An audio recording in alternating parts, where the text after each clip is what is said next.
Loved. John Donne.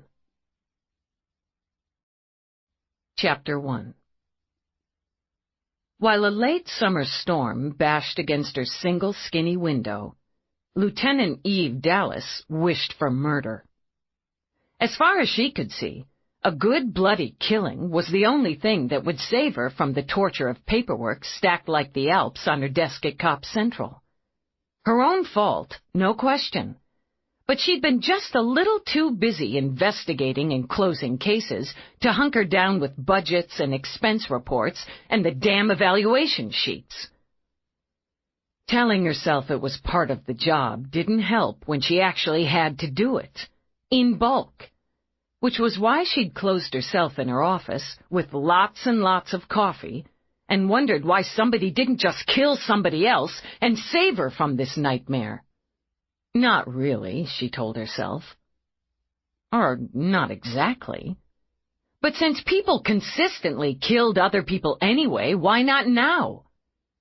She stared at the numbers on her computer screen until her eyes throbbed. She cursed, sulked, steamed, then strapped on and squeezed, crunched, fudged, and manipulated until she could make the stingy departmental bottom line fit the needs of her division. They were murder cops, she thought with bitter resentment. Homicide didn't run on blood alone. She got through it, moved on to the expense chits submitted by her officers and detectives. Did Baxter actually believe she'd bite on $3.75 for shoes because he'd fucked up his own chasing a suspect down a sewer? And why the hell had Reinecke shelled out double the usual rate to a street-level licensed companion for information? She stopped, got more coffee, stared out at the brutality of the storm for a few minutes. At least she wasn't out there, plugged like a wet cork into one of the shuddering air trams, or shoving her way through the drowning hell of street traffic. She could be soaked, steaming like a clam in the endless stream of heat the summer of 2060 poured on New York. Stalling, she thought in disgust, and forced herself to sit again. She'd promised herself she'd finish before the afternoon ceremony. Both she and her partner would receive medals. Peabody had earned it, and more, Eve thought, as the catalyst for taking down a ring of dirty cops. If paperwork was the drudgery of command, submitting Peabody's name for the meritorious Police Duty Honor for Integrity was a boon. All she had to do was finish the grunt work, then she could enjoy the moment with a clear head and guiltless conscience. She wished she had candy, but she hadn't settled on a new hiding place to thwart the nefarious candy thief. She wished she could dump some of this crap on Peabody the way she had when Peabody had been her aide instead of her partner. Those days were over. Stalling again, she admitted, and raked her fingers through her short, choppy brown hair. She hacked her way through the expense reports, submitted them up the chain. Someone else's problem now, she decided, and felt almost righteous. No reason she couldn't start the evals later. Task complete. Shut it down. Unable to comply, the computer responded. I finished. Inaccurate statement. Previous command stipulated all listed reports and evaluations must be complete before system rest. This command by Dallas, Lieutenant Eve, priority basis, can only be countermanded at her order by fire, terrorist attack, alien invasion, or an open and active case requiring her attention. Jesus, had she really programmed that? I change my mind. Previous command specifies changes of mind, fatigue, boredom, and other lame excuses not acceptable for countermand. Bite me, Eve muttered. Unable to comply. Fine, computer. Display previous evals in alpha order for all officers under my command.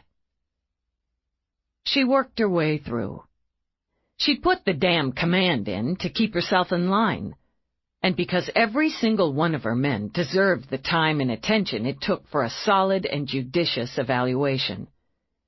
She finished Baxter, both Carmichaels, and had slogged her way to Jenkinson when the knock sounded on her door.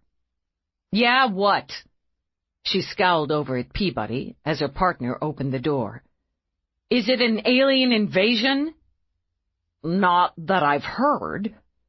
There's a guy out here, pretty shaky, claims he can only speak to you.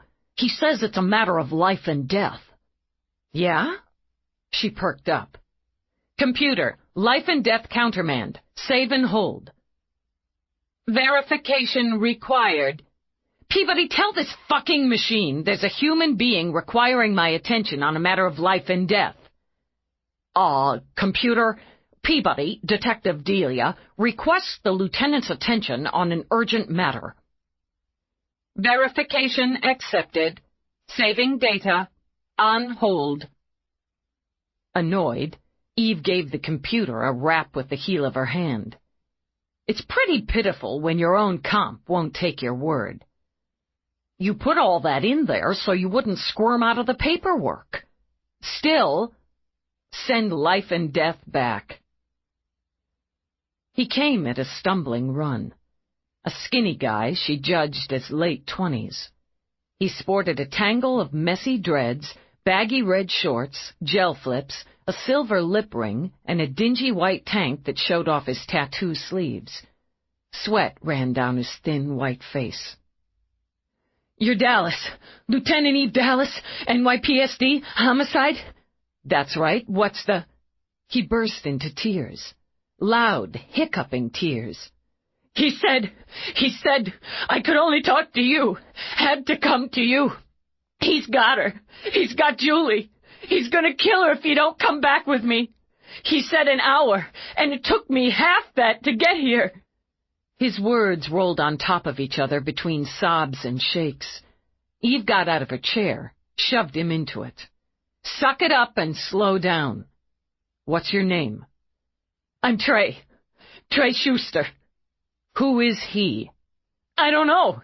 He was just there, in my place, our place. She just moved in last week. Just there when we woke up, and he tied us up. He ate breakfast, and he—" "Doesn't matter. You have to come, or he'll kill her. I forgot I'm supposed to say, there's the bell for round 2. Please, he's got a knife. He's gonna cut her. If you don't come, if I got to anybody else, he said he'd kill her." "Where?" "My place. Our place, I mean." "Where's your place, Trey?" 258 Murray Street.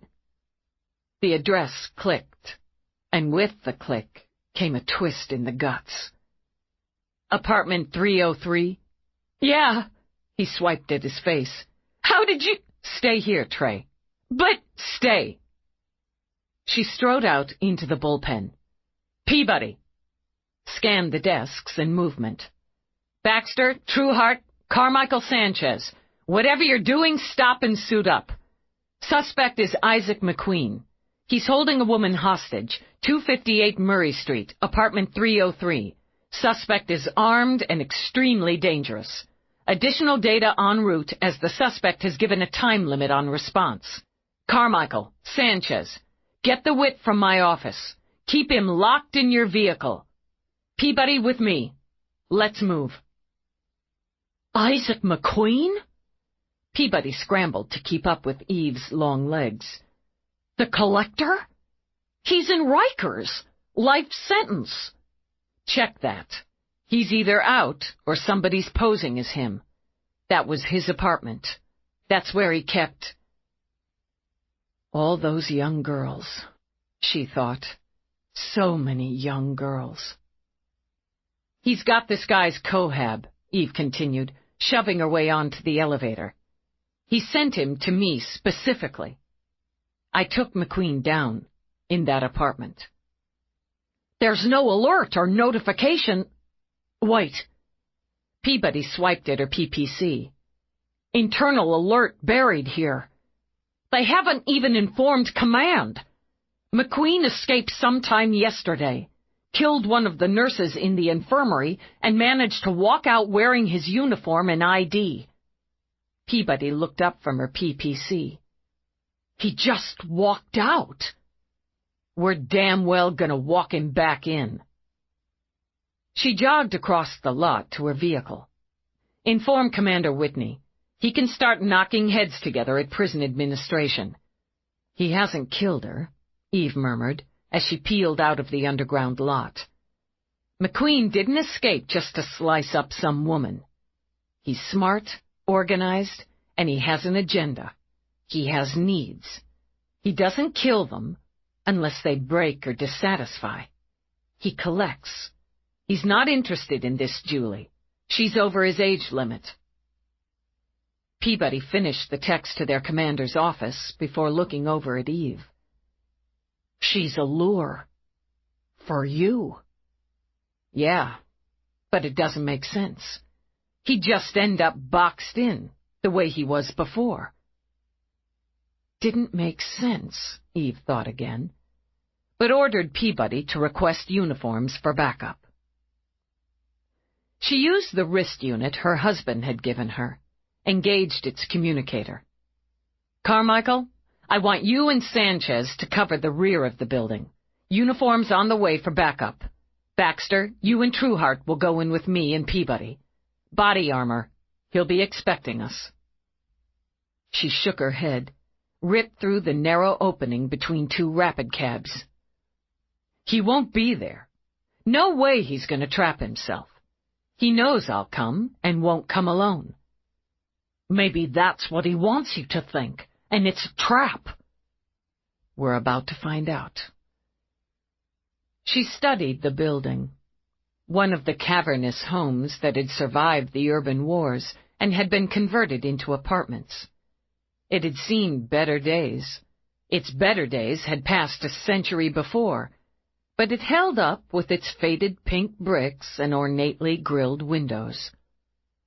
Its main entrance opened directly onto the sidewalk and had minimum security. Working-class neighborhood, Eve thought, as it had been during McQueen's reign. Most of the residents came home at the end of the day, settled back with a brew and some screen, and minded their own business. So McQueen had been able to mind his for nearly 3 years, and the lives of 26 girls between the ages of 12 and 15 had been forever scarred. He's got the privacy screen up, Eve said. If he's up there, he knows we're here. He'd have made contacts, friends in prison. He's charming, engaging, sly.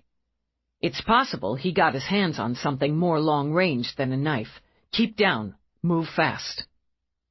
She checked in with Carmichael, gave the go. Blanking out memories, she moved, taking point up the stairs, weapon drawn, throat dry, mind cold.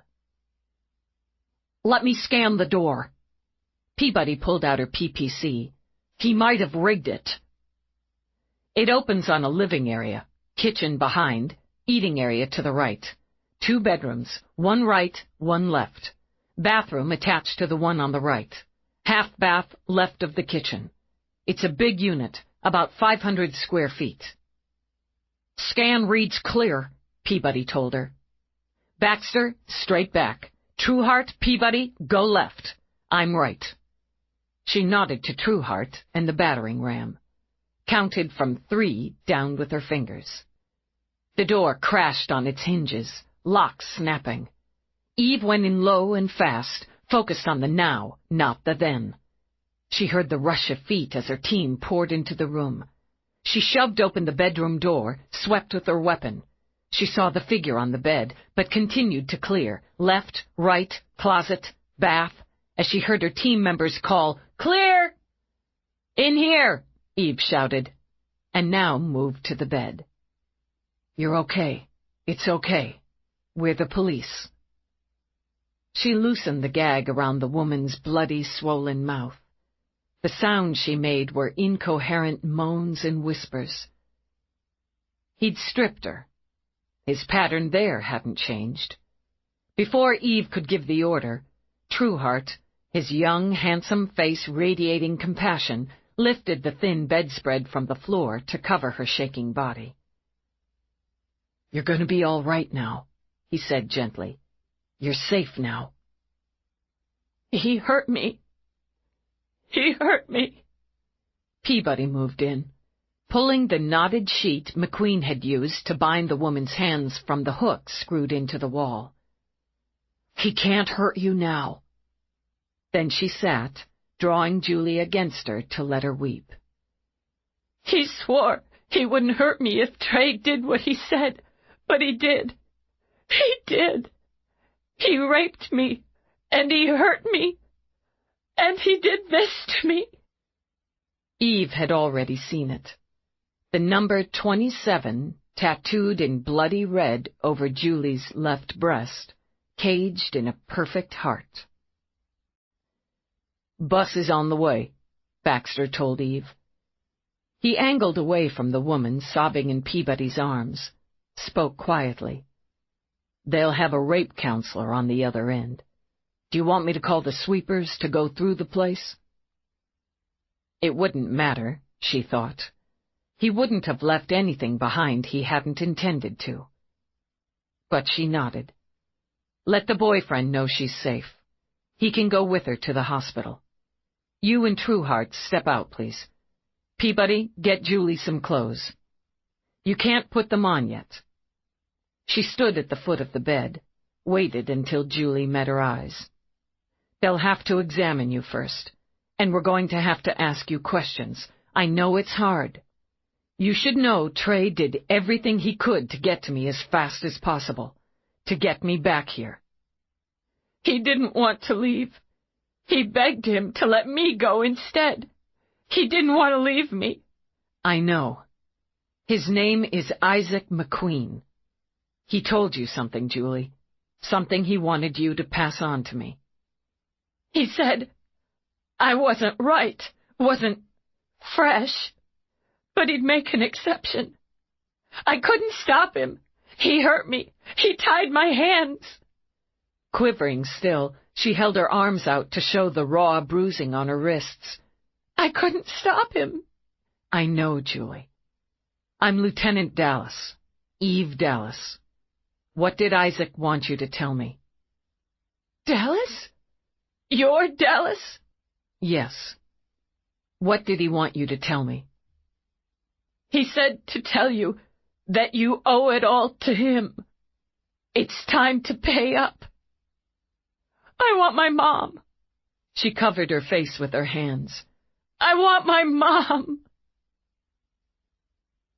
It was foolish to feel useless.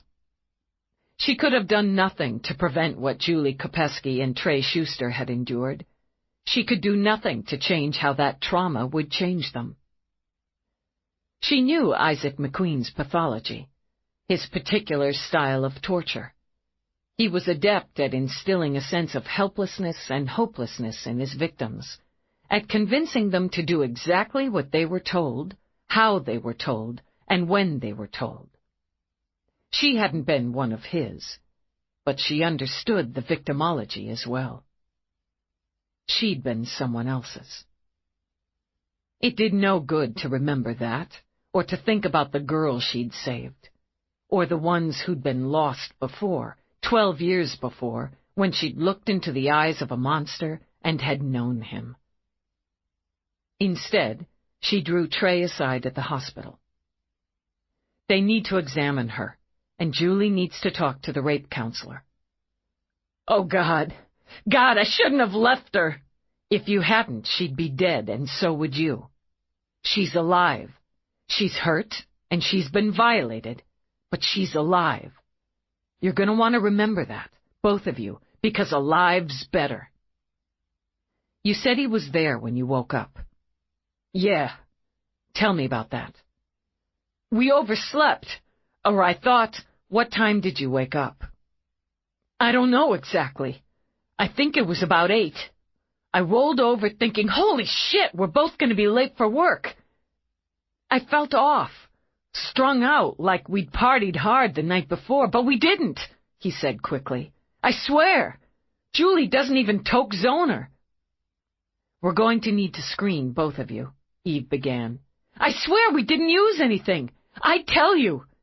He gave Julie something, he said, but it's probable he drugged you both. We'll screen to see what he used. Nobody's going to hassle you about illegals, Trey. Okay, sorry. He scrubbed hard at his face. I'm just screwed up. Can't think straight. What did you do when you woke up? I told Julie to get moving. Gave her a nudge, you know? She was really out. I kind of rolled her over, and I saw tape over her mouth. I thought she was pulling a joke, started to laugh. He was just there, man. That's all I know. He grabbed me by the hair, yanked my head back, and put a knife to my throat. He asked if I wanted to live, if I wanted Julie to live. He said there wasn't any need for anybody to get hurt. I just had to do what he told me. I should have fought back. McQueen has a good 70 pounds on you, maybe more. He had a knife to your throat. If he'd killed you, do you think Julie would be alive? I don't know. Tears kept leaking out of his eyes faster than he could swipe at them. I guess maybe not. I was scared. I told him we didn't have much money, but he could take whatever he wanted. He thanked me. Real polite. That was scarier. He had some of those plastic restraints and told me to put them on and to sit on the floor at the foot of the bed. So I did, and Julie's still out. He told me he'd given her something to make her sleep while the two of us got acquainted. He told me to hook the restraints to the leg of the bed and handed me another set to put on my ankles. He put tape over my mouth. He said to sit and be quiet, and he'd be back in a minute. He left the room. I tried to get loose, but I couldn't. Absently, he rubbed at the abrasions on his wrists. I could smell coffee. The bastard's in the kitchen making coffee. He comes back with it and a bowl of cereal. He takes the tape off my mouth and sits down. He starts asking me questions while he has his freaking breakfast. How old am I? How old is Julie? How long have we been together? What are our plans? Have we had the apartment long? Did we know its history? Trey had to suck in a breath, let it out in a shudder. He kept smiling, and he's like earnest, like he really wanted to get to know us. How long did you talk? He did most, and I don't know. It's like surreal, you know? He told me it was his apartment, but he'd been away a long time. He didn't like the color we'd painted the bedroom. Christ! He paused, looked at the exam room door. How much longer before I can go in? It takes some time. Did Julie wake up? He finished breakfast and even took the dishes away. When he came back, he gave her something else. I think I went crazy. I was screaming, I guess, and I tried to get loose. I thought he was going to kill her. I thought he didn't. Remember that. I couldn't do anything. He slapped me a couple of times. Not hard, just light taps. That was scary, too. He said if I didn't behave, he'd cut her left nipple off. And did I want to be responsible for that? He had one of these hooks Julie uses to hang plants and stuff, and he screwed it into the wall. He used the sheets to tie her up and hung them over it so she was sitting up when she came out of it. She was so scared. I could hear her trying to scream behind the tape, and she was struggling against the sheets. Then he put the knife to her throat, and she stopped. He said, "That's a good girl." He said to me that two things could happen. He could cut Julie. Nipples, fingers, ears, little pieces of her could fall on the bedroom floor until she was dead. Or I could have 1 hour to go to the Homicide Division of Cop Central and speak to Lieutenant Eve Dallas, deliver a message, and bring her back. If I took longer, he'd kill Julie. If I spoke to anyone else, he'd kill Julie. If I tried to use a link instead of talking to you in person, he'd kill Julie. I told him I'd do anything he wanted, but to please let her go. Let Julie go deliver the message instead of me. He had to rub fresh tears from his eyes. I didn't want to leave her with him. But he said if I asked that again, or anything else, if I questioned him in any way, he'd take the first piece off her, so I learned my lesson. I believed him. You were right to believe him, Trey. He told me what to say, made me repeat it over and over while he held the knife on Julie. He cut me loose, kicked some clothes and the flips over. 60 minutes, he said. If it took 61, she'd be dead because I couldn't follow instructions. I had to run. I didn't have money or plastic or credits, nothing for a cab, for a bus. Maybe if I'd gotten another cop quicker, he wouldn't have had time to hurt her. Maybe. And maybe he'd have slit her throat. That doesn't take much time. She's alive. I know this man, and you can believe me when I tell you he could have done worse. She pulled out her card, passed it to him. You're going to want to talk to someone about what happened to you. Someone who's not a cop. You can tag me when you're ready, and I'll give you some names.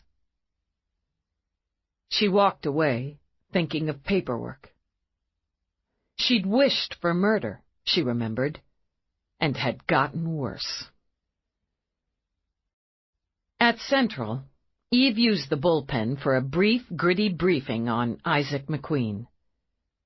The subject is a 39-year-old male, brown and blue, though he changes both regularly. 6 feet 3 inches at 220 pounds. He has studied and is adept at hand-to-hand, including several areas of martial arts, and he kept in shape in prison. She flashed his prison ID on screen, studied the lines a dozen years in a cage had dug into his face. Women found him handsome and charming, she knew, with his slow, flirtatious smile. Young girls trusted his almost feminine features, the full shape of his lips, the twinkle of dimples. He used that, all of that, to lure his prey. He favors knives as weapons and as a means of intimidation. His mother was an addict, a grifter of considerable skill who taught him the ropes. They had an incestuous relationship, often working a mark as a couple. She also fed his addiction for young girls. Together, they abducted, raped, tortured, and subsequently sold or disposed of their victims until Alice McQueen's body was pulled out of the Chicago River in the fall of 2040. Her throat had been slashed. Though McQueen never admitted to the murder, he is believed responsible. He would have been 19. He is also believed responsible for the abduction of at least 10 minor females in the Philadelphia and Baltimore areas, and the murder of Carla Bingham, Philadelphia, and Patricia Copley, Baltimore. Both women, ages 45 and 42 respectively, were addicts McQueen partnered with, lived with, and hunted with during his time in those cities. Both were found in rivers with their throats slit. Due to lack of evidence or lack of balls by the respective prosecuting attorneys, McQueen has never been charged with these crimes. But he did them, she thought, and more yet. Between 2045 and 2048, he used New York as his hunting ground, partnered with Nancy Draper, age 44, funky junkie. During this period, he'd refined his skills, added some flourishes.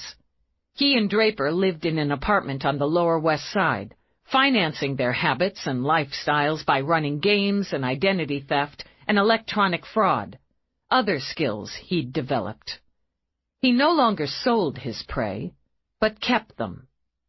26 girls between the ages of 12 and 15 were abducted in New York, raped, tortured, beaten, and brainwashed. He kept them shackled in a room in the apartment. The apartment itself was soundproofed, with the prison area shuttered. During his New York phase, he tattooed his victims, with the number indicating their abduction status inside a heart over the left breast. 22 were found in that room. And she could see them still. Every one. The remaining 4 have never been found, nor have their bodies been recovered. Even their identities are unknown, as he often preyed on runaways. He is a highly intelligent and organized sociopath, a predatory pedophile, a narcissist with the ability to assume numerous personas. He uses his mother's substitutes for support, cover, for ego, then eliminates them. Nancy Draper's body was recovered from the Hudson River 2 days after his capture. She'd been dead for 3 days. It's likely McQueen was preparing to move on, either out of New York or simply to a new partner. She favored the new partner theory. Always had. He confessed to nothing, even after intense interrogation. He was convicted on multiple counts of kidnapping, forced imprisonment, rape, battery, and was sentenced to consecutive life sentences without possibility of parole on planet at Rikers, where the reports state he was a model prisoner. She heard one of her men give a sound of disgust and derision, and since she felt the same, made no comment. Right up until yesterday, when he slit the throat of a medical and escaped. Since that time, he returned to his former apartment, bound the couple living there, threatened them, and after forcing the male Vic to leave to find me, beat and raped the female, leaving her with the heart tattoo numbered 27. He left them alive because he wanted them to deliver messages. He's back, and he intends to pick up where he left off. This isn't homicide, she added. It's not officially our investigation. She saw Baxter straighten at his desk. LT, but, she continued in the same tone, when a fuck like McQueen sends me a message, I'm gonna pay attention. I expect every one of you to do the same. Read his file, take his picture. Whatever you're working on, whoever you're talking to, a wit, a weasel, a Vic, a suspect, another cop, the guy selling you a soy dog from the corner glide cart, you show it. Keep your eyes and ears open. He's already hunting for number 28. She headed to her office. She needed a minute, and only closed her eyes briefly when she heard Peabody's footfalls behind her. I have to write up the report, Peabody, and touch base with the commander. Read the file. I've read the file. I studied the case in depth when I was at the academy. You were barely out of the academy yourself when you found him. Still in uniform. It was your first major caller. I was there, Peabody. I remember the details. Peabody's dark eyes stayed steady, her square face sober. You know who he is, what he is, how he is. So you know he broke pattern to send you a message. You cost him 12 years, Dallas. He's going to come after you. Maybe, but I'm not his type. I went through puberty a long time ago. I'm not naive, stupid, or defenseless. It's a lot more likely he'll consider it a competition. He needs to beat me. And there's a city full of young girls for him to pluck from to make me pay for those dozen years. Tired, she sat. He doesn't want me dead, Peabody. At least not right off. He wants to show me he's smarter than I am. He wants to humiliate me, at least for a while. That's how he'd see this, a humiliation for me when he starts his new collection. He'd have studied you. He thinks he knows you, but he doesn't. He will, before it's over. Look, we're getting tight on time. Go change into your uniform. We can postpone the ceremony, start working the case. Though having a medal pinned on her chest was the last thing Eve wanted, with Trey Schuster's grieving face and Julie Kopesky's shock-glazed eyes in her head, she shook her head. We're not postponing anything, and it's not our case. but she intended to make a hard pitch for it. "Now get out of my hair. I have to change too. You're not the only one getting a medal today." "I know it's not your first. Is it still a big to you?" "This one is. This one's a big. Now go away." Alone, she sat a moment. Peabody was right, she thought. McQueen didn't know her. She wasn't humiliated. She was sick. In the heart and the belly, in the mind. And thank God, she realized, she was working her way toward pissed. She'd work better pissed. Chapter 2. In the locker room, with its familiar perfume of sweat and soap and someone's cheap aftershave, Eve tied on the hard black uniform shoes. She hated them. Always had. But regulation was regulation. She flexed her toes a moment, then pushed off the bench, reached for her uniform cap. Turning to the mirror, she fixed it squarely on her head. She could see herself as she'd been a dozen years before, green as spring, with a shine on her shield and on those damned hard black shoes. A cop, then and now, without any question, any hesitation over what she was meant to be. Had to be. She thought she'd known, but she hadn't known, really, hadn't begun to know what she would see and do, what she would learn and come to accept, what she would live through and live with. A lot of corners turned, she thought, and one sharp, jagged corner had been turned the moment she'd stepped into apartment 303 at 258 Murray one sweltering day in late September, barely 6 weeks after she'd graduated from the academy. She remembered the fear, the coppery smear of it in her throat, and she remembered the horror like a red haze. Would she do anything differently now? Now that she did know? Now that she was no longer green? She couldn't say, she decided, and wondered why she'd ask herself the question. She'd done the job. That was all any cop could do. She heard the outer door open, stepped away from the mirror, shut her locker. And when she turned, there he was. She'd told him not to change his schedule, but then Roarke most often did what suited him. Seeing him settled her, brushed away the question she couldn't answer, dimmed the light on the past she wished she could will away. He smiled at her. Beautiful. Just fucking beautiful in his slick business suit, the black mane of his hair gleaming nearly to his shoulders. She knew every plane and angle of that amazing face, every line of the long, rangy body, and still, there were times just looking at him stole her breath as nimbly as the thief he'd once been. I love a woman in uniform. Ireland wove through his voice like a shimmer of silver.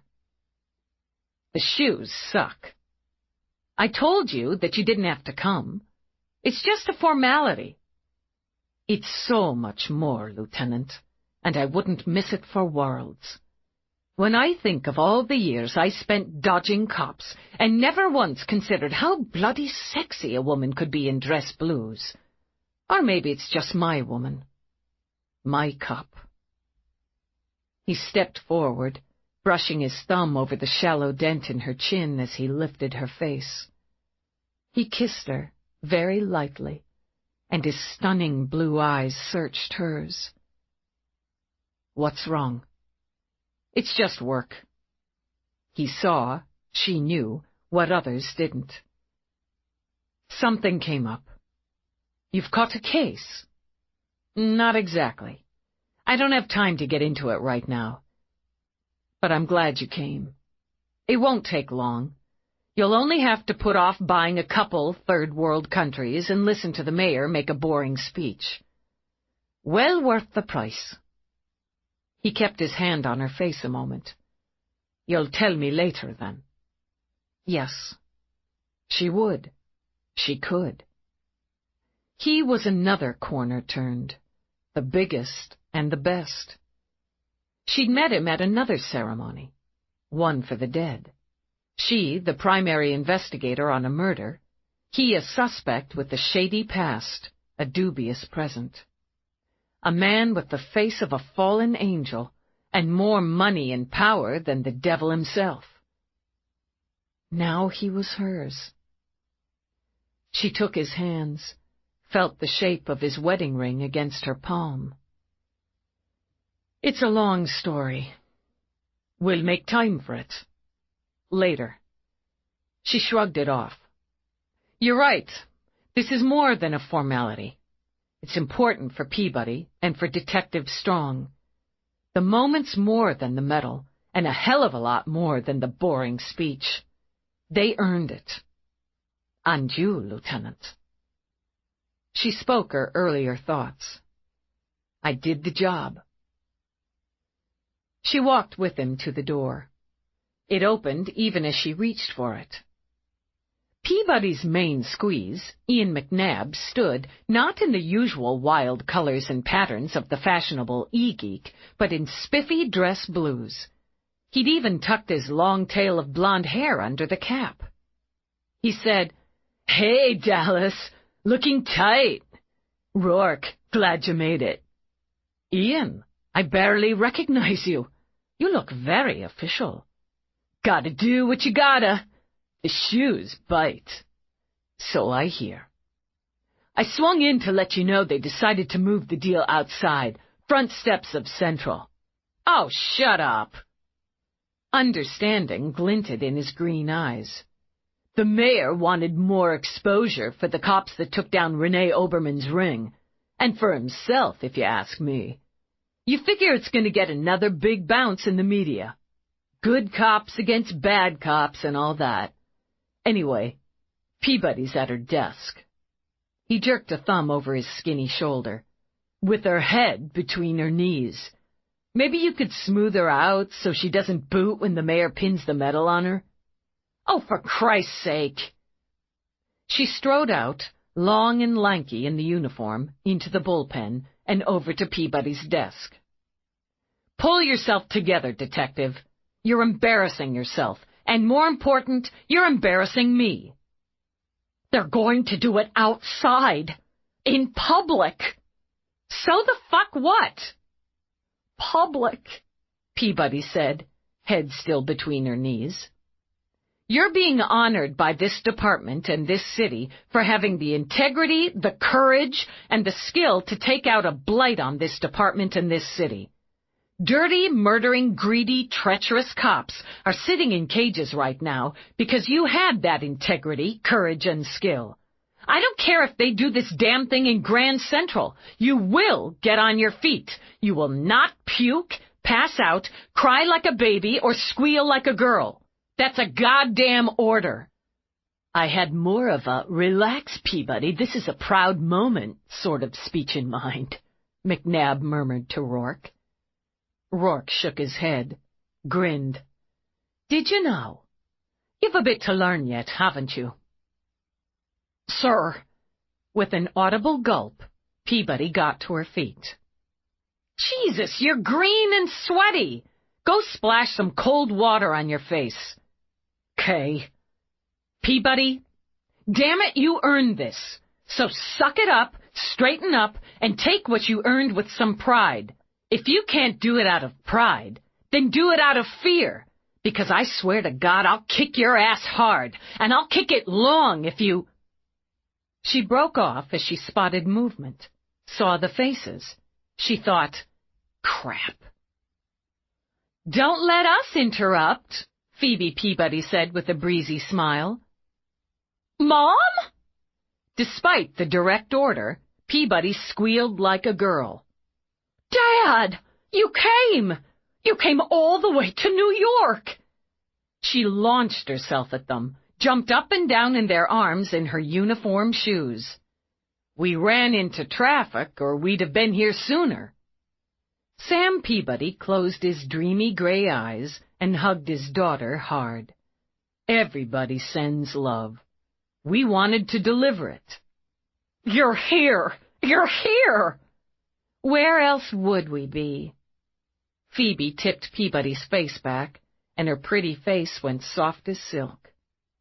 Look at my sweet girl.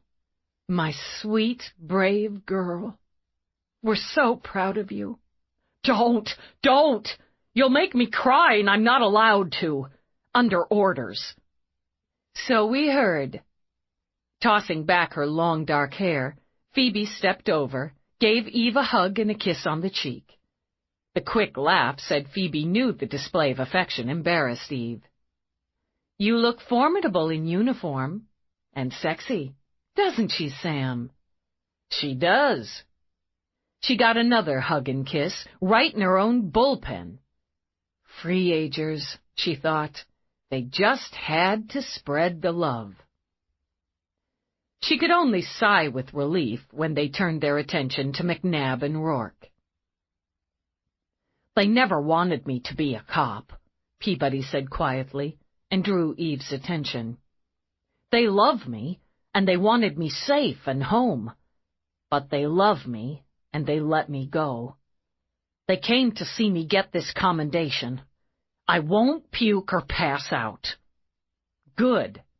Take off after the ceremony. Spend some time with them. But McQueen, not our case. Yet. Take the time, Peabody. Things could be bad for a while, so take the good while you've got the chance. She stood on the steps of Central, in air damp and steamy from the morning storm. Maybe she'd have preferred a more private venue for the ceremony. Less media, less fuss. But Peabody deserved the moment, as did Detective Strong, who stood with them, braced on crutches.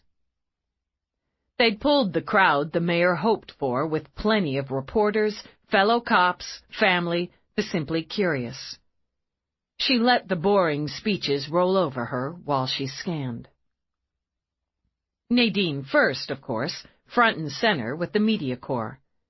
She wouldn't miss the story, or stint on friendship. She saw Mira, dressed in one of her lovely suits, and reminded herself to speak to the department's top profiler and shrink about Julie and Trey. Peabody's parents, holding hands. Mavis, her oldest friend, stood with them, along with her husband and baby. She hadn't expected them. Apparently, playing down this whole medal business hadn't worked. Obviously, she thought, as she spotted Crack. Hard to miss a giant tattooed black guy with feathers hanging from his ears. And beside him stood Charles, the slick former licensed companion, along with his new bride, the dedicated Dr. Louise D'Amato. She felt a flutter of mild horror as she watched Trina elbow her way up to Mavis, nuzzle baby Bella, then shoot Eve a narrowed, critical look. Jesus! It wasn't as if anybody could even see her hair under the cap. Anybody but Trina, she decided. She suspected the hair and skin tech had X-ray vision. Eve looked away, found Roarke, decided she felt more comfortable looking at him. Who wouldn't? Then she experienced sheer shock as she was damn sure she caught a glimpse of a bony figure in black. Somerset? Rourke's major domo, pain in her ass, walking cadaver, here? Maybe she was hallucinating due to interminable speech boredom. Every cop in her division attended, and as per her request, stood on the steps, as did Feeney, her former trainer, partner, and current captain of the Electronic Detectives Division.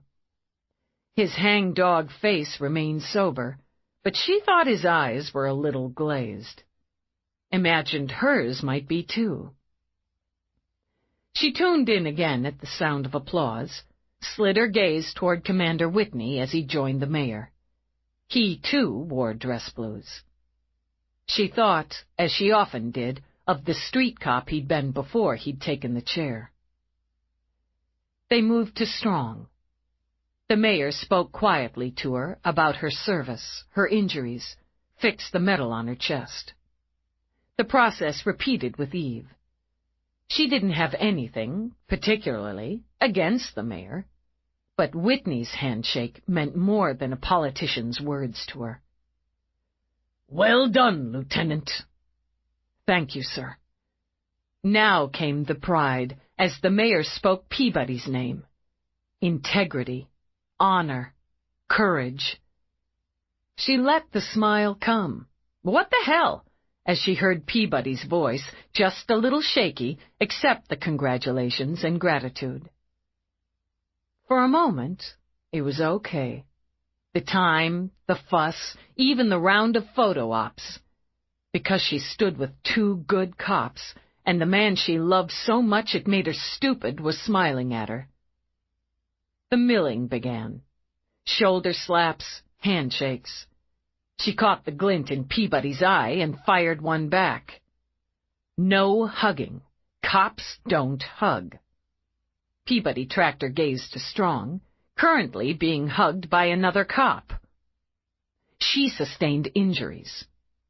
"Okay, but in my mind, you're getting a giant hug and a big sloppy kiss. Keep it in your head, or you'll sustain injuries." Feeney stepped up to her, his uniform cap pulled low over his explosion of ginger and silver hair. "Nice work, kid." He gave her the acceptable cop hug, a punch on the shoulder. "Thanks." "Thought the mayor would never shut up. But all in all, it's a damn good deal." Peabody got her hug and big sloppy, with the addition of a pat on the ass from McNabb. "Yeah, it's a damn good deal." She spotted Roarke making his way to her, and feared she'd get a hug and more, despite her call for dignity. But instead he simply took her hand in both of his. In his eyes she saw something that made her own sting. She saw pride. "Congratulations, Lieutenant." He tapped the medal with a fingertip. "It suits you.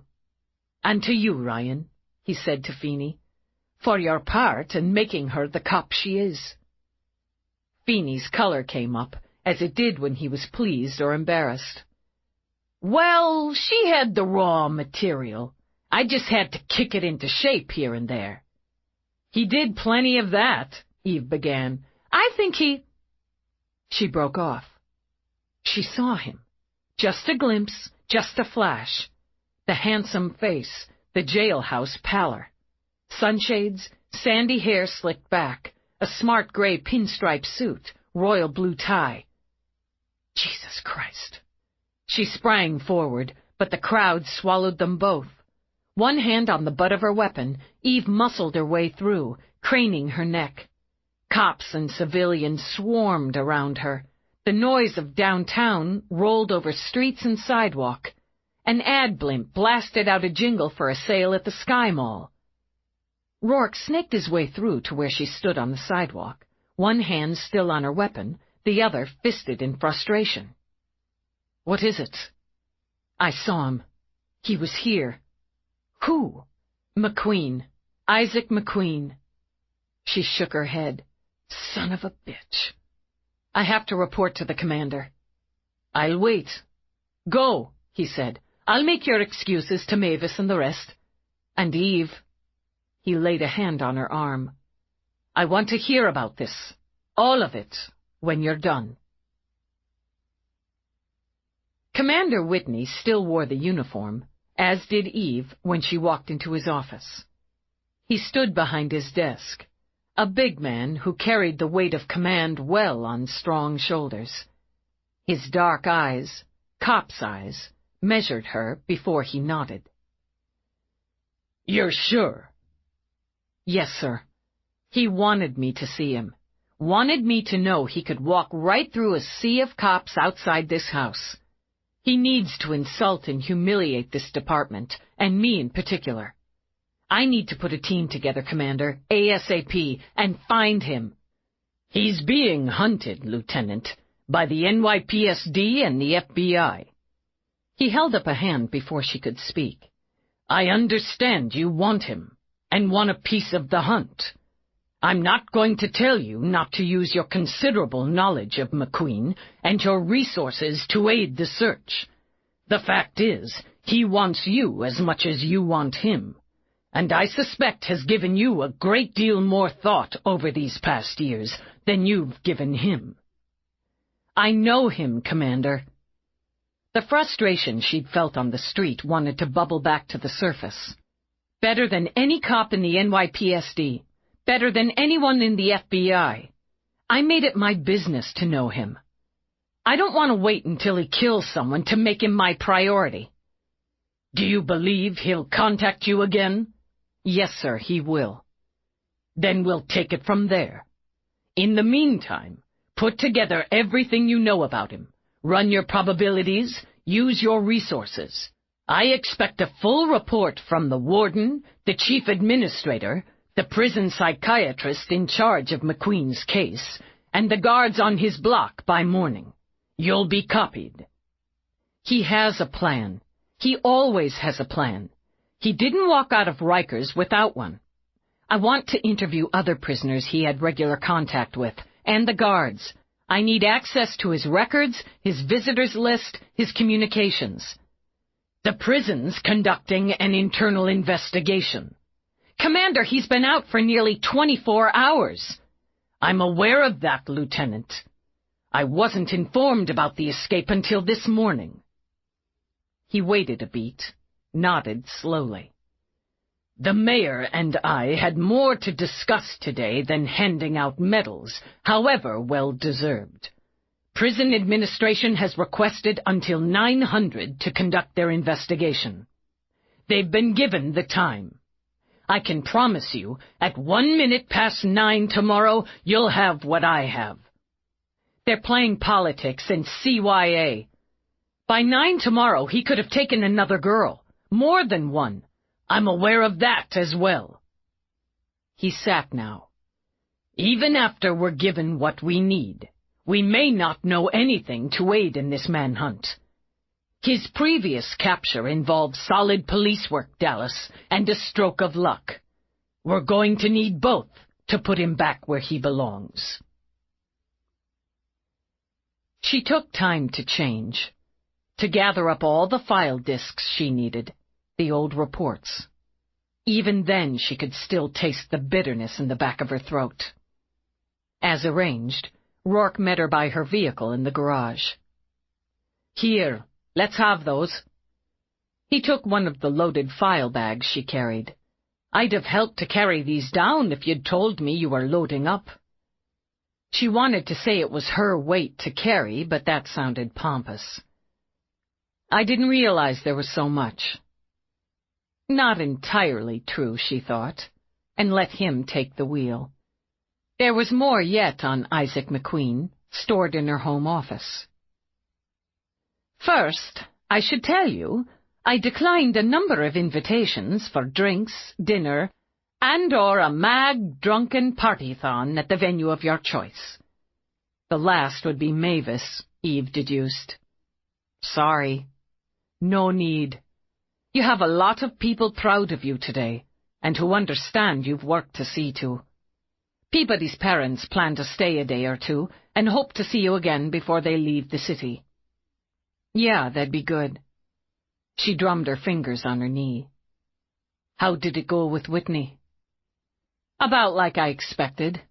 Less than I want. From the heft of those bags, I'd say it's going to be a busy night. I won't get data from the prison until morning. Isaac McQueen. I looked him up while you were with Whitney, so I have the salience. 26 girls. And then there was you. I want to hear it, Eve. From you. I'll tell you all of it. I guess I need to. But I have to clear my head. I have to settle it down. He could be anywhere. She stared at the streets, the sidewalks, the buildings, the ever-moving crowds. Anywhere. I want to be out there, looking, but it's a waste of time and energy. I have to think, and I can't think until I get my head straight. I need to work some of this off, sweat a little, take an hour in the gym. With a sparring droid you can beat up. She smiled a little. Not quite that much. Take your hour, then we'll talk. She remained silent until he drove through the gates, down the long curve of the drive to the beautiful house with its towers, its turrets, its unique style. He'd built this, she thought. This house, this home. Her home now, too. And that was something else that could steal her breath. I didn't have anyone to talk to about it before. I hadn't started training with Feeney, hadn't met Mavis. I didn't think I needed or wanted anyone to talk to about it. I think now, this time, if I didn't, I might go a little crazy. I don't know if I could take going back alone. You're not. As he had it central, he took her hand in both of his. And never again alone. This time, with his eyes on hers, he brought her hand to his lips. Take your hour. Go on, I'll get your file bags. He knew, she thought, because he'd read about McQueen, that she needed time and understood why. She wasn't sure what she'd done in her life to earn someone who understood her so well. She stepped inside. Then again, nothing came free. Somerset stood in his stiff, funeral black suit, his face stern as a headstone, and the fat cat Galahad squat at his feet. I find I can still be shocked, he said. You're home nearly on time and unbloodied. Day's not over.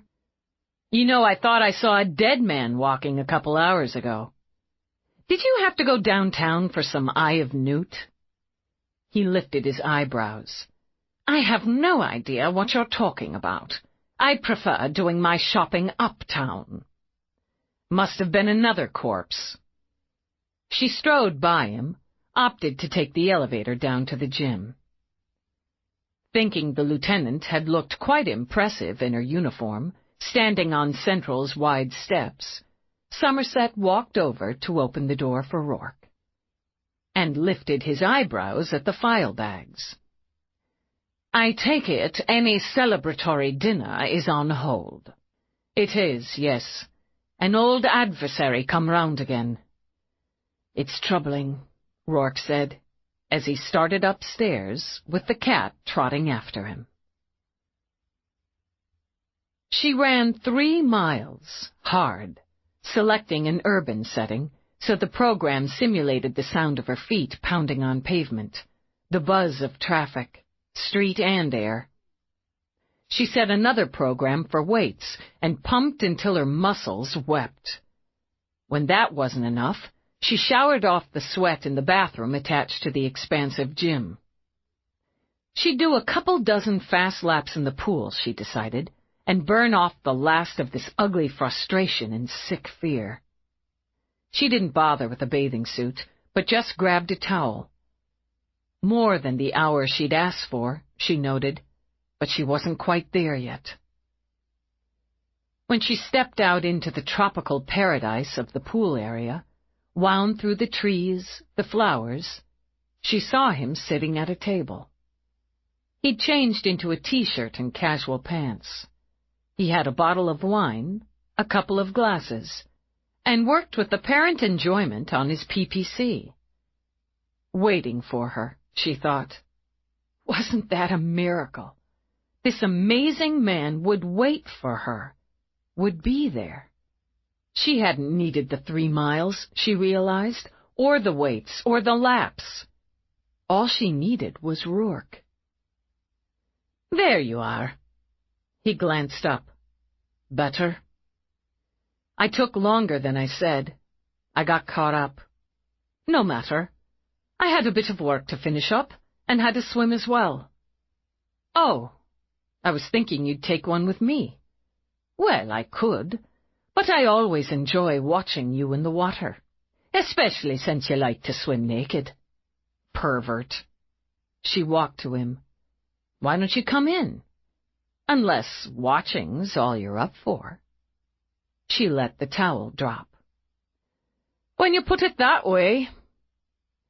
Rather than diving in, as was her habit, she walked down the steps, through the lagoon corner, ordering on the jets and blue lights as she slowly sank in. I was going to burn the rest off with some laps, she said as Roarke shed his clothes. But I figure you can do a better job of it. Maybe. A challenge. He joined her in the water. Something else I'm always up for. She tipped her head back, shot her fingers in his hair, gripped it. Prove it, she said, and dragged his mouth to hers. She wanted hot and hard, like the jets pulsing in the blue water. No tenderness, no gentle caress, but greedy and careless. He knew. He always knew. She set her teeth on his shoulder as his hands took, rough and ready, whipping her to the place where there was no room for thoughts, for worries, for a world of the cruel. His mouth, scorching her skin, devouring her heart right through her breast while his hand shoved between her legs.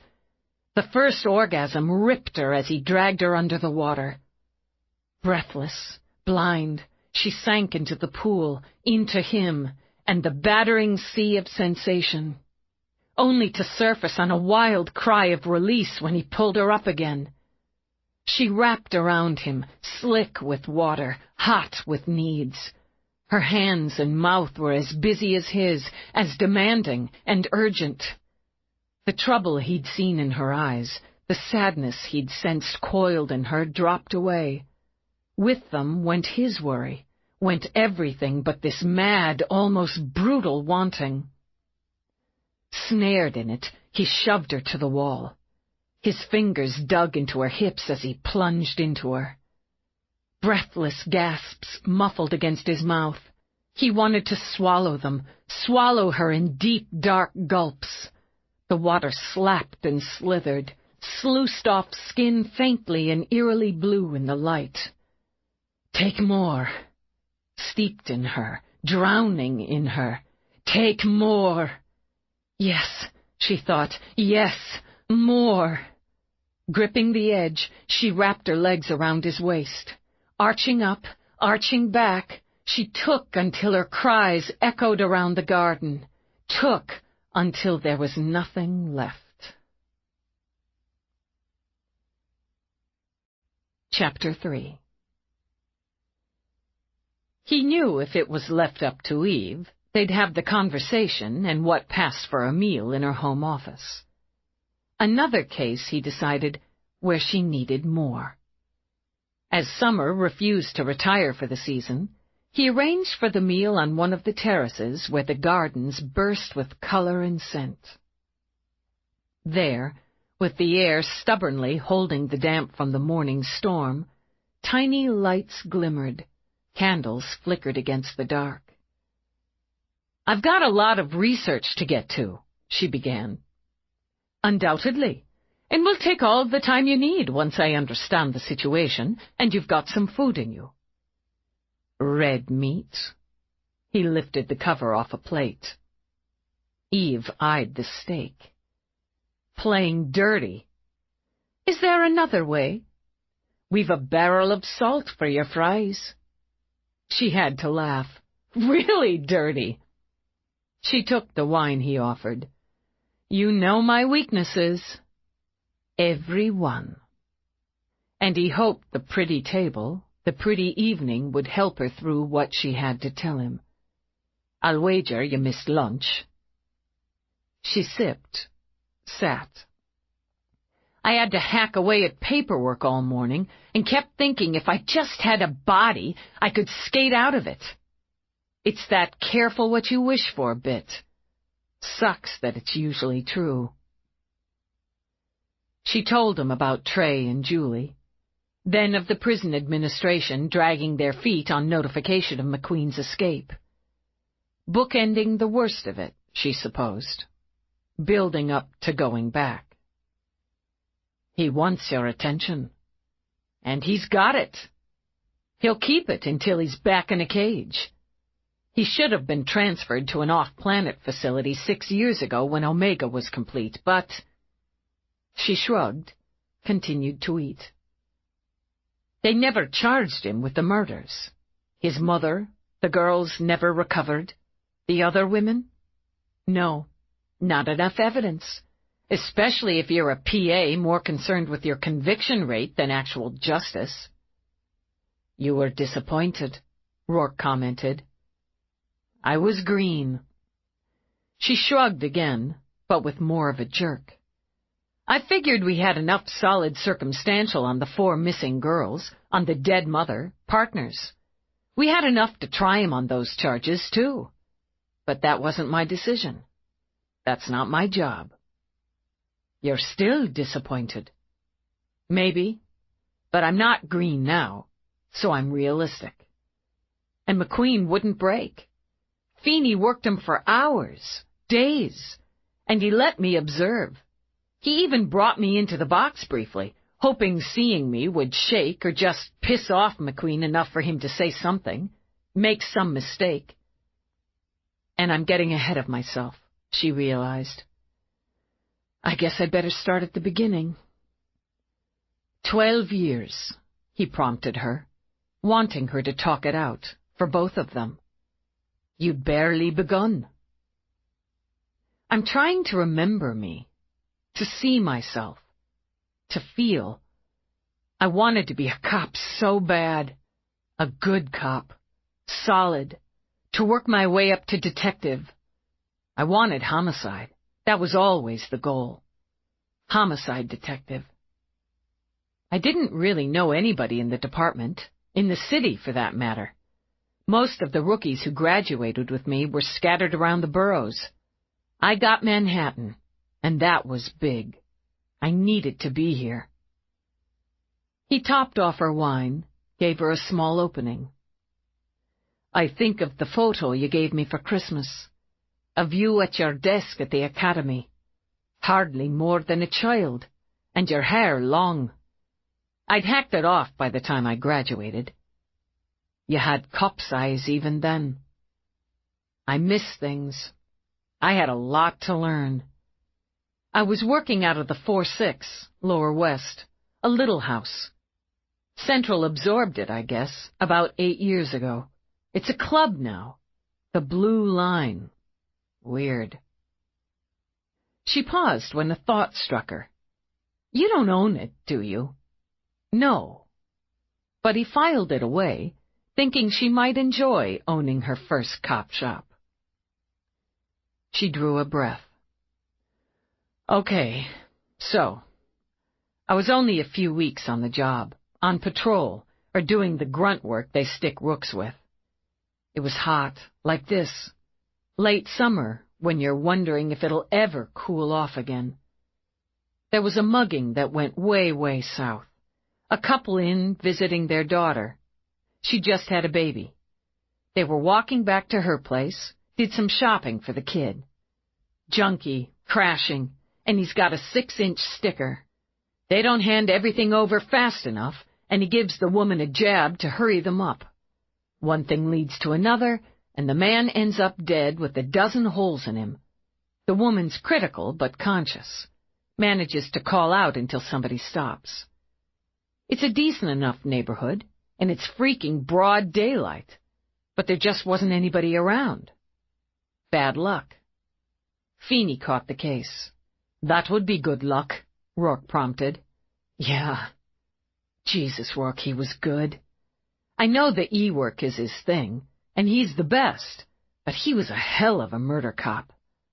He didn't look that much different. Less gray, not as many lines, but even back then he looked like he'd slept in his clothes for a couple nights running. Just watching him was an education. how he worked the scene, read the wits. Looking back, seeing Feeney in her head, she settled a bit more. I stood there, watching him, and I thought, that's what I want. Not just homicide, but to be that good. He stood on the sidewalk with the blood and the body, and he saw it. He felt it. He didn't show it. Hard to explain. You don't need to. Because he'd stood and watched her with blood and body, and knew she saw, knew she felt. Well, the junkie went rabbit, and the wits gave conflicting descriptions. The surviving Vic was mostly out of it, but we had a general to go on. They called in some officers to canvass because one of the wits said they thought maybe he lived right there on Murray or knew somebody who did. I was partnered up with Boyd Fergus, a good beat cop. We ended up at 258 Murray. We weren't getting anywhere. Nobody'd seen anything, and most of the people who lived in that neighborhood were at work anyway. So when we got to that building, Fergus said we'd split up, and since I was younger and had better legs, I should start up on 3. He'd take the first floor, and we'd meet up again on 2. It was just fate, or luck, or what the fuck. But I headed up to the 3rd floor. And she saw it, felt it. The old building trapped the hot like a steel box, then mixed it with the smell of the veggie hash, don't spare the garlic, someone was stirring up for dinner on the 2nd floor. She could hear the various choices of evening entertainments vibrating against walls and doors. Trash rock, media reports, canned laughter from some sitcom, soaring opera banged and echoed dull through the stairway. Over it, she heard creaks, voices, and somebody carping about the price of soy coffee. She could relate. She filed it all away, automatically taking note of the size and shape of the hallway, the exits, the window at the far end of the landing, the cracks in the ancient plaster. It was important to pay attention, take in the details, know where you were. She appreciated Fergus for trusting her to do so, trusting her to handle the knock-on doors on her own, even if it was just another routine. Routines made up the whole, formed the structure for everything else.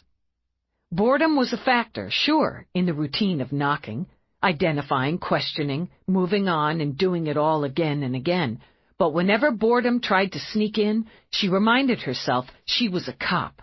She was doing the job. For the first time in her life, she was someone. Officer Eve Dallas, NYPSD.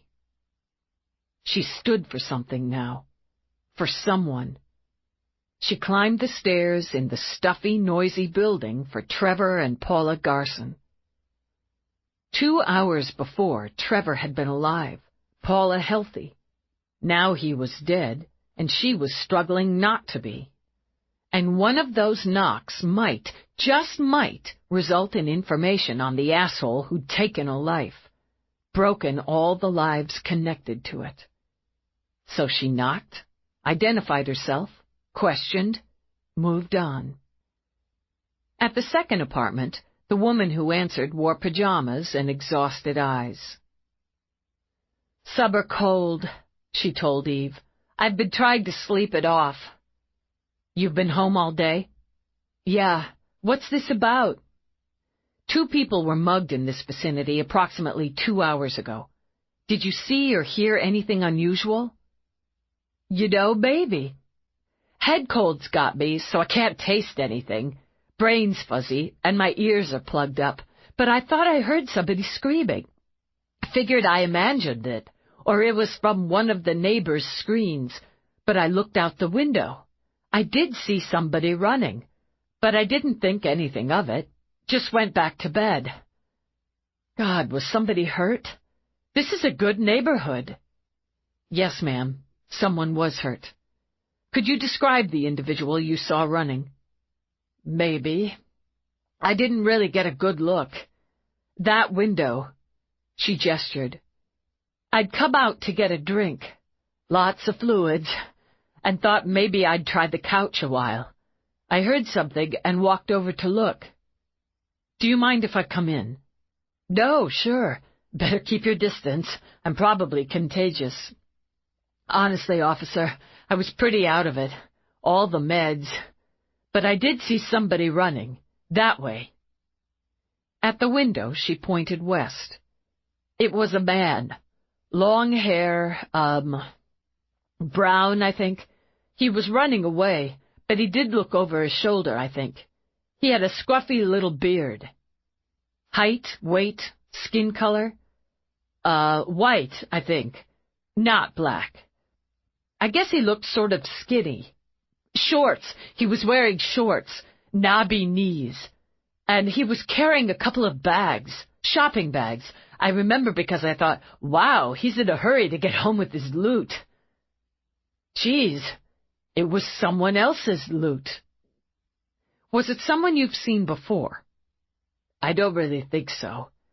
I'm usually at work during the day. I only moved in a couple months ago, and don't really know anybody yet. Eve took the woman's name, her contact information, thanked her for her cooperation. She stepped out, intending to tag Fergus, inform him of the lead in her status. She saw someone at the door of 303. He had 2 shopping bags, local market, she noted, and set them down to uncode his door. She noted the door had serious security, unlike the standard she'd observed in the rest of the building. She filed away his approximate height, weight, what he wore as she approached. Excuse me, sir. He just opened the door, reached down for the bags. He straightened slowly, turned. She saw a bead of blank before his face transformed into polite curiosity. Officer, what can I do for you? Are you the resident? Yes, I am. Now he beamed a smile. Isaac McQueen. Are you just getting home for the day, Mr. McQueen? Actually, I ran out a short time ago to do some shopping. Were you at home approximately 2 hours ago? Yes, I was. Is there a problem? Something off, she thought, but didn't know what or why. She kept her eyes level on his as she walked toward him. There was a mugging. Distress covered his face, but it seemed to her he slipped it on like a mask. Is that what was going on? I saw the police around when I walked down to the market. Yes, sir. Did you see or hear anything else? Not that I can think of. I really should get these groceries put away. Something off, she thought again. Just something. I'd like to ask you some questions, just routine. May I come in? Really, Officer Dallas. Officer Dallas, I don't see how I can help you. I won't take up much of your time now, and it'll save you from another visit later so I can complete my report. Fine. Anything to help the boys and girls in blue. He stepped in, let her follow. Big space, she thought. Nicely furnished. Plenty of windows, all privacy screened. And the door to the left had a security lock and 2 hand bolts. Yeah, something off. I need to get my fresh fruits and vegetables in the cooler, he told her. No problem. This is a nice unit, Mr. McQueen. I like it. He carried his bags to the kitchen, began to unload. Do you live alone? At the moment. Employment? Is that relevant? Just details for my report, sir. I do e-work, freelance. So you work at home? Primarily. Nice and quiet, she commented. Quiet, she thought, unlike the rest of the building. Why would a freelance E-man soundproof his apartment? Why would he have a room locked and bolted from the outside? Were you working 2 hours ago when the incident took place? Yes, I was, which is why I didn't see or hear anything. That's too bad, because the window behind you has a direct view of the crime scene. She glanced left. Is that your office? That's right. Mind if I take a look? Yes, I'm afraid I do. He continued to smile, but annoyance slithered through. My work is sensitive and confidential, requiring you to lock it up from the outside. Better safe than sorry. Now, if that's all... You said you live alone. That's right. That's a lot of food for one person. Do you think so? But then you're very thin, aren't you? Officer Dallas, unless you believe I mugged a couple of people on the street a stone's throw from my own home, I'd like to get my food put away and get back to work. I didn't say a couple of people. He sighed hugely. You must have. Now I'll show you out. As he came around the counter, walked toward her, she shifted her balance, instinctively laid her hand on the butt of her weapon. Mr. McQueen, I'm wondering why you wouldn't report a crime, or at the very least contact 911 when a woman was screaming for help. I told you I didn't see anything. And if I had, some of us choose not to get involved. Now, you don't want to put your hand on me, sir. He held his up in a gesture of peace. And I don't want to contact your superior and report this harassment. I'll contact my partner downstairs. He'll come up, and you can report us both. Fergus would kick her ass, most likely, but damn it, there was something here. So she pushed just a little harder. And then you can explain what's behind that door. Officer Dallas. His tone, his expression transmitted mild annoyance mixed with reluctant amusement. Have it your way. His fist rammed fast and hard. She dodged, but the punch glanced off the side of her cheekbone, and her face exploded with pain.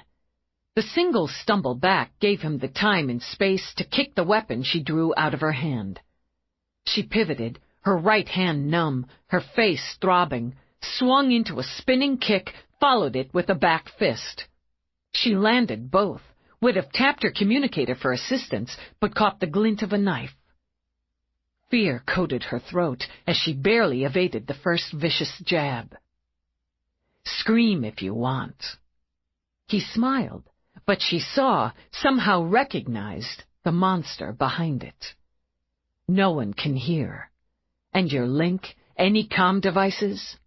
He jabbed again, almost playfully. They won't work in here. I've got jammers activated. You should have listened to me, Officer Dallas. I gave you every opportunity to leave.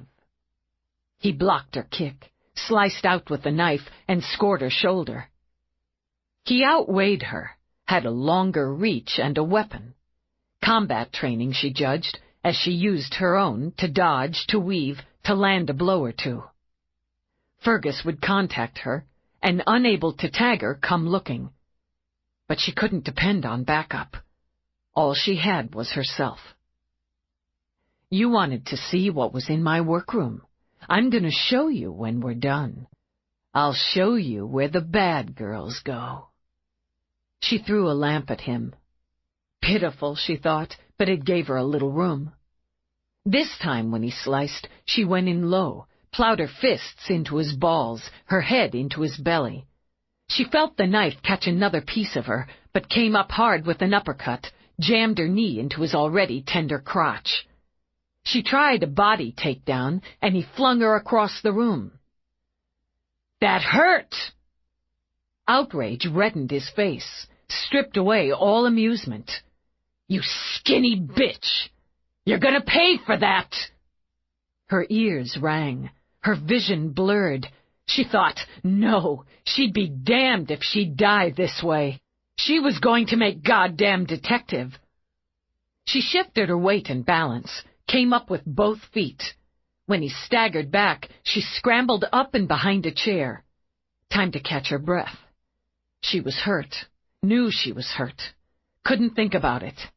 He'd kill the hell out of her unless she evened the odds. I'm a cop. She tasted blood along with the fear. Dallas, Officer Eve, and you're under arrest. You have the right to remain silent. He laughed, laughed and laughed with blood running from his split lip.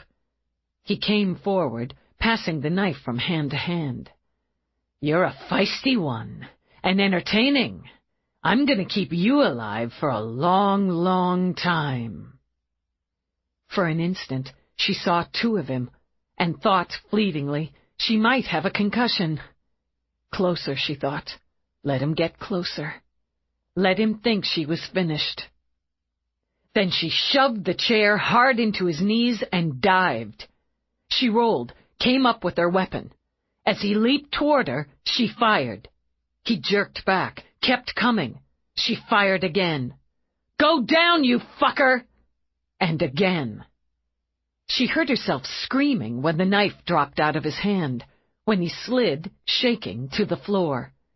Son of a bitch! Son of a bitch! Son of a bitch! She got to her knees, weapon still trained. She couldn't get her breath, had to get her breath. Training. Routine. Kick the knife away. Get out your restraints. Secure the prisoner. She straightened, swayed as pain and nausea churned through her. Jesus, Jesus, I'm hurt. She couldn't say why she did it.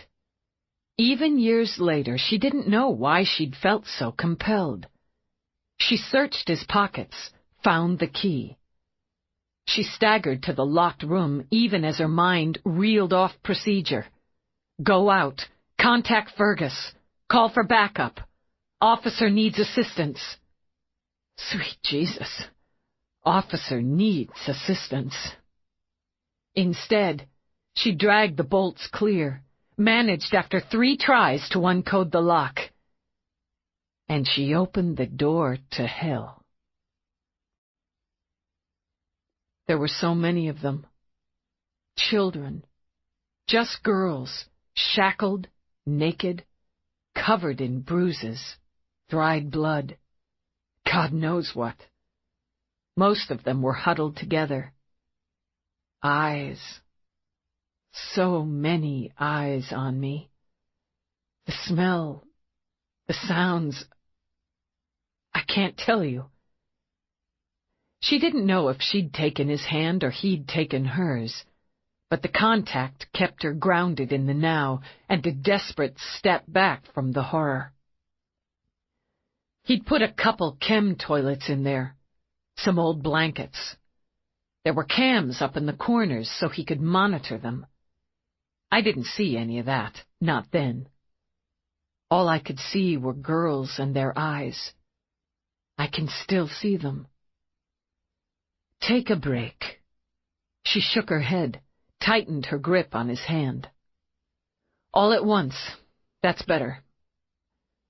For a minute, I went somewhere else. I'd buried those memories of my father and that room in Dallas so deep. It was gone.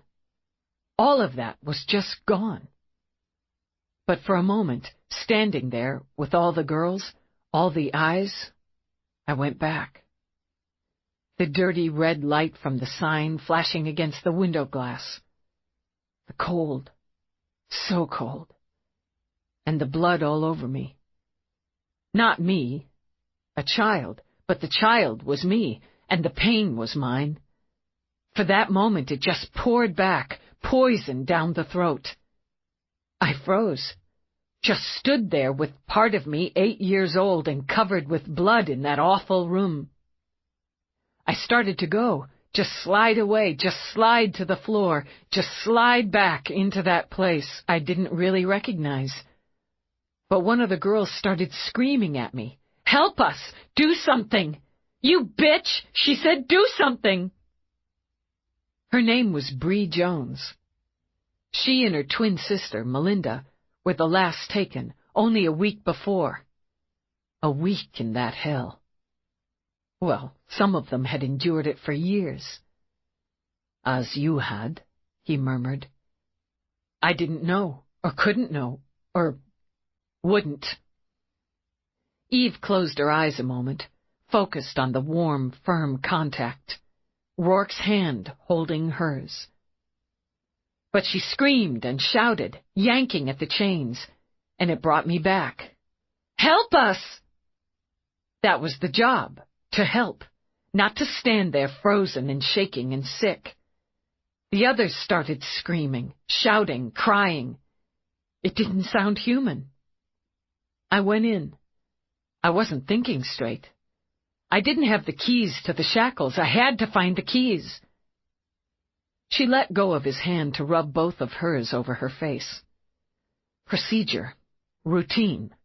I pulled it out, dragged it through the hell. It got me through. I told them I was the police, told them my rank and name, told them they were safe now. When I said I had to go out, get more help, they went crazy. Don't leave us! Begging me, cursing me, wailing like animals. But I had to. I had to get Fergus, get more cops, get medicals. Procedure, routine. It's the foundation. I left them. McQueen was coming around. I didn't even hesitate. Just gave him another shock. Didn't think twice about it. I stepped out in the hall and got Fergus on my communicator. I told him to call for backup and medicals. A lot of both. Multiple victims. Apartment 303. He didn't ask questions. Called it in while he came on the run. He was a good cop. A solid cop. I heard him running up the stairs when I went back to the room. I heard him say, "Mary, Mother of God," like a prayer. I remember that. Then it gets blurry for a while. She took a breath, another drink of wine. But we found the keys, and he found some sheets, some blankets for the girls. He stayed so calm, like a good dad, I guess, soothing. Then procedure, backup, medicals, getting identification and information. Feeney. She looked over the garden with its glimmering lights, drew in the fragrance of flowers she couldn't name. Feeney came in, sat down beside me while the MTs dealt with the cuts.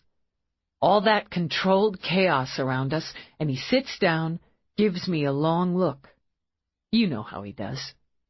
Yes, Roarke murmured. I do. Well, kid, he said, you caught the bad guy today and saved some lives. Not a bad day's work for a rook. I was a little punchy. They'd given me some trank before I could stop them, so I said, "Fuck that, Lieutenant. It's a good day's work for any cop." He just nodded and asked me how many girls. I said 22. I don't know when I counted. I don't remember counting. She swiped at tears she just realized streamed down her cheeks. God. I wouldn't go to the hospital. Big surprise. He took my oral report right there in McQueen's apartment. 2 days later, I was reassigned as his aide. Homicide. Cop Central. In some twisted way, McQueen got me everything I wanted. You're wrong. In every way, Eve, you got it for yourself. You saw something in him others hadn't, and maybe wouldn't have for a long time. She took his hand again, needed his hand again. I saw my father. I saw Richard Troy. I didn't know it, but I saw him when I looked at McQueen. And saved 22 young girls. For 12 years, that was enough. Now it's not. He's already hunting Roarke. She brought her gaze back to his. He'll have a place. If he doesn't have his partner already, he'll soon find one. He'll have transportation, probably a dark van. He broke out through the infirmary, so he'll have drugs, tranks, paralytics. He'll change his appearance a little. His hair was lighter when I caught sight of him today. He's too vain to change it much, but he'll do subtle alterations. He'll dress well, fashionably, but nothing overdone. He'll look safe, attractive, and he'll be eager to start again. Julie gave him a release, but she's not what he's after. He'll need a girl, 12, 13, or a young-looking 14 or 15. If she's with friends or family, he'll find a way to separate her. He'll lure her into the van, or give her just enough trank to make her compliant. She needed to work, Roarke thought, to utilize data, logic, pattern, and step away from the emotion. How? He asked. How would he finance or acquire transportation, a place, suitable clothing, and so on? If it's convenient or necessary, he'll steal, pick pockets. He's as good as you. Please. Okay, maybe not. And I'm going on reports in history anyway. We presumed he had money or funds stashed. The clothes, the electronics, the food and wine in his place. He had to have money, more than we found. He grifted, and well, a long time, and the e-fraud was lucrative. EDD couldn't find a trace of an account attached to him, other than the standard he had under his own name with a couple thousand in it. It's possible they missed it, but we figured he kept a stash, as he'd been trained to do as a kid. Just dig in, take the cash, and go. Multiple caches would be smarter. All the eggs in one basket makes an expensive omelet if broken. You'd know. If he had funds tucked away in New York, he'd have access by now. But, Roarke prompted, I could see a stash, or a few. Running money, quick cash.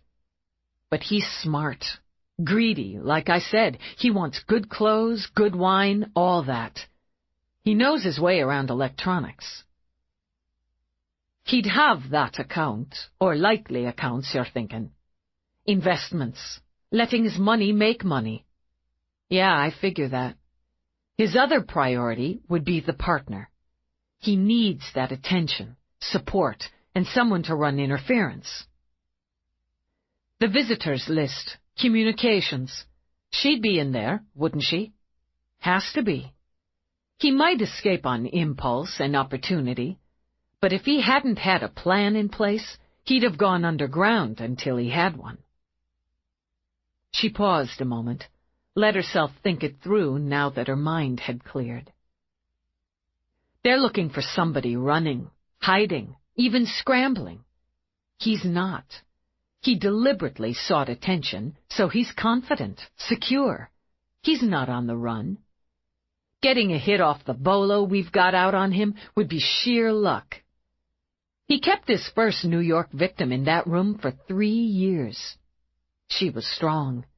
He lived there in a working-class neighborhood on the 3rd floor of a well-occupied building and managed to transport his victims in, and we assume transport the bodies or remains of the ones who didn't survive out without anyone seeing him. He won't go down easy. I don't question your judgment, but we'll add that this time it's more than feeding his need, more than the girls. It's you. It's showing you up, paying you back, and payback is a distraction. It adds an element of risk that wasn't in play before. It's a factor, she agreed, and the break in his pattern complicates things for him more than us. Still, he's had 12 years to think it through, plan it out, refine the details. I have to catch up. Then we'd better get started. He rose, took her hand to bring her to her feet. You didn't take him down all those years ago just because you were lucky. You were smarter than he was, even then. He was stronger, had the advantage, but you didn't lose your head or panic. And you didn't stop. He may have had this time to plan and refine, but you've had it to hone your instincts, to build experience. And you have something else now you didn't have then. You. See how smart you are." He brushed a kiss over her forehead. "It'll give me pleasure to use my considerable resources, not to mention skills. You just mentioned them." "So I did. In any case, I'll enjoy using them to help you put him away a second time, and for good. And I can start doing just that by accessing his visitors and communications logs from the prison." She opened her mouth, a knee-jerk refusal on the tip of her tongue. It wasn't as if she hadn't bent the rules before, but it never sat quite right. Yeah, you do that. They've got no business stonewalling until tomorrow while they work on their spin. I don't care about their spin or the politics. I need to know who he's talked to, seen. I need it all. A few hours' jump on this might save some kid from being taken. They set up in Roarke's private office, with the unregistered equipment, shielded from the intrusive eyes of CompuGuard. He walked to the wide U-shaped command center, laid his palm on the security plate. "This is Roarke. Power up." And the controls glittered like jewels against the sleek black console. Nothing accessed here could go in any report, not until the data came to her by proper and legal channels. But one of his shades of gray, she thought. He had more than she did, a thinner and more adjustable line. Still, all she had to do was remember all the girls, all those eyes inside that obscenity of a room, to step over to Roarke's side of it. She sat at the auxiliary comp, called up her files. She'd need to set up a board. She worked better with visuals. But for now, she'd take the time to refresh herself on all things Isaac McQueen. She steeped herself in it, in the photographs, the data stream, the psychiatric reports, court transcripts. She surfaced when Roarke set a mug of coffee on the console beside her. "The medical he killed yesterday had a wife and a 2-year-old daughter." She nodded. "You think I need to justify what I'm doing or letting you do? Maybe sometime down the road I will. Right now I'm clear on it. I'm sidestepping politics." She looked up at him. He'd tied his hair back. Work mode. "I've got no problem with that." "All right then. I have his visitor's log and the record of all approved communications. I imagine you've considered he communicated with someone outside by non-approved means. If so, he didn't use any variation of his own ID or send or receive by anyone using any variation of those on the approved list. I'll look deeper." He leaned on the console, sipped from a mug of his own. "I programmed a search for key phrases, repetitions. So far, all the ECOMs are innocuous. Answers to messages from reporters, writers, an inmate advocacy group. There's very little over a 12-year period, which weighs on the side he found a way to skirt around approval." Eve drank coffee and considered. He's got the E-skills. He wouldn't make a mistake there, and he'd be very careful what he put on a hard drive. We stripped down his electronics before. Next to nothing. He's very careful.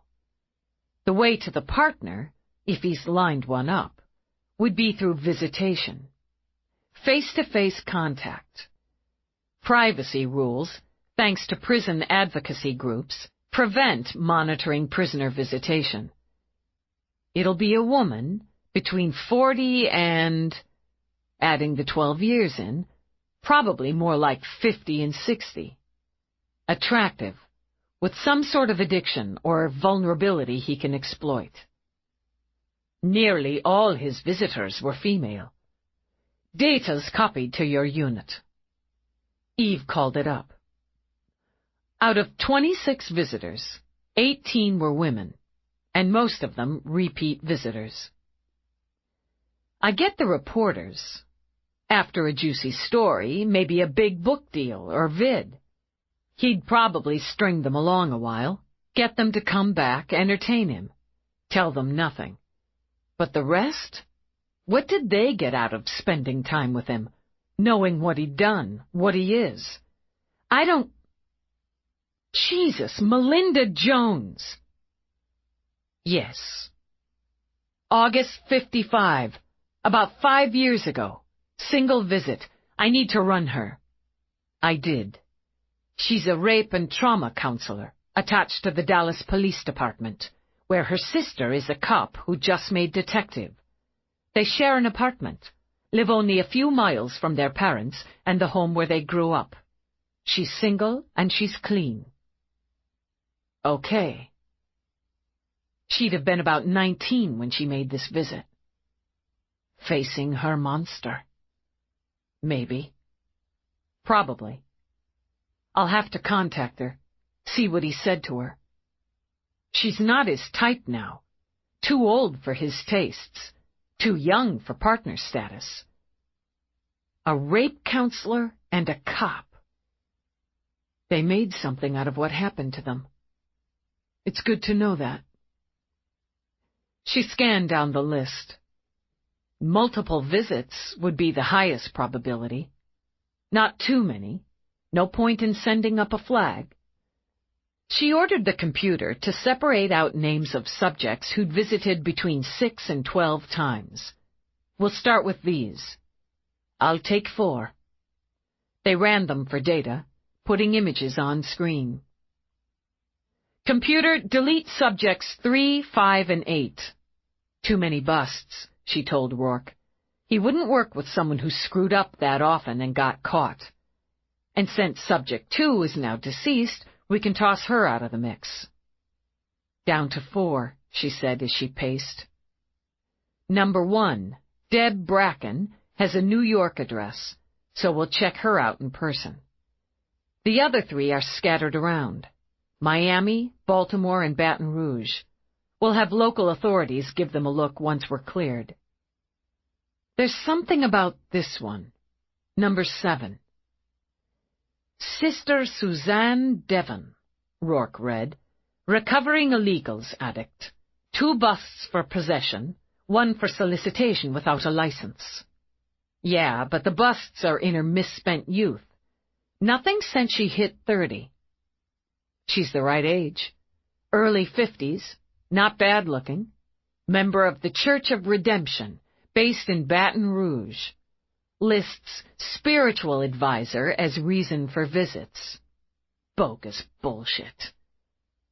The last visit was more than a year ago. That wouldn't matter if he managed to set things up and contact her under the radar. She gives me a buzz, so we'll look at her, and number 6, she hits the notes.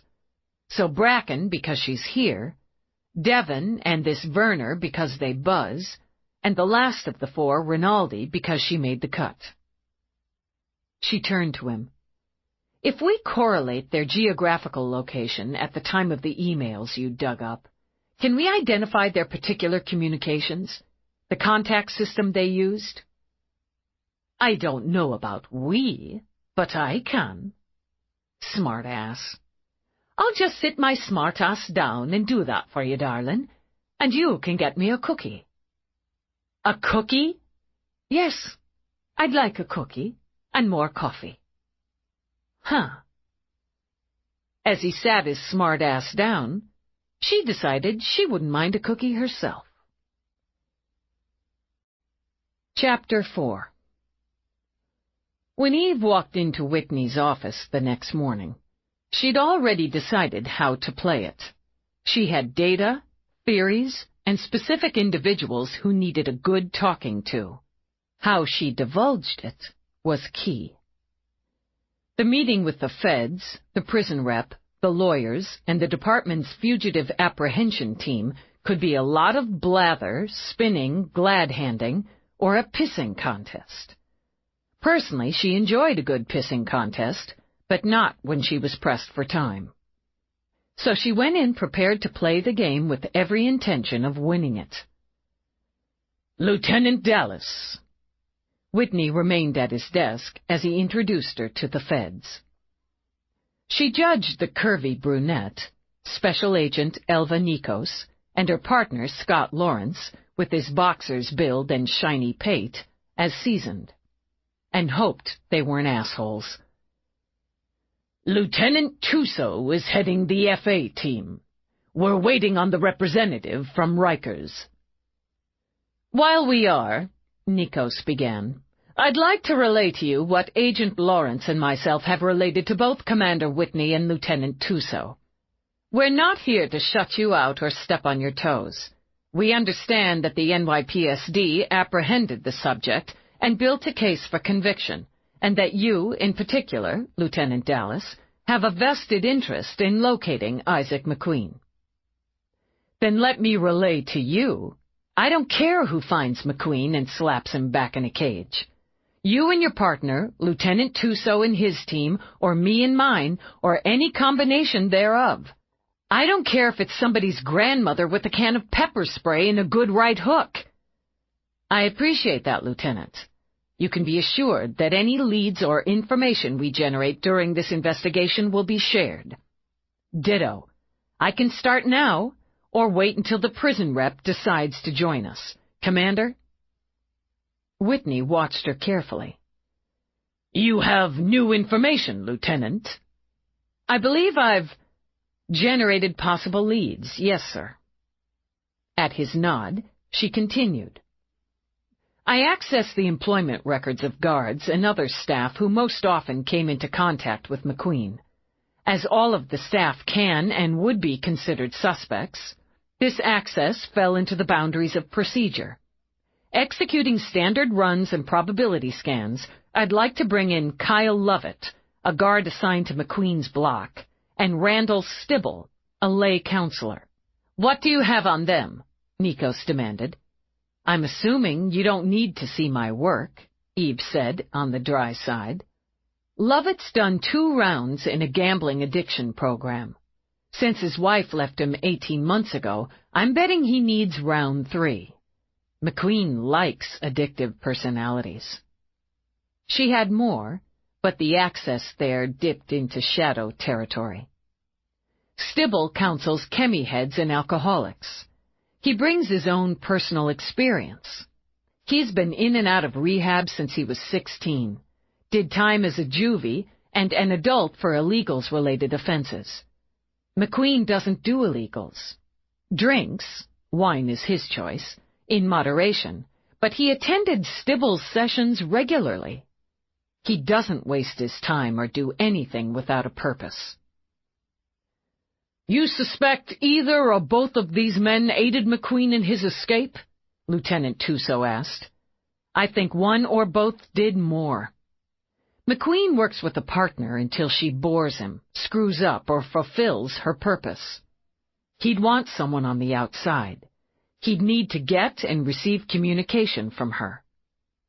He needed a liaison, Nikos said, and has likely worked with more than one over the past 12 years. We're going to find his visitors list leans heavily toward females. We connect someone at the prison, and my money's on either or both of these men. We have a lead on the partner. She'll be an addict of some kind, likely have a sheet for grifting at the least. She'll be between the ages of 45 and 60, attractive. Now it got trickier. I have a short list of names of women who fit the partner profile and have connections or associations with either Stibble or Lovett. We could get lucky and match one up with the visitors list. That's considerable, and in a short amount of time. Eve merely glanced at Nikos. We don't have any to waste. He's already hunting. We know McQueen prefers urban environments, Tuso began. He most usually hunts and abducts his victims in busy areas, likes the crowds. Times Square, Chelsea Piers, Coney Island, those were his primary hunting grounds during his last spree. Eve wanted to say it hadn't been a spree. Sprees were fast, furious, often random. Just a thirst for violence and excitement. But she held her tongue. He's already hit New York, Tuso continued, and sent messages to Lieutenant Dallas through the victims. Our focus will be on his known hunting grounds. We'll coordinate with you, Nikos told him. Our probability scans and analyses are heavily weighted toward McQueen moving out of New York and going under for a period of time, she began. We're looking at public transportation and doing facial recognition on toll scans. Eve held her tongue again as Nikos ran through the FBI's strategy. If the feds wanted to believe McQueen was on the run, let them. We already have officers in place at the high-probability targets, Tuso continued. McQueen usually snatches his VIX at night, but he's been known to work in daylight. We'll have those areas covered 24/7 until his capture. After a brisk knock on the door, Whitney's admin announced Oliver Greenleaf, the prison's chief administrator. Eve immediately dubbed him a weasel. Striding in at his side in a sharp red suit, Amanda Spring, the prison's chief counsel, carried a glossy leather briefcase the same shade of golden brown as her hair. Commander! With a toothy smile, Greenleaf extended his hand as he crossed the room. I do apologize for being a bit late. We were detained by... You're fully 20 minutes late, Whitney said in a tone that, to Eve's private satisfaction, wiped the smile off Greenleaf's pale, pinched face. And I'm not interested in your reasons or excuses. You've already kept this department and agents from the FBI waiting more than 24 hours for information vital to our joint investigation. Commander. Spring nudged her client aside and spoke in a tone equally stern. As legal counsel for...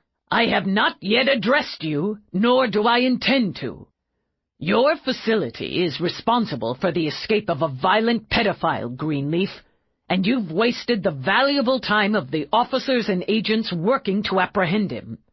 I'm telling you, and the lawyer you felt it necessary to bring to this office, that if one girl is taken, is hurt in any way, you will have hell to pay. That's a personal promise. Commander Whitney, threats are hardly productive. Whitney skewered the lawyer with a look.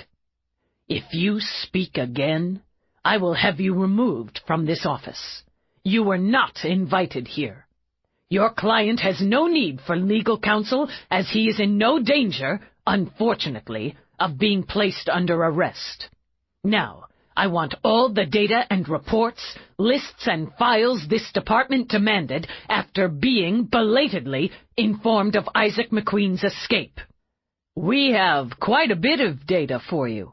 Unfortunately, our internal investigation is not yet complete. It's, of course, imperative that this investigation be thorough and comprehensive. We expect to have those reports finalized and in your hand by the end of the day. Whitney's stare could have melted iron. If you stall 30 seconds more, this is what's going to happen. I will hold a media conference, along with my lieutenants and these agents. I will announce not only that Isaac McQueen walked out of your facility after murdering a medical, but that you deemed it proper to delay informing the NYPSD of this escape for over 18 hours, during which time McQueen assaulted and raped a female victim, assaulted her male cohab. I will provide graphic details of these attacks. Commander, shut up! I'm not done. I will further report that your facility has delayed another 24 hours in providing this department and the FBI with vital and pertinent data, and that charges of obstruction of justice are being considered. I will then have Lieutenant Dallas remind the public just what she found when she apprehended Isaac McQueen 12 years ago. You'll be lucky if they don't come for you with pitchforks. He waited a beat. I want everything you've got, and now, including your preliminary reports and findings on your internal investigation. 30 seconds, Whitney repeated, when Greenleaf looked at Spring for guidance. Don't test me again." Spring opened her briefcase. "Permission to speak," she said in bitter tones. "No. Put the files on my desk, then get out, both of you. If all the data required and requested is not within those files, Greenleaf, you're going to need a lawyer, as is your superior. Feel free to pass that information along to him." Spring laid a disk bag on Whitney's desk, then shook her head when Greenleaf started to speak again. She turned on her fancy heels, strode out with her client, scurrying after her. For a moment, there was absolute silence. Throughout the ass-kicking, Lawrence sat, silent and still. His face put even mind of some African chieftain, handsomely carved, fiercely stoic. Now a grin spread over those sculpted planes and angles. "It's inappropriate," he said, "but I really want to applaud. One question, Commander. Would you have done it? Gone public?" "Lieutenant Dallas?" Whitney glanced at her. "Would I?" "You gave them more time than you wanted, than was necessary. They showed no genuine concern for endangering the public or even for the murder of an employee in their facility.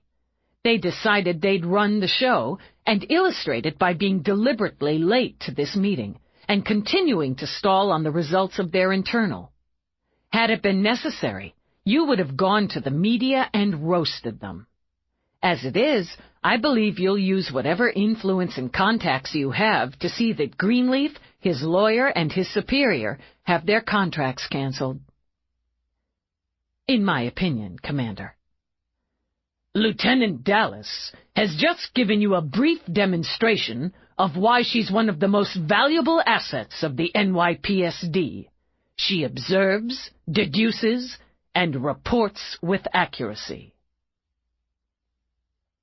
Eve took her copies of the data files to her office with a quick signal for Peabody to follow when she swung through the bullpen. "How'd it go?" Peabody asked. "It took longer than I figured, so I was starting to get jumpy." "The prison people kept us waiting, kept trying to stall." Whitney sliced and diced them like one of those samurai chefs. It was beautiful. "I think we got lucky with the feds. I'm not reading complete asshole, though I believe they're pursuing the wrong angles. And Tuso from FA's got teams in place at McQueen's known hunting grounds. Now sit down." "Uh-oh." "I have names, connections, and a plan of action already. I'm not going to tell you how I got the data." "Okay." "Officially, I gathered the data by standard means, maybe brushing the line a little. I've already passed what I could with those parameters to the other investigators. The feds will be talking to one of the guards. He's dirty. We'll take a lay addiction counselor. He's involved.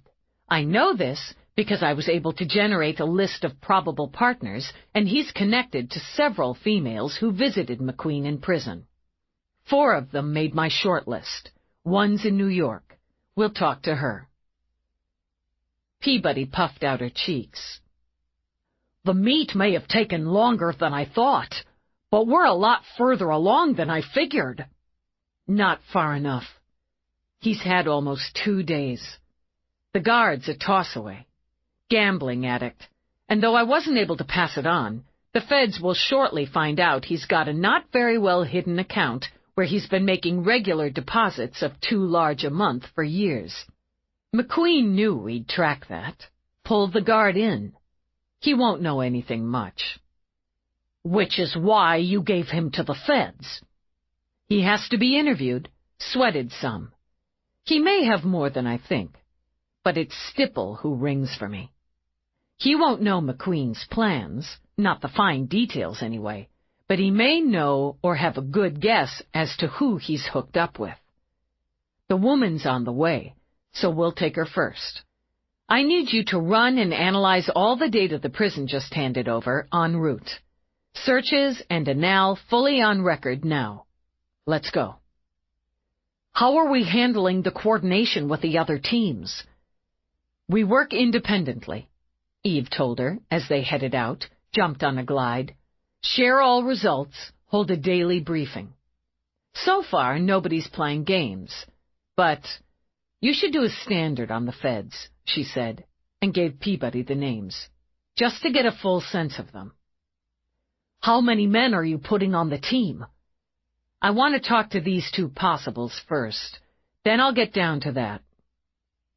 In the garage, she got behind the wheel of her vehicle. I've gone around and around on it. I had some time and space to settle last night, think it through. The probability runs, given the current data, say McQueen's in New York. He'll hunt here, work to engage me. He wants me to be part of the investigation. That makes the most sense. I don't think so, because staying in New York is stupid, and he's not. He broke pattern, yeah, which means he's likely to break it again. But I've had 12 years to make New York my ground. He wants to take me on, and yeah, that plays, but why would he do it on my home ground? He could go anywhere. Leave New York, Peabody pointed out. Lose you. He's already given me a good shot. I don't know. It doesn't feel right. It feels too simple, too straightforward. He likes elaborate. He had years to put his plans together, and this is the best he can do? Maybe I'm overthinking, second-guessing. She rolled her shoulders to loosen them. I need to consult with Mira. I trust her more than a probability run. She was at the ceremony yesterday. Yeah, I saw her. It was nice, seeing so many friends. I owe you big for cutting me loose early yesterday. Consider you won't be again until McQueen's back in a cage. Even so, it meant a lot to my parents for me to spend real time with them. Dad took us out to dinner. A real restaurant, too. Not veggie, not vegan, not healthy choice for free-agers. We had actual meat. They were sorry you and Roarke couldn't come. They understood, but they were sorry. It was nice to see them anyway. Give me data, Peabody. We're nearly there. Special Agent Scott Lawrence, 27-year vet, recruited while he was in college. String of commendations. On the short list for bureau chief. Interesting. He let her take the lead. Well, she's no slouch. He's married, 22 years, 2 kids. She's single, got 8 years in. Degrees in psych, criminology. First in her class at Quantico. She looked up when Eve rattled up to a second-level spot on the street.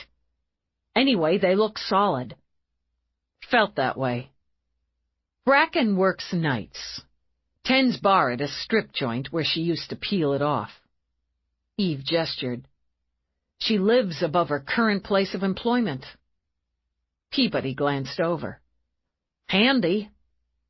Had her club LC license pulled when she tested positive on the regulation exam for illegals. She's 51, no marriages, no official cohabs, no offspring. Spotty employment. A couple of stints for illegals-related charges. Nothing major. Her juvie records show consistent truancy, runaway, petty theft. Sounds like McQueen's type. The neighborhood had probably seen better days, but to Eve's eye it looked as though it had always been dirty, dreary, and dangerous. The strip joint, cleverly named Strip Joint, hunched against the sidewalk like a gaudy toad. Some street artist had drawn excellently executed and optimistically sized male genitalia onto the naked and also optimistically endowed naked woman on the sign. As it didn't look fresh, Eve assumed either the owners didn't give a rat's ass or thought it added interest. She'd have used her master to gain access to the residential door, but the lock was broken. And that did look fresh. She ignored the smell of stale Zoner in the skinny entryway, and the far skinnier elevator. Peabody clumped up the stairs after her. "Why do guys always urinate on the walls of places like this?" Expressing their disdain for the facilities. Peabody snorted. "Good one. Disdain by P. I bet she lives all the way up on 4. 4C. Oh, well. I ate all my dessert last night and part of McNabb's. I deserve to walk up 4 flights. I wasn't going to have dessert, but it was right there, all gooey and sweet. It's like sex. I mean, when it's right there, what are you supposed to do? I wasn't going to have that either. Sex, with my parents bunking in the office, but, well, it was right there. I'll tolerate the gooey and sweet, Peabody, but I'm not thinking about you having sex with McNabb, especially in the same sentence as my parents. I think they had sex, too." Eve struggled not to wince or twitch. "Do you want me to kick you down 4 flights of steps and make you walk up again?" "I'd probably bounce all the way down, too, with all this gooey and sweet in my butt, so I guess not." "Good choice." No palm plate, no security cam, Eve noted on 4C. Just 2 deadbolts and a manual peep. She banged her fist on the door. McQueen's partners always kept their own places, she told Peabody. Usually worked full or part-time. We only have information from the Vics on the last. She helped him lure, abduct, restrain. She helped him clean them up if he decided to use one he'd had for a while. Then she liked to watch. Peabody's face went cold. "Which makes her as much of a monster as him." "Yeah, it does." Eve banged again. A door opened across the hall. "Shut the fuck up! People are trying to sleep!" Eve studied the man glaring at her. He stood buck naked, but for a nipple ring and a tat of a coiled snake.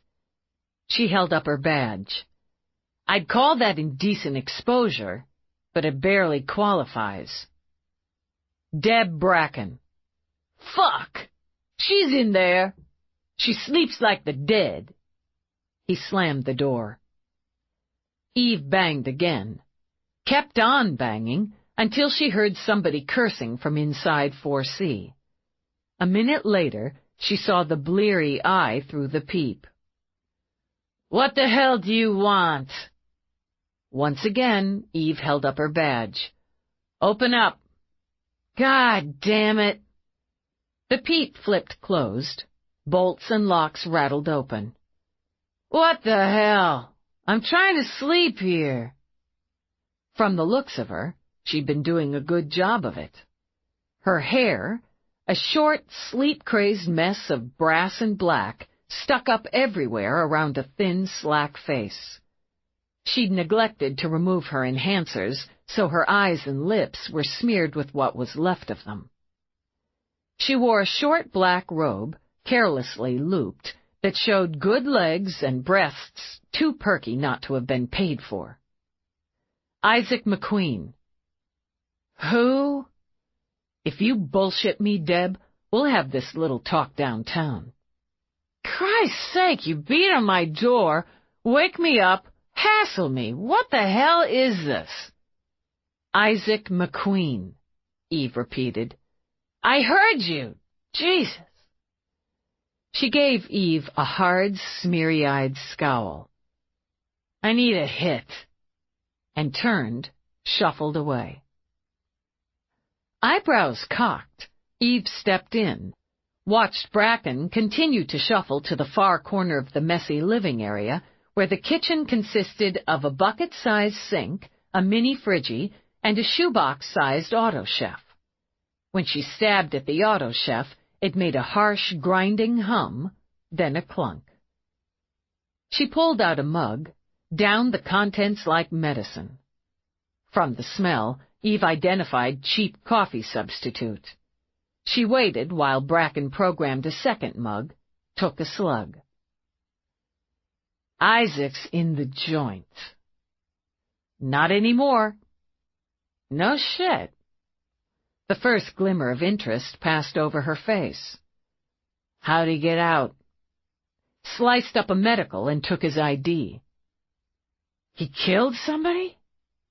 Bracken's scowl deepened. That's bullshit. It's not the first time. I don't believe that. She glugged down more coffee, shook her head. He wasn't in for murder, so he didn't do murder. He's maybe a prick, but he ain't no killer. Tell that to the medical's widow and kid. Has he been by to see you, Deb? Shit, no. I'm old news to him. She frowned into her coffee. Prick. You visited him in the tombs. Yeah, so what? It's not against the law. Some cop framed him, set him up so she could get some flash. So he liked kiddie porn. Everybody's got their quirks, right? Anyway, I just went in a couple times to talk to him, give him some company. 11 visits is more than a couple, Peabody pointed out. What's the difference? I haven't seen him in, 2 years. He gave me the boot. Get that? He's in the joint and he gives me the boot. Prick. How did you and McQueen get acquainted? Eve asked her. What's it to you? At Eve's nod, Peabody took a file from her bag, handed it to Eve. She walked it over, set it on the tiny, crowded counter, opened it. Take a look. This is what he kept in a locked room in his apartment 12 years ago. Bracken's face paled, but she shook her head again. It was a frame-up. I was in that room. I found those girls. You're the one who set him up? I didn't set him up, but I took him down, and I will again. Here's what he did yesterday, so I'd know he was back in business. She showed her the evidence photo of Julie Kopeski. She and her cohab live in that apartment now. McQueen broke in. He beat the crap out of her, raped her. I wonder, Deb, if he'll decide to look you up, renew your acquaintance. I want to sit down. Go ahead. She made her way through the clutter, dropped into a chair. This isn't bullshit. Do you want to see a picture of the medical he cut up? No. Christ, no. I liked the guy. I really liked him. He talked to me like I was special. Said real sweet things. And he's nice looking, you know. He just seems so sad. And like he needed somebody to talk to care about him. It really hurt my feelings when he said he didn't want to see me anymore. And he took me off the visitors list, wouldn't answer my messages. You didn't start visiting him out of the goodness of your heart. See, I was in this program. I had some issues with substances. It was like community service, supposed to be good for me. And okay, I'm clean now. You can do a test. I've been clean for almost 9 months. But maybe back then I still had issues, and I got 100 for the visits. I did it for the money at first. But then I really liked the prick, you know? Who made the arrangements? I don't like to get him in trouble. Deb, McQueen had a steady stream of women visiting him. Women like you, Eve added, with issues. McQueen liked to work with a partner, a woman with issues. Spots of color bloomed on her cheeks as her mouth dropped open. Fuck me! I'd never do shit to a kid, to anybody. Okay, maybe when I had issues I skimmed a few pockets, ran a few games, but that was part of the issue. I never hurt anybody. I wouldn't have helped him do anything to a kid, Christ's sake. Which is probably why he gave you the boot. Who set you up? Stib, that son of a bitch. I'll kill him. I don't mean for real.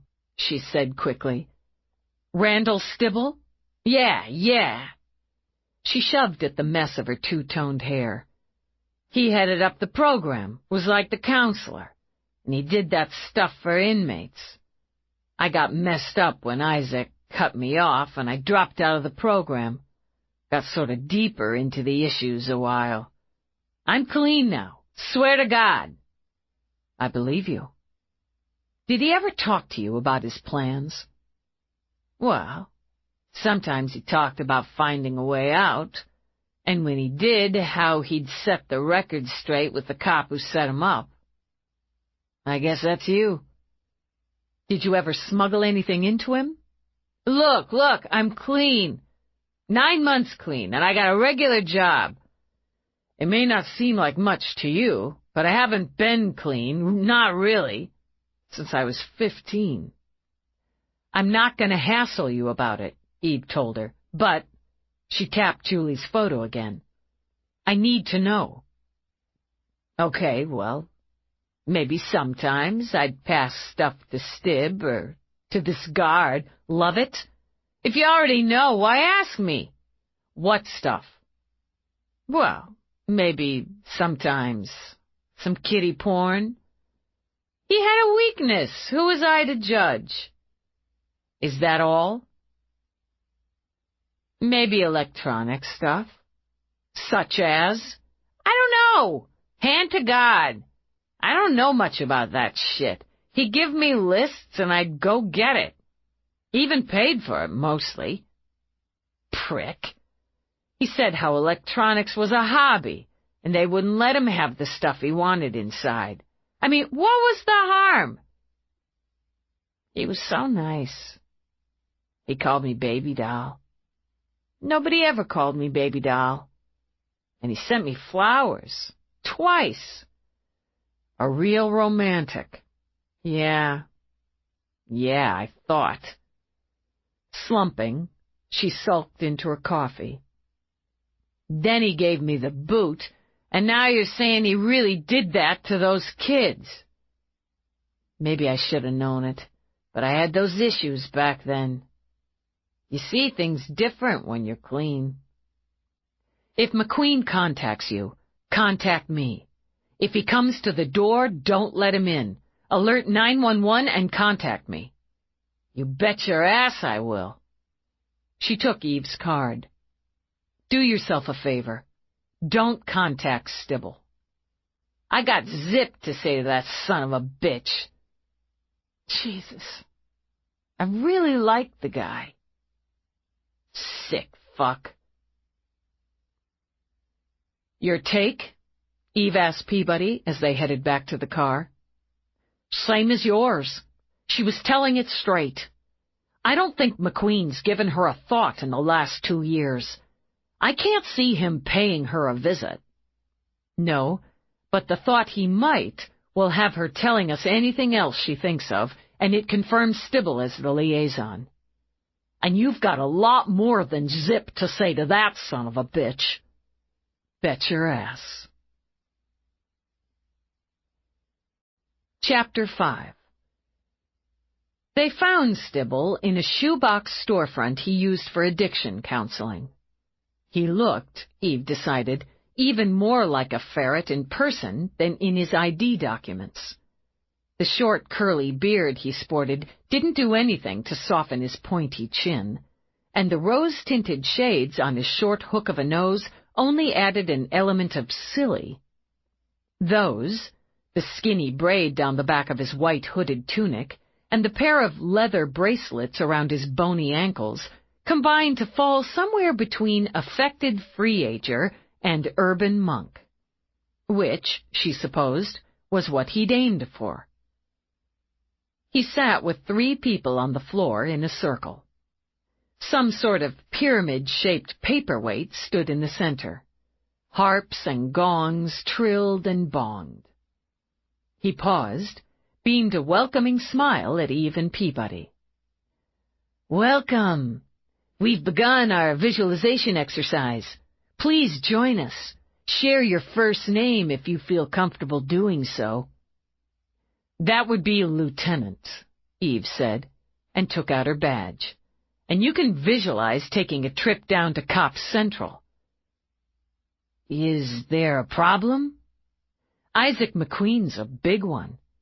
You arranging his auditions for a new partner while collecting a fee from the State's another big one for you.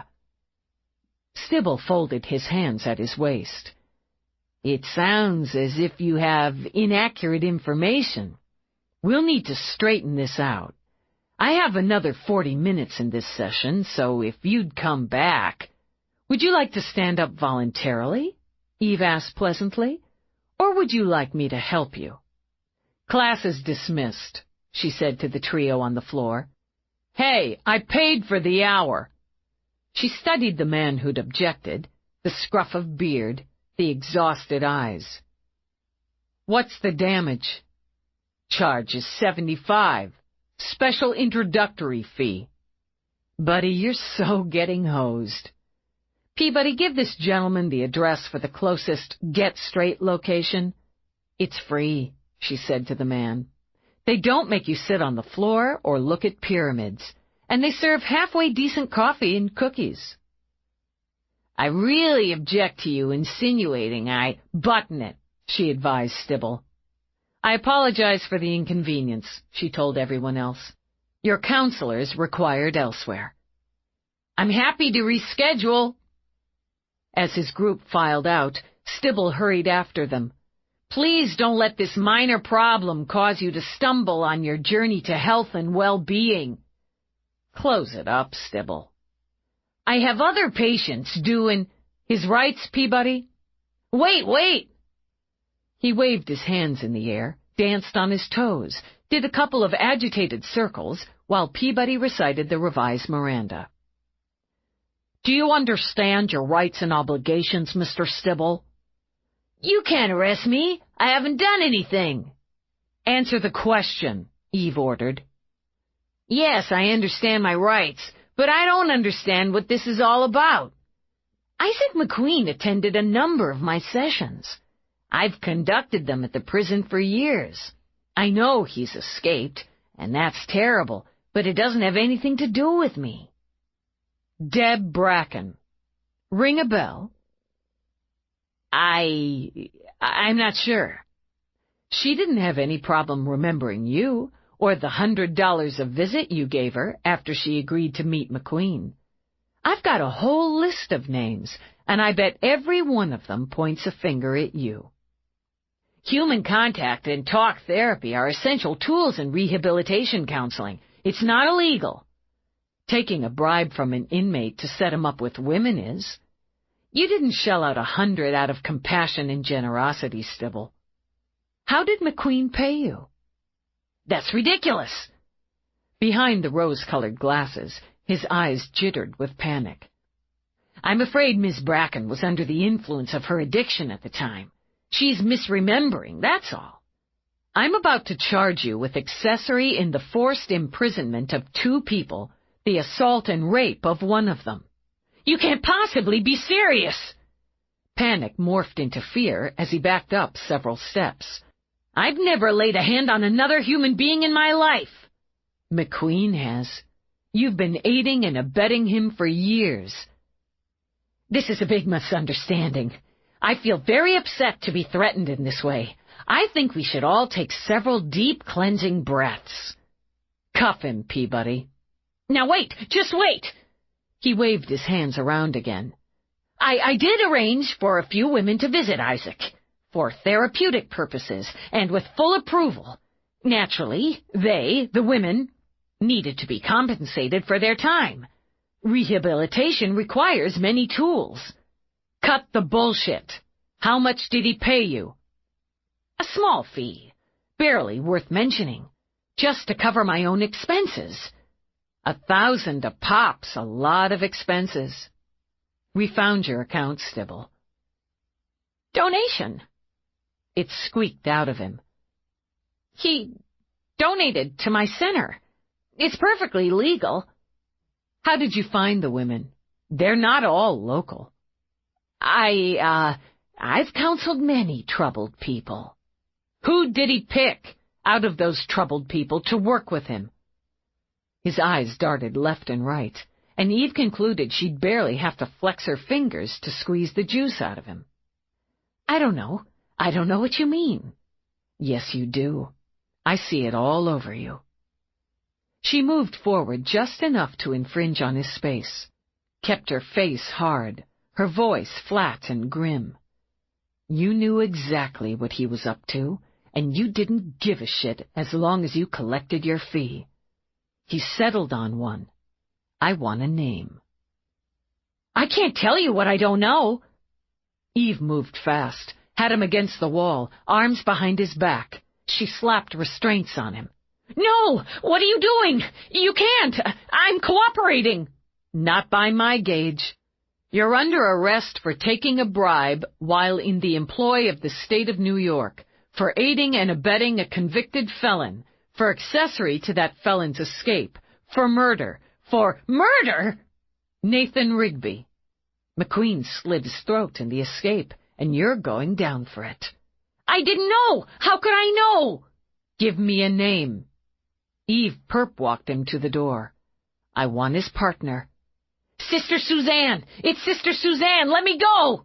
Where is she? I don't know! I swear to God! She paused, just inside the door, slightly loosened her grip. How do you know he picked her? I took messages in and out for them, after she told me he wanted to stop the visits. Memo cubes and discs. I don't know what was on them. He'd tell me where to send hers, different mail drops. That's all I know. Oh, I doubt it, but it's a start. She muscled him out of the door. I cooperated. You can't arrest me for anything. Watch me. Eve planned to move him through processing, let him sweat, then hit him again. He had more to give, and she had little doubt he'd give it. While she worked him, Peabody could do a deeper search on and for Sister Suzanne Devon. But as she pulled into the garage at Central, her communicator signaled. Dallas. You're to report to Commander Whitney's office immediately, Lieutenant. On my way. Do you think something broke? Peabody wondered. I'll find out when I get up there. Can you handle this asshole? Peabody glanced back at Stibble, who'd sobbed the entire way in. I think I can manage him. Pass him off, then have him put in a box until I get there. He sobbed on the elevator, too. With absolute relief, Eve jumped off at the first opportunity, shifted to the glides for the trip to the commander's office. The admin showed her in immediately, shut the door. Commander, Detective Peabody and I took Randall Stibble into custody. He gave up the partner. We'll get to that. Sit down, Lieutenant. Though she preferred standing, and he knew it, she sat, because his tone brooked no argument. Sir, McQueen's surfaced. He's taken a hostage. A hostage? We assume a hostage, as she no longer fits his victim type. No longer fits. Her belly clutched. He's taken one of his former victims. He has one of those girls. I never considered. I should have. She shook it off, tried to shake it off. How do we know she's with McQueen? He left a message. He paused at the knock, nodded when Dr. Mira came in. Now Eve felt a prickle at the back of her neck. Eve. Mira sat in the chair angled toward hers. Her face, as always, was quiet and lovely, but the worry in her eyes pushed Eve to her feet. Commander, I want you to sit down, Dallas. I've asked Dr. Mira to join us as we both value her insight and opinion. I've already briefed her. When she obeyed, he brought his chair over, something she'd never known him to do, so he sat across from her at eye level. At approximately midnight Central Time, Isaac McQueen abducted Melinda Jones, one of the twin girls and last victims he previously abducted from the Times Square area. I know who she is, Eve said quietly. She went to see him in prison when she was 19. I didn't follow up on it. Her mouth went dry now, and her heart began to thump. She lives in Dallas, she and her sister. The sister's a cop. They live in Dallas. My name. Because she'd been found there, beaten, brutalized, and unable, or unwilling, to remember. What was the message? This recording answered when Detective Jones called her sister's link. Whitney kept his eyes on her, ordered his computer to replay the message copied to him by the Dallas police. Hello, Bree. I hope you remember me. Melinda did at our surprise reunion. Such a pretty young woman now, and you look just like her, even with the different hairstyles. It's your old friend Isaac. Melinda and I are getting reacquainted, and we've so much to catch up on. I hope to do the same with you. We hardly had any time together all those years ago, as we were so rudely interrupted. Be a sweetheart, won't you, and pass this along to Eve Dallas. That's Lieutenant Dallas now. Come and get me. If it isn't Dallas to Dallas. Don't you love that? Within 8 hours after this message is received, well, I can only say Melinda's going to be very unhappy with only 9 fingers. And that's just the start. 8 hours, Eve. Round 2 starts now. Love, Isaac. Did they trace the link? In her vehicle, Whitney told her, barely a mile from her apartment. What time did the sister try to tag the link? At 10:43 this morning. It's still shy of noon. We're good on time. We have no proof of life, Whitney began. He wouldn't kill her, sir. Not right off the jump. He chose Melinda Jones for specific reasons. She confronted him while he was in prison. There are no visitor records listing any of his other victims or family members. In addition, he's gone to some trouble to set this up. He had to have ways and means to get to her, a place to keep her, and that means he's done his research and utilized his partner to make arrangements. No point in all that, just to kill her. While I tend to agree, it's very possible she's no more than bait, dead or alive, to lure you down. He wants you there, out of your element and without your usual resources. And we agree he's gone to some trouble, used a partner, with you as the target. He paused, leaned toward her slightly. Understand me, Lieutenant. I won't order you to go. Wherever he wants to take me on, Commander, he won't stop until that happens. She'd known, Eve thought now. She'd known it wouldn't be New York, that he wouldn't wage this battle on her ground. But Dallas. She'd never considered he'd use Dallas and a former victim. And she should have.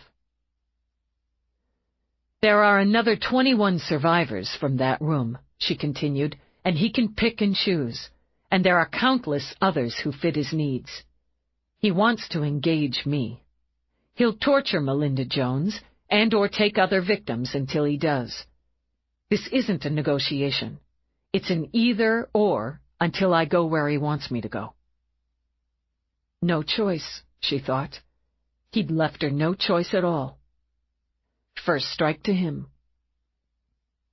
I'd prefer having your permission and support, Commander, and the cooperation of the Dallas PSD, but I'll go without it. I have personal time coming, and I'll take it. I've spoken with Detective Jones's lieutenant.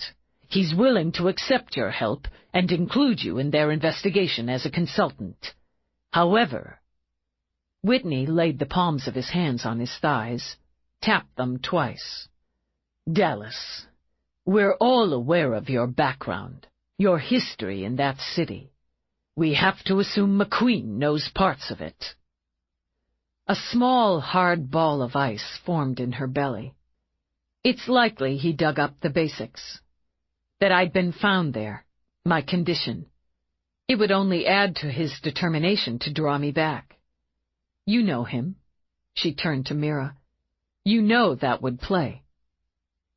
Commander, if I could have a few moments in private with the lieutenant. His eyebrows drew together, but he nodded and rose. Of course. We're wasting time, Eve said the minute the door shut behind him. We all know I have to go, so there's no damn point in talking it all to death. And I'll block you leaving New York unless you talk to me. You can't. Mira's eyes, a mild, soft blue, hardened to steel. Don't be so sure. You'd let him torture, dismember, kill an innocent woman, so what? I don't experience some emotional trauma? Eve shoved to her feet. I'm a cop. It's not your job to decide. It's precisely my job, Mira corrected with a rare flash of temper. You didn't blink. You didn't hesitate. And you'd better do both now, here with me. Or would you rather bull forward and go, then find yourself unable to deal with it when that innocence and your own life is on the line? You were beaten and raped in Dallas. Chicago, too. I remember it some, and a couple other places. Do I have to give you a list of cities so you can clear my travel? You didn't kill your abuser in Chicago. You were finally able to defend yourself in Dallas, a child of 8 who, covered with blood, her arm broken, her mind frozen in shock, wandered the streets. I know what happened. I was there.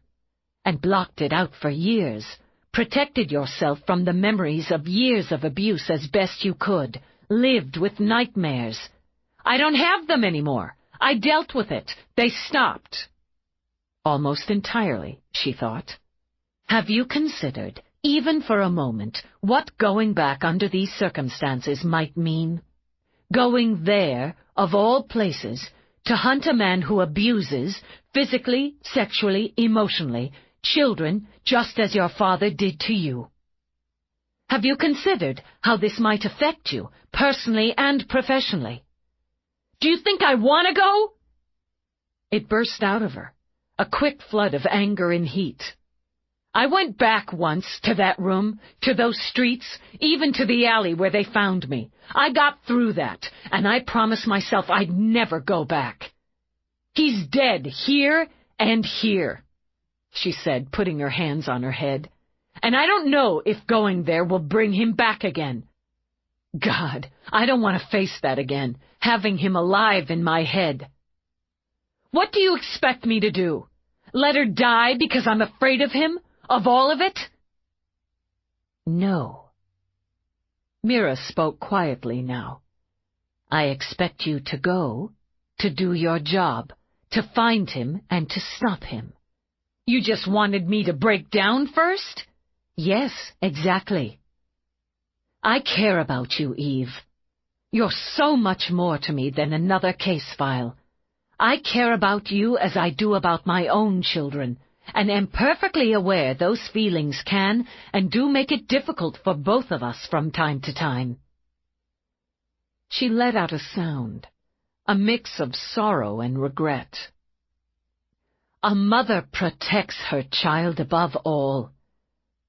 She also has to let her go, but not without being sure her child is prepared and armed and ready.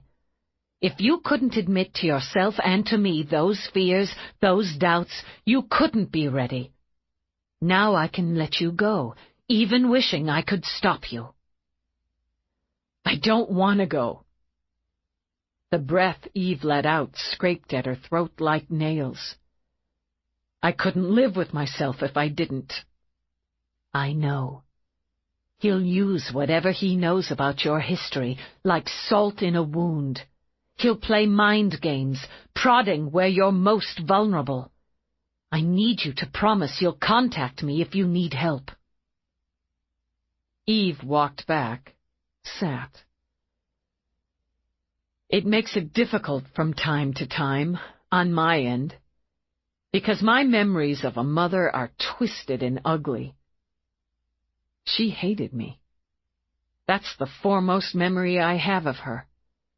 The hate in her eyes when she looked at me. So I don't know how to respond when the offer of, I guess, a maternal type of affection and support is pure or whatever. I understand that. It's something we can delve into deeper when you're ready." Mira laid a hand over Eve's. "Promise you'll let me know if you need my help." "I do. I will." Rising, Mira started for the door, stopped. "You're stronger than you were, and you were always strong. You're smarter than you were, and you were always smart. You have more because you let yourself give and take more. He hasn't changed since you stopped him. You have. Use that," she said, and opened the door. "Commander," Mira said when Whitney came back in, "in my opinion, Lieutenant Dallas is clear for this assignment." "The choice is yours, Lieutenant." "You know I've made it, sir." "Very well. Lieutenant Riccio has cleared you as well, and to take another investigator at your discretion. If you want Peabody, I'll have it done." "Peabody's needed here, Commander. She studied the case files, already has the research and data on the partner, as well as a suspect in custody for accessory who may have more information. I want her to continue to work the case from here, to work it as primary." "That's your call." "I'll brief her. I'll take Roarke as expert consultant, civilian, if he's available." "Make whatever arrangements you deem best, and contact me when you're in the air." He drew a disk from his pocket.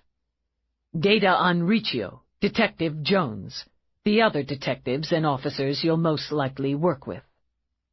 "Thank you, sir. That's thorough." "I know my cops," he said briefly. "It'll save you from running them. Good hunting, Lieutenant." She hurried back to Homicide. She'd have time to think, review, plan on the trip, but for now she had to move fast. She spotted Peabody eyeing the dubious choices at vending outside the bullpen. "Peabody with me." She went straight through into her office. "I've got Stibble holding. I was just going to grab some lunch, then grab it later. McQueen's in Dallas. He grabbed Melinda Jones, one of his former Vics, last night." "Is she alive?" "Assumed. He left a message for her twin sister. I've been invited down there to play with them." Peabody broke off, shut the door. "Does he know what happened to you there?" Undetermined. As she spoke, Eve packed a file box. "I'm leaving ASAP." "You mean we?" "No, I don't. I need you here. I want you to handle Stibble. Wring him dry. Continue to find out anything you can on this Sister Suzanne. She'll be in Dallas. She'll have laid the groundwork for McQueen. They've got a place, somewhere private enough to hold a hostage. She'll have a place of her own close by. Use Baxter and Trueheart.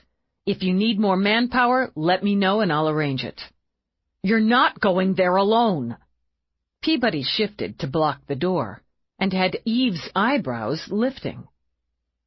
"Were your orders unclear, Detective?" "Don't pull that shit on me, Dallas. Just don't. It's a trap, and worse, it's there. It's where... It's there." "I know where it is. And of course he's figuring it's a trap. He'll want to string it out for a while, Have some fun with it. That's a mistake. Now Peabody folded her arms, planted her feet. I'm going with you. Peabody, I know you've been working on improving your hand-to-hand, but I can take you down in 5 seconds flat. She took a breath as Peabody's face only tightened into fiercer lines. First Mira, she thought, now this. If I can't handle myself, I don't have any business with this badge or this office. That's not the point. This is different. Every case is different, and how we deal with every case is different. But what's the same is we work it, we do the job, and we take the risks the job demands. That's it. She considered demoralizing her partner by moving her bodily from the door. Not only would it leave a bad taste in her mouth, but she needed Peabody on top, confident, clean-headed. And under it, she just didn't have the heart to slap back the concern of her partner, her friend. I'm going to talk to Roarke right now. See if he can clear some time to go along as a consultant. The commander cleared it with Dallas PSD. Don't question me on this, Peabody. I need to go, and I need to go knowing you're capable of taking charge of the investigation from here. In charge? Me? But Baxter, you studied McQueen, and you're familiar with all stages of the investigation to this point. You're a goddamn decorated officer of this department, and you will take the lead on the New York end of this investigation as you've been trained to do. You will not let me down. I won't let you down. Please don't go alone. If Roarke can't leave this minute, take one of the other men. Take backup that's familiar, that you know you can trust. You don't know the people down there. I've data on all of them. If Roarke's not available, I'll consider hooking Feeney into it. Okay, but if you need me, I know where you are. Now I've got to go. He only gave me 8 hours, and it's ticking away fast. Send me whatever you get out of Stibble, whatever you get on the partner. I'll stay in regular contact. With some reluctance, Peabody moved away from the door, followed Eve out. How do you want me to play, Stibble? Should I... You know what to do. Do it. Now brief the men. Without another word, she left. She pulled out her link, tagged Baxter as she worked down the levels to the garage. Yo, Baxter said. I'm headed out of town, following a lead on McQueen. Peabody's taking over here. I want you and Trueheart working with her. She's primary. Copy that. Don't give her too much grief, Baxter, but don't baby her. How much is too much? Don't worry about it. Trueheart'll keep me honest. Just go get that fucker, LT. That's the plan. She clicked off, contacted Roarke's office. His admin, Cairo, smiled at her. Hello, Lieutenant. Roarke's just finishing up a holo conference. If it's important, I'll cut in. I'm on my way there. I need to talk to him as soon as possible. It's urgent. Cairo's smile shifted to alert. I'll clear the time. Thanks. And here we go, Eve thought, as she jumped into her vehicle and pushed the DLE Urban Roarke had designed for her to full speed. As she drove, dodging, weaving, hitting vertical to leapfrog, she plugged the disc Whitney had given her into the onboard comp and began to familiarize herself with Lieutenant Riccio and his unit. When she stepped into the expansive black-and-white lobby of Roarke's headquarters, one of his security met her. We cleared an elevator for you. Straight up, Lieutenant. Thanks. She strode quickly past the moving maps, the banks and rivers of flowers, the crisscross of people bustling in and out of the shops and eateries. Security escorted her to the elevator, then stepped back. It's programmed, he told her before the doors closed. She spent the time on the fast ride up, pacing the car, aligning her thoughts, working out what needed to be done and how to do it. The doors opened again, directly into Roarke's office, and he stood waiting. "What's happened?" "McQueen's taken a hostage." When he gripped her hand, she saw her mistake. He thought it was someone in New York, someone they loved. "Who?" "Melinda Jones. She's one of the twins, the last he abducted." "I remember." But relief didn't register on his face. He remembered, she thought, everything. "She's in Dallas." "He grabbed her late last night. I can fill you in on it later. He's given me a deadline to get down there, or he'll start cutting pieces off of her." "He wants you in Dallas." Those beautiful blue eyes narrowed and sharpened. "He specifically demanded this?" "Yeah. In 8 hours from the time the sister picked up the message. That was at 10:43 their time. It's 12:40 now. So I've got 6 hours to get there. Or it's earlier there, so I lose an hour. Or I gain it. Shit, I can't ever figure that crap out. There's enough time. It isn't a coincidence he's there." "There are factors. We can get into them later. Right now, I don't want to fuck around, give him any excuse to start cutting her up. I'm cleared to work with the locals and to take a partner or aide or whatever. I need Peabody to stay here, to run this part of the investigation." He nodded, and saying nothing more, crossed the long space to his desk in front of the sea of glass that gave him New York. "Cairo, clear my schedule until further notice. I need a shuttle prepped and waiting at transportation for a flight to Dallas, Texas, right away." He clicked off the inner office link. "Sit down a minute," he told Eve. "I didn't ask you to go with me. I was going to, but you didn't give me a chance. Do you think you could go there without me? Ever?" She closed her eyes a minute. "No questions? No objections? No, you can't go back there?" "I'd be wasting my time and yours. Going will hurt you. Not going would break you." This time, when she let out a breath, it shuddered, and she went to him, wrapped her arms around him. "Yes. And going back without you? I don't want to think about it." "Then don't." He drew her back, looked into her eyes. "We'll deal with this, you and I." "Yeah, we will. We need to get home, pack." He merely turned to the link again. A few seconds later, Somerset appeared on screen. "Eve and I are leaving for Dallas on urgent police business. I'll need you to pack for both of us as quickly as possible and have the luggage sent to my short-range shuttle at transportation." "Right away. Will a week's wardrobe be sufficient?" "That should be fine. I'll contact you with other instructions once we're on our way. Thank you."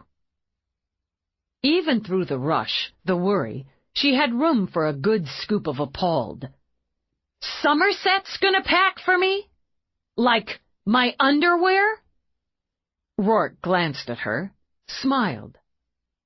"You seem more disturbed by that than with the idea of facing down McQueen. The first is humiliating, and I'm looking forward to the second. But I'll suck it up. It saves time. Spend it sitting down. Take a breath. I need to go consult with Cairo for a few minutes. Roarke." She remained on her feet. "I know you probably think going with me on this kind of deal is part of the marriage rules." His lips curved in easy amusement. "You do love your rules. When I know about them and understand them. I know I give you a lot of grief about owning the world or buying up planets. It's not that I don't get how much work, time, responsibility it takes to run everything you run. I do. So I know you're putting a hell of a lot on hold for me. I don't take it for granted. Eve. He waited a beat.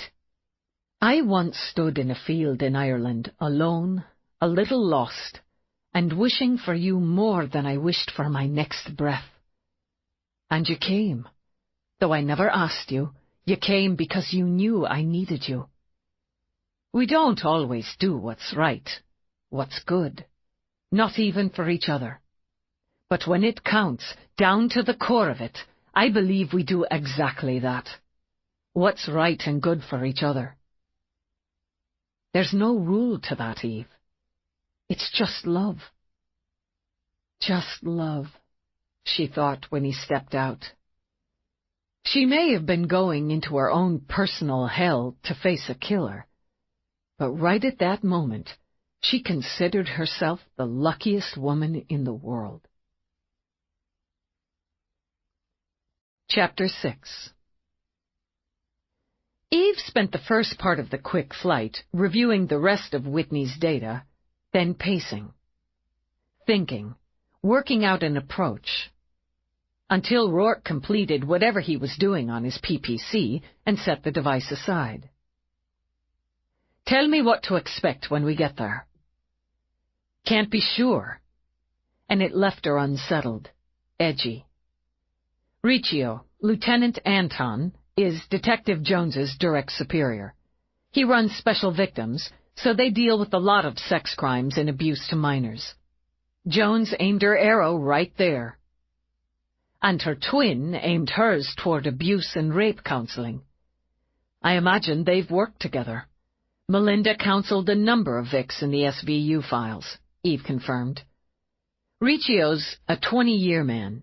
Married, second time, 12 years. He has a son, 18, from marriage 1, and a daughter, aged 10, from his current. Comes off steady to me. Gives his detectives some room.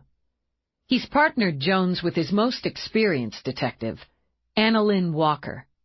15 years on, the last 8 in SVU. Single, no marriages or offspring. She's got a good record. Those should be the main players we'll deal with.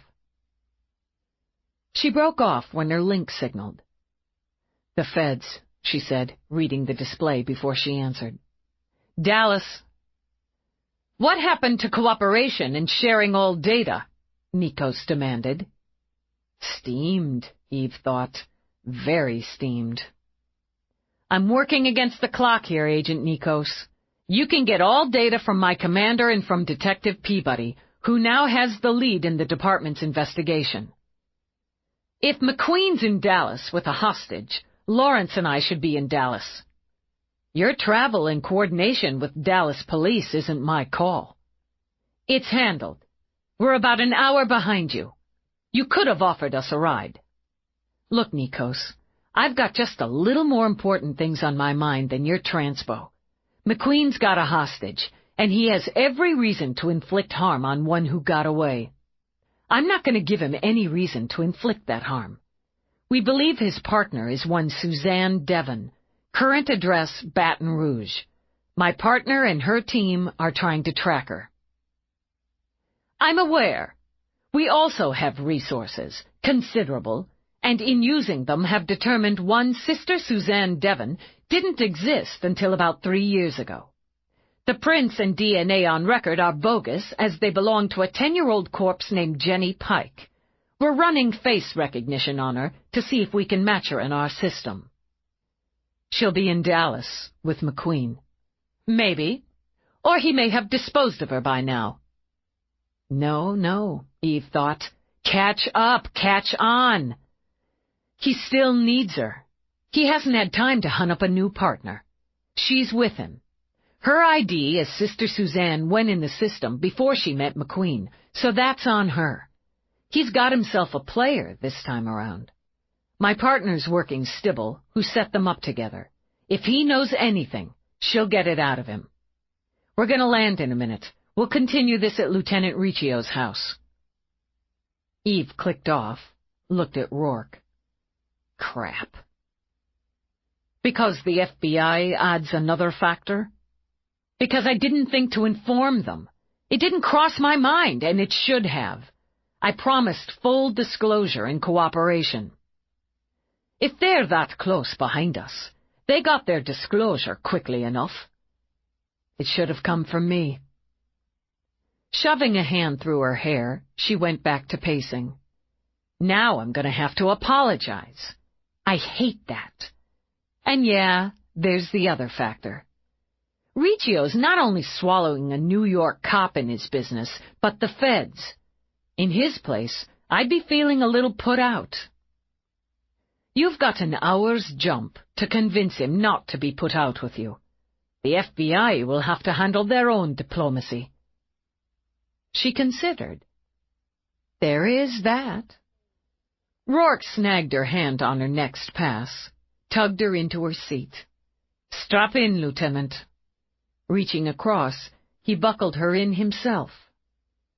This is what you do. He took her face in his hand, kept his eyes on hers as he knew she hated landing as much as takeoff. Where you do it is only one aspect. It's a pretty big one. You know your target and your objective. Those are bigger. And you know yourself. He kissed her to settle himself as much as her. Because the shuttle glided in, touched down, and they were in Dallas. The minute she stepped off the shuttle, she frowned at the vehicle Roarke had waiting. Amused, he opened the passenger door for her. I thought something discreet without flash would be most appropriate. Just because it's not a solid gold, open-air zippy toy doesn't mean it's discreet. It looks like money. Whole big bunches of money. It's a quietly styled sedan with all-terrain capabilities because you don't know where you'll have to go, do you now? And it's black. He got behind the wheel, gave the onboard computer the location of the station house. In any case, a solid gold vehicle would weigh entirely too much. A nice gold veneer, now that might be appealing. Trust you, she muttered. You can, yes. He drove out of the station and straight into Dallas traffic. She remembered this from her previous return there. The thick traffic, the roads and streets that curled or angled off rather than forming a reasonable grid. And the buildings, she thought now, not like New York, where old mixed with new, where brownstones spread and sleek towers climbed, but spears and towers, arches and wedges, all flashy to her mind. Like a solid gold zippy toy. She focused on them, on her instinctive dislike of the skyline, and refused to think about what had happened in a freezing room in a rundown hotel in the city's hard-edged sex district. It doesn't look the same, really, as it did when we were here. Not even 2 years ago. Roarke gestured to one of the many towering cranes. Something's always coming down and going up. It's a city in perpetual evolution. Maybe that's good. She shifted in her seat. Good it doesn't stay the same. Maybe I won't feel anything. It's like coming to an anonymous city. It's more off-planet than on to me anyway. Any city, anywhere. It's nothing to me. If it was, he thought, she wouldn't feel the need to convince herself. We've got a visitor slot. She read off a text. Level 3 East, Slot 22. That's the same level as SVU. Convenient. They're being polite. They could have given us a slot on the other side of the building. So this is a good sign. I've got to persuade Riccio to let me take the lead. He doesn't know McQueen. He's got no reason to. He'll have done his homework since the grab, sure, but he doesn't know this fucker. Bree Jones does. Yeah, but she's still got some green on her. And it's her sister on the line. You add that to the trauma, and believe me, she's relived every second of it since 10:43 this morning. I don't know if she's going to help or muck it up. Roarke turned into the garage, wound up the levels. "You're nervous, anxious. Don't tell me you're not. I know you. They won't see it, but I can feel it. Okay, I can hold that down. No question. You might want to slow it down. Follow Riccio's lead, get a sense of him, and Bree Jones. Give them a chance to get a sense of you." "You're right. You're right, and I know that. I just want to get through it," Roarke said, and parked in 22. "Yeah. And that stops. Stops right now. If that's the best I can do, I should have stayed home." She got out, looked at Roarke over the car. "Priority 1, get Melinda Jones out, safe and alive. Priority 2, put Isaac McQueen and his partner in cages. The rest, it's just clutter." He walked around the car. "Let's go clean house." He took her hand as they walked to the interior doors. "Hey!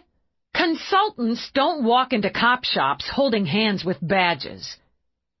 He gave her hand a squeeze before letting it go. "That's my cop." Security logged them in, cleared Eve's sidearm and clutch piece, then had them wait. The white tile floors all but sparkled. The walls hid a soft brown, several shades richer and warmer than beige, and sported art with colorful geometrics framed in bronze. Benches under them held a shine. Nearby vending machines gleamed spotlessly clean. Eve felt a nagging itch at the base of her spine that only increased when a couple of uniforms strolled by, smiled, and gave her and Roarke a cheery, "Afternoon." "What kind of cop shop is this?" she asked. "With fancy art on the walls and uniforms who give you a big smile instead of the beady eye?" "You're the New York in Dallas." "What?" "Buck up, darling. I'm sure somewhere in this facility someone's getting the beady eye." The security officer smiled and said, "Good afternoon, ma'am," to me before I gave him ID. It's a sick world, Eve. He resisted taking her hand for another squeeze. A sad, sick world. Yeah, it is. So why are these cops smiling? It's just wrong. He couldn't help it. He gave her a quick one-armed hug, brushed his lips over her hair. "Cut it out, yes, I know," he said with a laugh. "But it seemed appropriate enough in a world of smiling cops. And here's one who isn't." Eve made Bree Jones the minute the detective stepped through the doors. For an instant, then overlaid now, and she had a perfect image of the young face, bruised, swollen, twisted with rage and fear. Then it vanished, and she saw a pretty woman, blonde hair short, spiky, with soft features overset by a sharp, firm chin. Blue eyes dominated a face pale and shadowed. She couldn't cover the fatigue, Eve thought, but she cloaked the fear. It barely showed around the edges. She walked briskly to Eve, a small, compact woman in faded jeans, a white T-shirt, and brown boots. "Lieutenant Dallas." The voice didn't quiver. There was an inherent drawl in it that made it sound lazy and over-casual to Eve's ears, but there was nothing lazy or casual about the handshake. "Detective Jones. This is Roarke. He's cleared as consultant." "Yes, thank you for coming. Thank you both for coming so quickly. I asked my Lou to let me escort you in. I wanted a moment to thank you personally." "There's no need." "So you said before, but there is. And was. I'll take you in to Lieutenant Riccio." "Are you working the case, Detective?" "Lieutenant Riccio is persuaded I'll be an asset." "Did you persuade him?" Bree glanced at Eve, away again as they passed through the doors. "Yes, Lieutenant, I did. It's my sister. I wouldn't have attempted to persuade him unless I believed completely I can and will be an asset. Eve said nothing. Bree walked like a cop, and excusing the drawl, talked like a cop. But the place? Everything glimmered clean and shiny. Treated glass on generous windows diffused the light, and the air hung steady at a pleasant temperature, belying the wet blanket of heat that smothered the city outside. "Is this a new facility, Detective?" "Relatively, Lieutenant. It's about 5 years old." 5 years, Eve thought. Every cop she knew could have taken the shine off the place in 5 days. They turned into SVU with its wide bullpen, its line of cubes for aides in uniforms. Cops at the desks, some in jackets, some in shirt sleeves, working the links, the comps. She wouldn't say every movement stopped when she walked in, but there was a beat. In it, she got stares close enough to the beady eye to put her at ease. Riccio used the traditional boss's attached office with unshuttered window. He stepped out immediately, held out a hand to Eve. "Lieutenant Dallas, Mr. Roarke, thank you for responding so quickly. Please come into my office. How about some coffee?" She started to refuse. "Let's get down to business." But she remembered this was a world where cops smiled and said please a lot. "Thanks, just black." "The same," Roarke told him.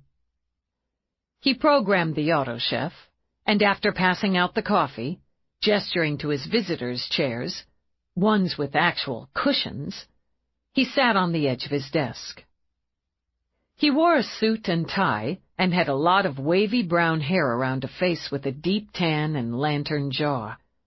His eyes shifted to Bree, back to Eve. "I expect you've read Detective Jones's statement and report." "I have, but I'd rather hear her account if you don't mind." "Bree?" "Yes, sir. I didn't get home until a few minutes after 4 this morning. My partner, Detective Walker, and I worked a long one. My sister and I share an apartment. I assumed Melinda was home in bed. I never checked. I went directly to bed, and as I'd taken the next day off, I slept late. She wavered a moment. "It's my policy," Riccio said. "When my detectives put in long hours, close a case, and have nothing hot waiting, they take a day to recoup." "Understood." "I didn't get up until about 10:30, Bree continued, "and I assumed Melinda had gone to work. There was a message from her on the fridge, as is our routine. She said she'd gotten a call, had gone out to meet with a rape victim she'd been counseling. She left the message at 23:30. "Is it usual for her to meet a vic that late?" "Yes, ma'am. Sir. Pardon me, Lieutenant, I understand you prefer sir." "Ma'am's somebody's tight-assed aunt." It nearly got a smile from Bree. "Yes, sir. It's never too late or too early for Melly. If somebody needs her, she'd be there. I didn't think anything of it. I'd have known if she left the message under duress. She didn't." "She didn't tell you who she intended to meet or where?" "No, but that wasn't unusual. But if she'd come back, she'd have deleted the message. So it gave me a bad feeling. I decided to check in with her. When I did so, I got McQueen's message." As she said McQueen's name, Bree began to turn a silver ring around and around her finger. "I checked the apartment, cleared it. I contacted my lieutenant and apprised him of the situation. He dispatched 2 officers and a crime scene unit to my location and put out an alert on Melinda and her vehicle. Her vehicle was found in the unsecured lot of a motel approximately 3/4 of a mile from our apartment. No one interviewed remembered seeing Melinda or McQueen." "Has the picture of the female we believe is McQueen's current partner been shown?" "As soon as we received it from your department, Lieutenant. We didn't get any hits. We've run down or are running down everyone booked into the motel last night. So far, we've cleared everyone." "They didn't book," Eve put in. "They didn't stay there. They dumped her vehicle there, possibly transferred her to another, most likely a van. You might re-interview, asking about a van parked near where you located your sister's car. Highest probability?" she continued when Bree took out a notebook. The female suspect met Melinda Jones outside of the designated location. Probably some sort of restaurant. Downscale but busy. Cafe, diner, bar. Request the Vic to take her somewhere else, maybe quieter. She wouldn't want to go in with her target, be seen with her. The suspect's behavior is nervous, upset, as the Vic would expect, and being predisposed to help, she let the suspect into her vehicle. Is that consistent with your sister, Detective? Yes. Bree paused in her notes, circled the ring again. Melinda would have taken her wherever she wanted to go. At some point, the suspect asks your sister to pull over, or maybe pull into an empty lot. She feels sick, or she becomes hysterical. It's smarter, simpler, to incapacitate your sister, and gain control of the vehicle if they're stopped. Suspect takes the wheel, McQueen joins them, or suspect drives to the motel, meets McQueen. They make the transfer, leave your sister's vehicle. Doesn't matter if you find it. It's better if you do. Then waste time looking for them in that area. They're nowhere near that area. If I'd checked when I got home, it wouldn't have made any difference. Eve cut Bree off. They didn't have time for the luxury of guilt. It wouldn't have mattered if you'd been home when she got the contact. She'd have responded exactly as she did. She may have given you the name of the woman she intended to meet, but that wouldn't have mattered either because it's a lie. And within, I don't know the traffic patterns and routes around here, but I'd say in no more than an hour, long before you'd have felt any concern, she was secured in the location they had ready. Eve turned to Riccio. That's the most likely scenario. In your opinion, would he have taken her out of the city? He's an urbanite, and he's been confined for years, away from the action, the energy, the movement. Neighbors tend to pay more attention to each other in the suburbs or outlyings. Best guess is an apartment or condo, mid-level. Nothing too flashy. His partner would already be established there. Could be weeks or months, but she's got it all set up for him. It's soundproofed, has top-grade security, and plenty of room. In prior partnerships, the female maintained her own residence. I don't see that changing. He doesn't want her in his space night and day. He likes his privacy. You have an accomplice in custody. Randall Stibble, Eve confirmed for Riccio. We'll call him a broker. For a fee, he set McQueen up with potential partners who visited him in prison. My partner and another detective have him in interview. If he's got anything more to give, they'll get it. Jones knew the female suspect. You said someone she'd counseled. You have her records? Riccio nodded at Bree. We've accessed them, and we've run searches on every patient she's counseled in the last 6 months. We've found no matches on face recognition, DNA, or prints. You need to go back further. It won't be that recent. A year, maybe more. They'll have put some distance between the alleged rape, the initial consults, and this contact and abduction. The ID she used to meet with McQueen is fake, good enough to beat the prison scans. Like McQueen, her appearance is probably altered somewhat, but they can't alter who and what they are. I'd like you to brief my officers, give them profiles. Your experience with McQueen will be invaluable to the search for Melinda. Agents Nikos and Lawrence should be here within 20. Then we'll brief in 30, if that suits you. It does. How is he financing this? Riccio asked her. The travel, the apartment, the transportation. We always knew he had money. We just couldn't find it. He'll have funneled some to his partner for expenses on the setup. That'll give us a trail once we find the crumbs on it. Our civilian consultant has a particular expertise on financials. She glanced at Roarke, nodded. He'll have multiple accounts, Roarke began. Stibble and the guard he worked with both had secondary buried accounts, not particularly well buried. McQueen was able to transfer relatively small amounts out of an account, standard, offshore, registered to a dummy corporation, to theirs. He mostly used Stibble's email account to do the transfers. The offshore account was easy to find once we looked, which tells me he has more and fatter. As he greatly depleted, we'll say this payroll account, he'll likely need to tap one or more of the others to cover his current expenses. Why Melinda? Why here? I believe it's relevant, Bree added. I'd ask even if she wasn't my sister. You were his last, and you were a particular coup. Twins. He'd never, to our knowledge, taken more than one at a time. He'd only had you for a short period. He could have tried for me. He should have tried for me, Bree insisted. Taking a trained police officer has to be more of a rush than a crisis counselor. I agree, Eve said. But you didn't visit him in prison. When? Riccio demanded. You're telling me Melinda had contact with McQueen before the abduction? Were you aware of this, detective? Yes. God.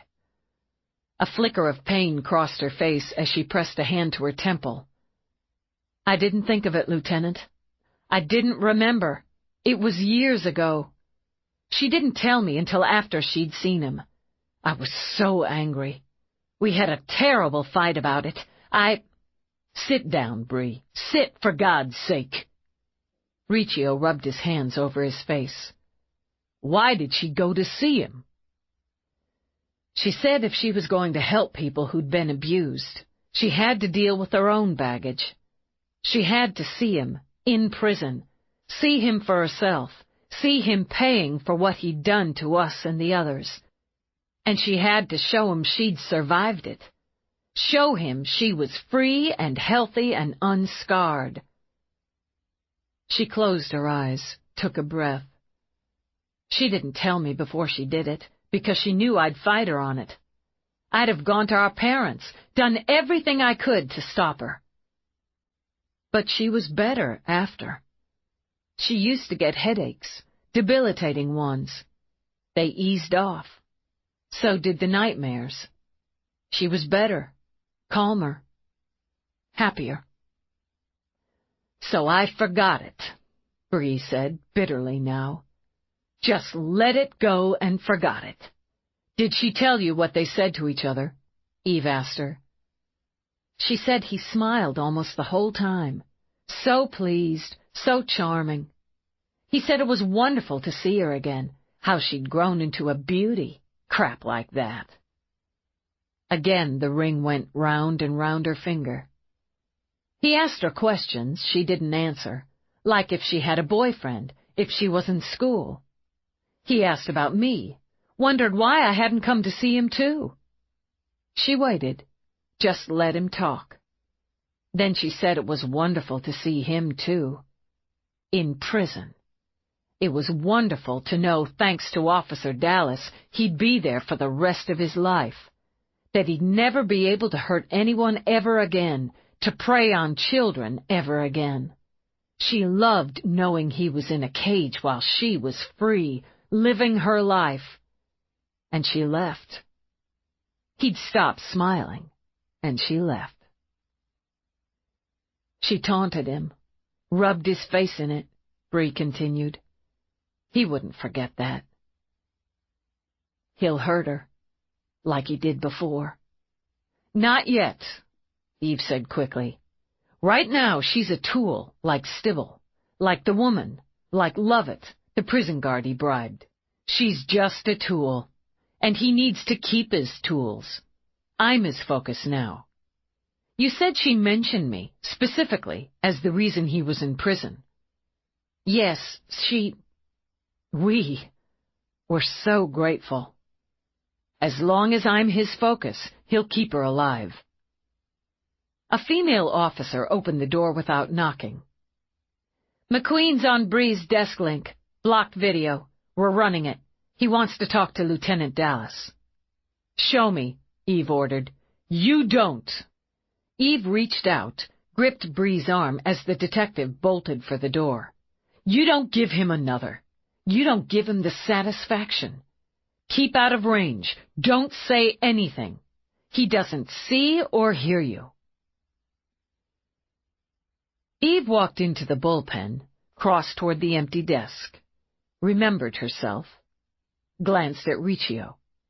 At his nod, she stepped over, sat, and angled herself in full view of the link screen.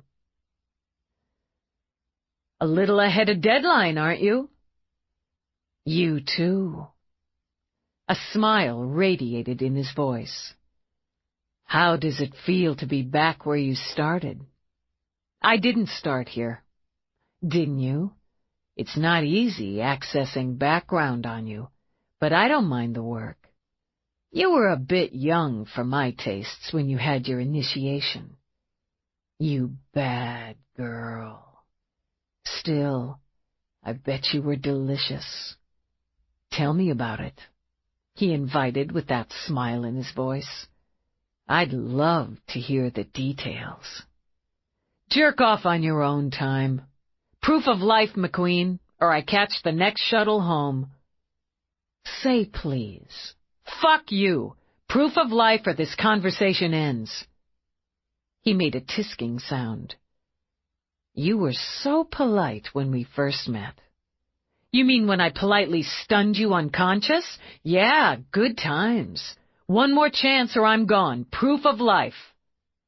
If you insist. Innocuous hold music flowed out of the speakers. Making a joke of it, Eve thought, getting a good laugh out of inflicting the emotional pain. A moment later, Melinda Jones's face filled the screen. Glassy-eyed, Eve noted, drugged.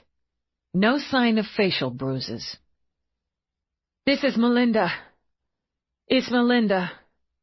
Out of the corner of her eye, Eve saw the female officer stop Bree from rushing forward. He hasn't hurt me. I don't know where I am. She said, Sarah...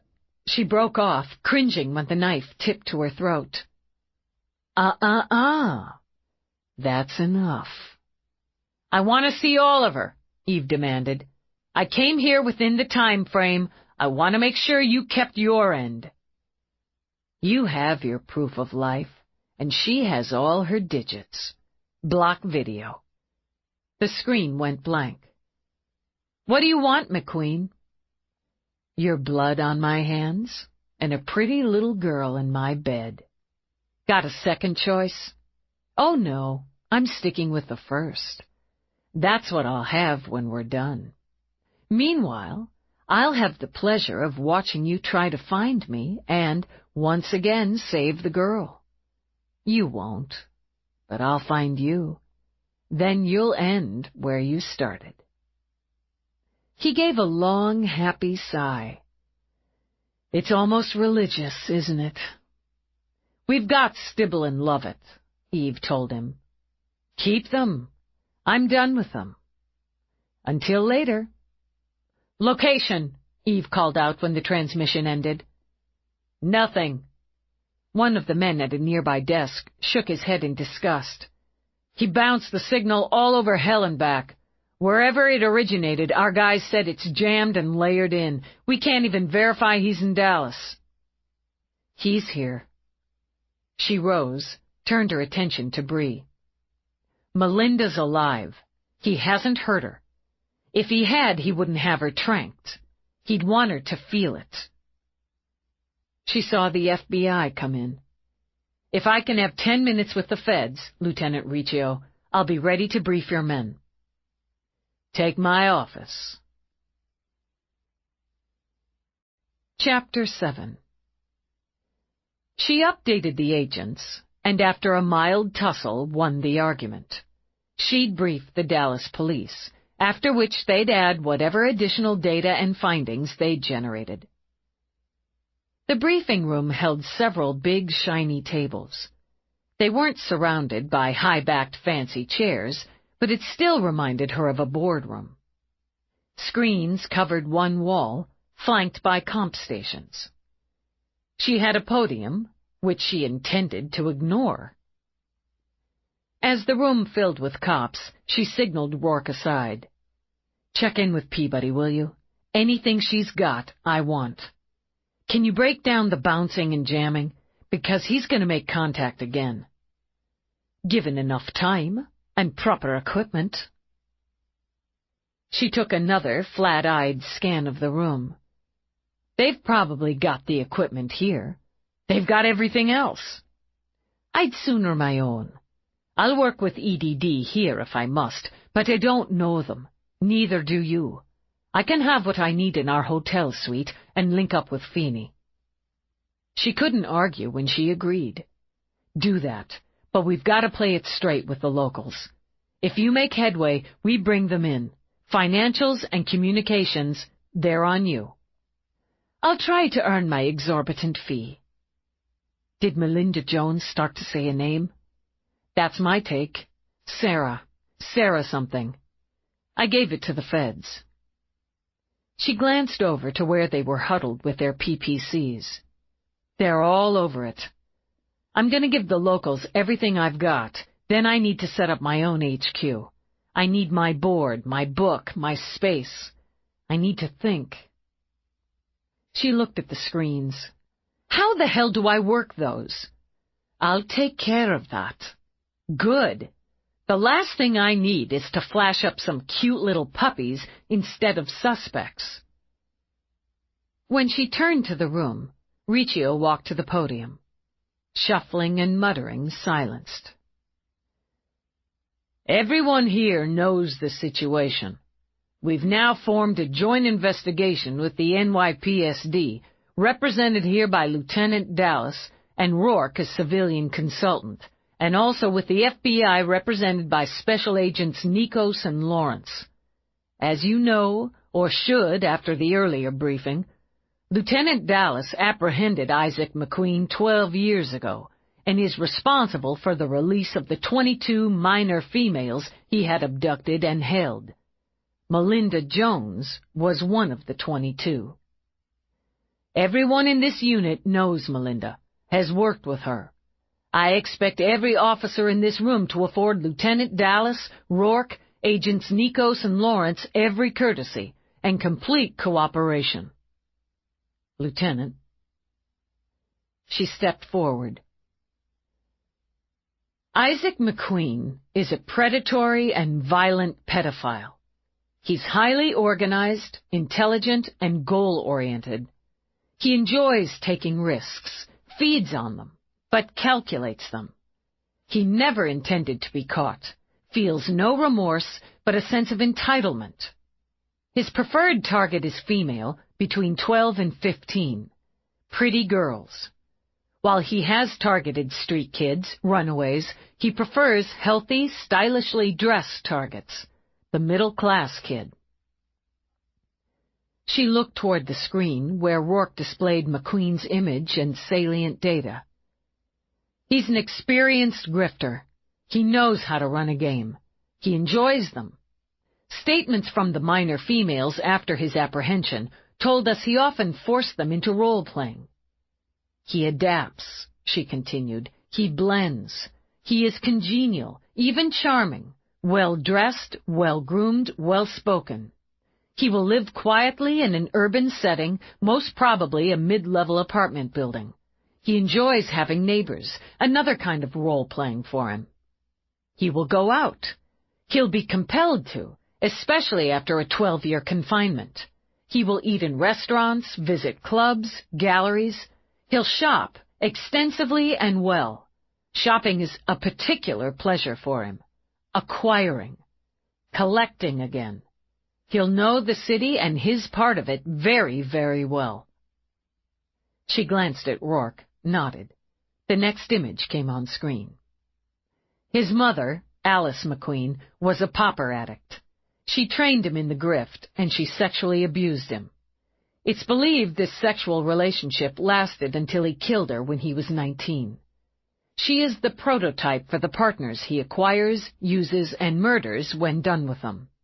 Older, addicts, attractive, smart enough to be of use, vulnerable enough to be used. She paused a moment until Roarke put the next image up. We believe this woman is his current partner.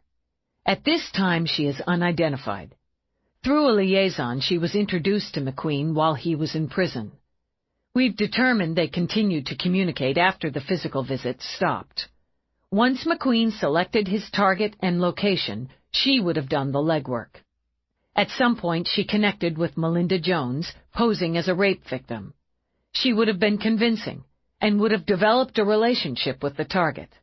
We believe it's this woman who contacted the target and lured her to McQueen.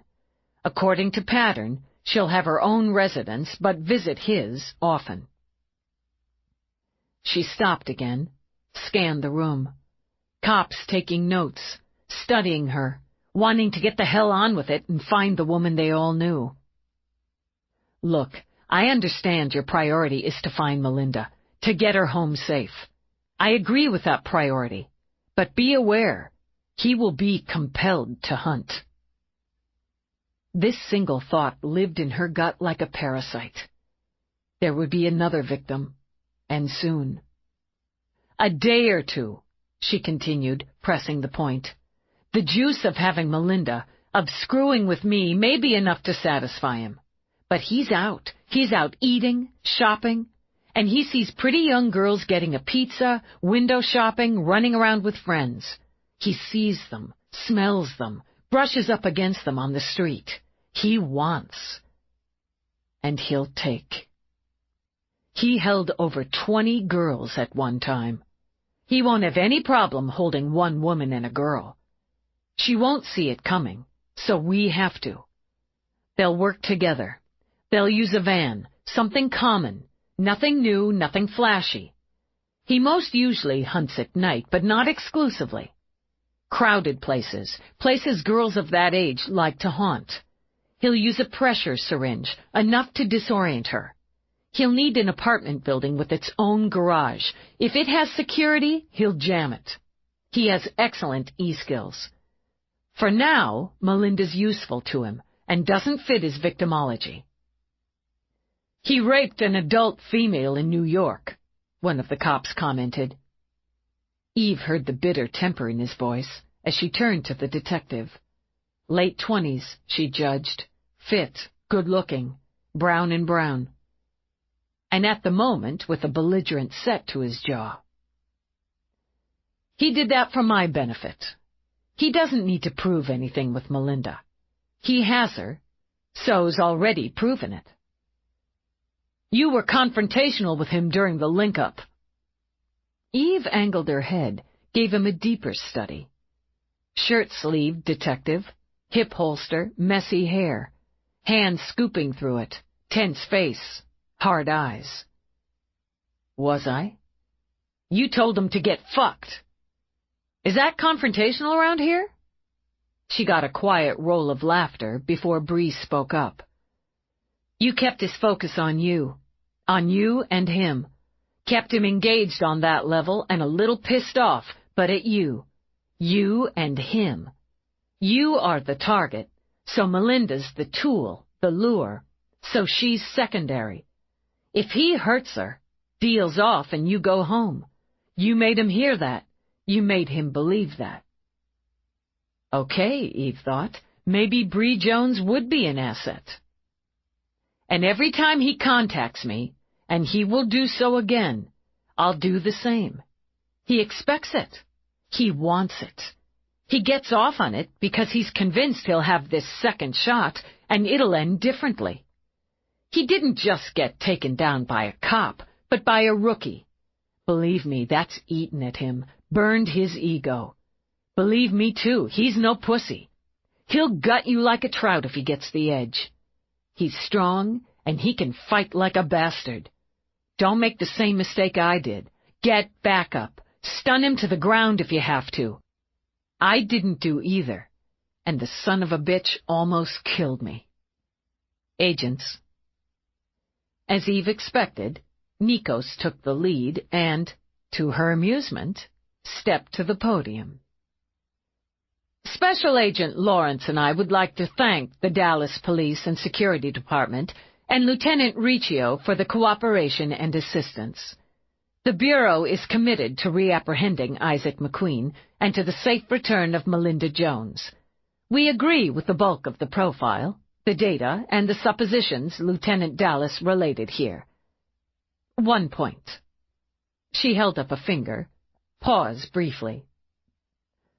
We do agree the subject is highly goal-oriented, and as such our anal and probability ratio skews extremely low on the likelihood the subject will attempt an abduction of a minor at this time.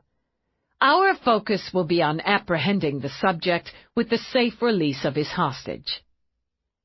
That's fine, Eve thought. You do that. And she noted Lawrence continued to work as his partner addressed the room. Nikos went on, repaving ground already covered, wasting time in Eve's opinion. Roarke edged closer, spoke quietly.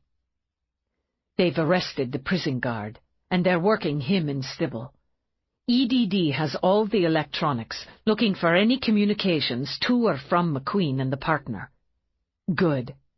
I've got better. Stibble let McQueen use his pocket link on several occasions. McQueen wiped it, but EDD's on that too. That's not better. That's excellent. I'd interrupt to update, but Nikos is having so much fun boring the cops. The faintest smile touched Roarke's mouth. She's a bureaucrat, and less boring than most. Lawrence has something. Eve looked over, saw Lawrence get to his feet. The movement shut Nikos up. Got her, Lawrence announced. Sarah Jo Whitehead, allegedly assaulted and raped by persons unknown October of last year. I worked that. Bree rose as well, looked at her partner. We worked that. I've got that too, Lawrence nodded. Subject was treated at Mercy Free Clinic, Dr. Hernandez attending, and reported to this precinct's SVU, Melinda Jones as rape counselor. Let's see her, Eve demanded, then backed up. Sorry. No need. Lawrence offered his PPC to Roarke. You look to be running this end. Can you interface? I can. She walked into the clinic, Bree reported. It's open round the clock. Her clothes were torn and she had minor bruising on her arms and legs. Exam confirmed recent rough or forced sex, additional bruising on her thighs. She glanced at her partner for confirmation. That's right, Annalyn Walker nodded. She claimed she was assaulted after closing the bar where she worked. The Circle D. It's about 4 blocks from the clinic. Said this guy grabbed her, smacked her around, had a knife. Made her take him back in the bar. Raped her, took her purse and the jewelry she had on. Left. She gave us a description, but it was vague, Bree continued. She claimed it was dark. Our investigation confirmed her place of employment and sexual activity on the floor inside the door. We found her empty purse in a recycler 2 blocks away. Melinda counseled her for several weeks. We never found the alleged rapist. We'll need to see the case file, Eve said. Interview her former employer, co-workers, because she won't be working there now. Talk to regulars. We want to find the guy she had consensual sex with. She had tearing, Detective Walker pointed out. Bruises. I'm sure she did, but she wasn't raped. She needed to look as if she was, report she was raped in order to hook up with Melinda. She gave Roarke the nod, angled herself for a good look at the screen. Minor changes in appearance from her sister Suzanne days. Went two-toned brown and blonde. Different eye color. A little fuller in the face. Reshaped eyebrows. Eve spoke half to herself as she studied the ID shot. Something about her rings with me, but I can't pin it. Bogus ID again. Roarke held up his own PPC. The woman with that name and those prints died 3 years ago in a vehicular accident in Toledo, Ohio. You're quick, Lawrence commented. She's sticking to pattern and plan. She'll have a different ID now, a different appearance, Eve added. She'll have used one other than this to set up McQueen's place here to acquire the transportation. She may have changed yet again.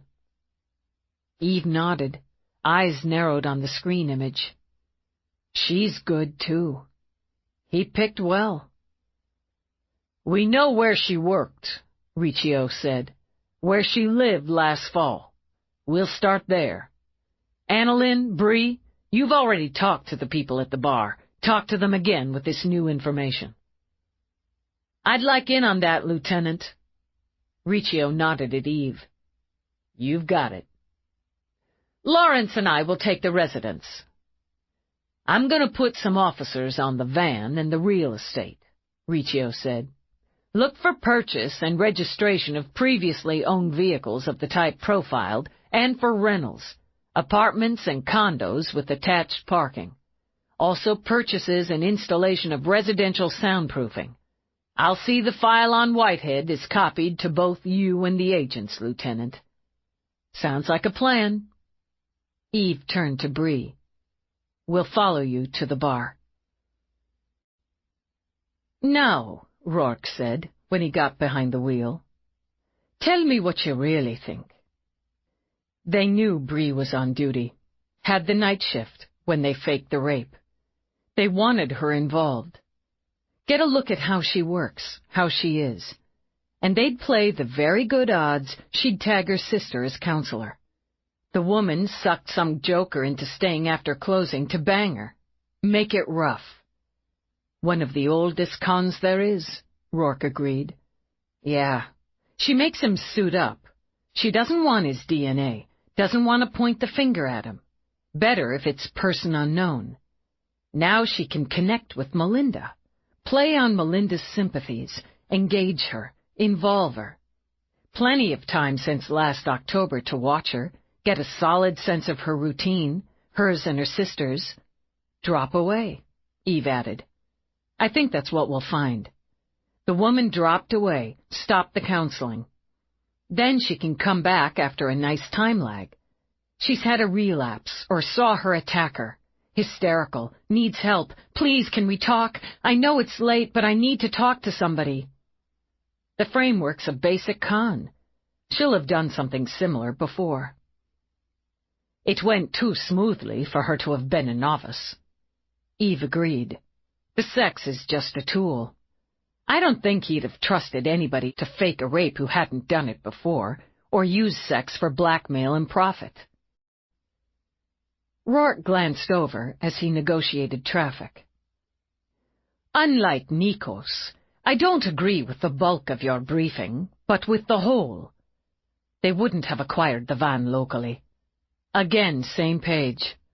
Got a check, but she'd have found one out of Dallas, driven it in. Not until after they had the place. No point in it before that. Roarke shrugged as he swung around a pickup. I'll find it. Will you? She wouldn't have driven for days. Most likely she bought it in Texas. A big state, yes, but still just a state.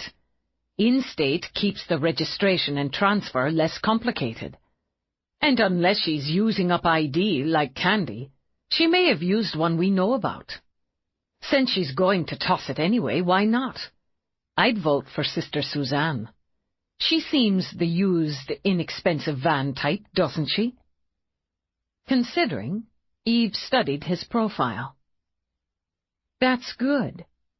I hadn't worked that around yet. You would have. This Riccio likely will too.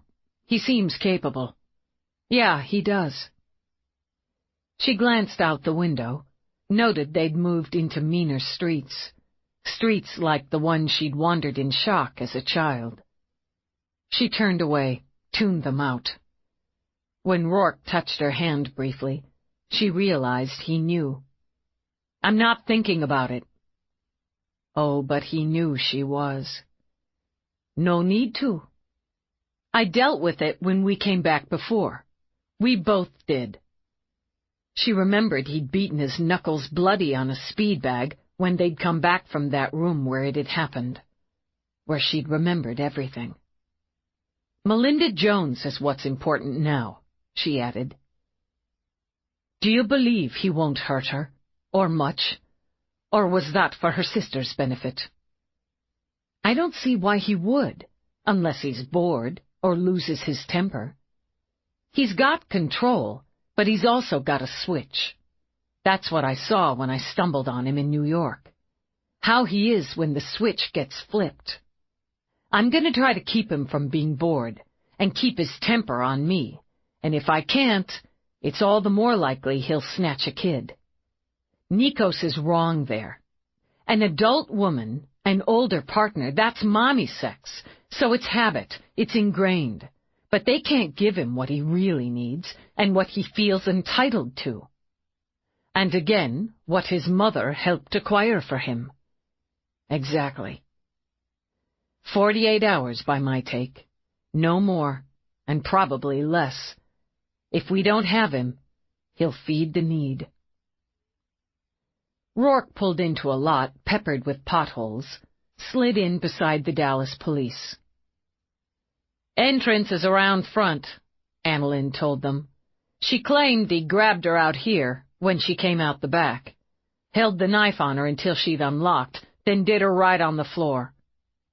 There's a security cam." Annalyn looked up as Eve did. There wasn't. The owner installed one after the fact. The place isn't much, but he's a decent guy. He was pretty upset about the whole deal, and steamed that it happened in his place. They walked around front, where Eve agreed the place wasn't much. When they stepped in, she judged it as a bar for serious, no-frills drinking. Long bar, swivel stools, a scatter of tables with hard plastic chairs, crap lighting. No food service, and no amusements other than the ancient, flickering, and palm-sized screen hanging from a hook at the end of the bar. It didn't lack for customers. She counted 11, half of them in cowboy boots, and most of them solo drinkers. The man running the stick had a gut like a whale, and a bald streak straight down the center of his skull. He gave them a look, a nod, then came down the bar to meet them. "Detectives, don't tell me you found that fucker, excuse my language, who raped Sarah Jo." Bree took the lead. In Eve's estimation, her partner let her. "The woman you knew as Sarah Jo Whitehead is wanted for questioning on another matter. It turns out she was using false identification when she worked for you, Mr. Vick, and we now believe, on strong evidence, she faked the rape." "God damn it! Excuse my language." He shifted his feet. The enormous gut rolled like a tsunami. "I gave her a week's pay after that happened to tide her over.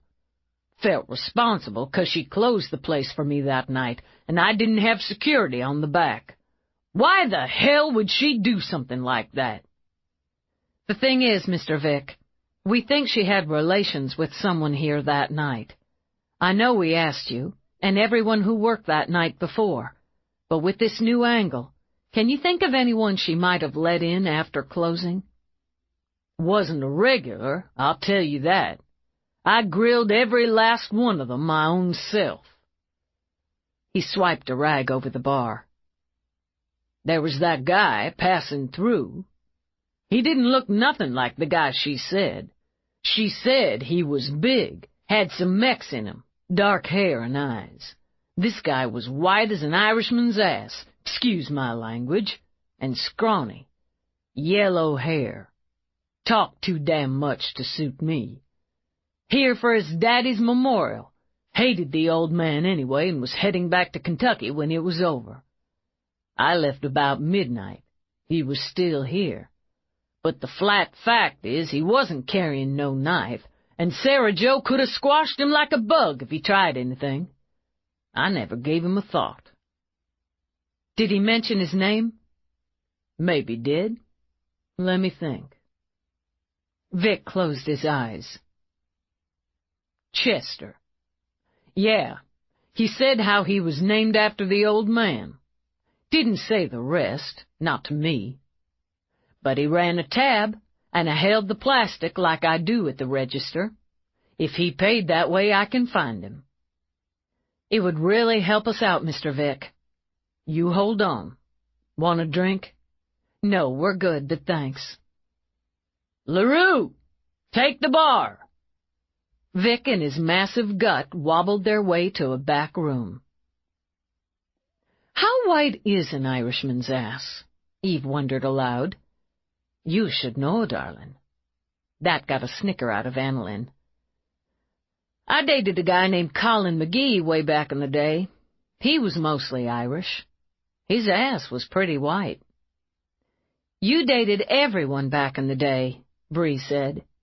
But her eyes stayed fixed on the door to the back room, as if she could will Vic to return with what they needed. I've always preferred the sampler menu. Take a few bites, then try something else. So how's juggling cop and marriage? She asked Eve. You're never hungry. Tell me, is this Vic's memory as good as he makes it sound? Every bit, Annalyn confirmed. He rattled off the name of every regular when we first came in, and his opinion on same. Detailed the work schedules, gave us former employees in case one of them had come back and done it out of spite. He waddled through the door again with a printout. Use the plastic. Chester H. Gibbons. He passed the printout to Bree. Thanks, Mr. Vic. This is a big help. She did what you say. I hope you get her good. After she didn't come back, I tried to get her on her link, even went over to her place. Worried about her, and felt guilty, too. She'd cleared out, and I figured she was too upset to stay. He shook his head, eyed Roarke. You don't look like a cop. I'm not, and thank you for noticing. Irish, are you? Never knew a Mick, no offense. Didn't know how to drink. You come back any time, we'll fix you up. I'll keep that in mind. I've got a couple questions, Eve began. Now you look like a cop. I am. Thanks for noticing. Vic's smile flickered in appreciation. But you ain't from around here. New York. You've got an impressive memory, Mr. Vic. When did Sarah Jo start working for you? Would have been middle of August last year. She came in Saturday night, it was, looking for work. Business was good, so I said she could work then and there. If she did good, I'd give her some hours. You could tell she'd worked bars before. She knew how to get the drinks out, when to talk, when to shut up. Good looking. Even drunks like having a good-looking woman serve them drinks. You didn't ask her any questions? Not then, but sure, before I hired her on official. She said her man left her in Laredo, and she wanted a fresh start. She did the job.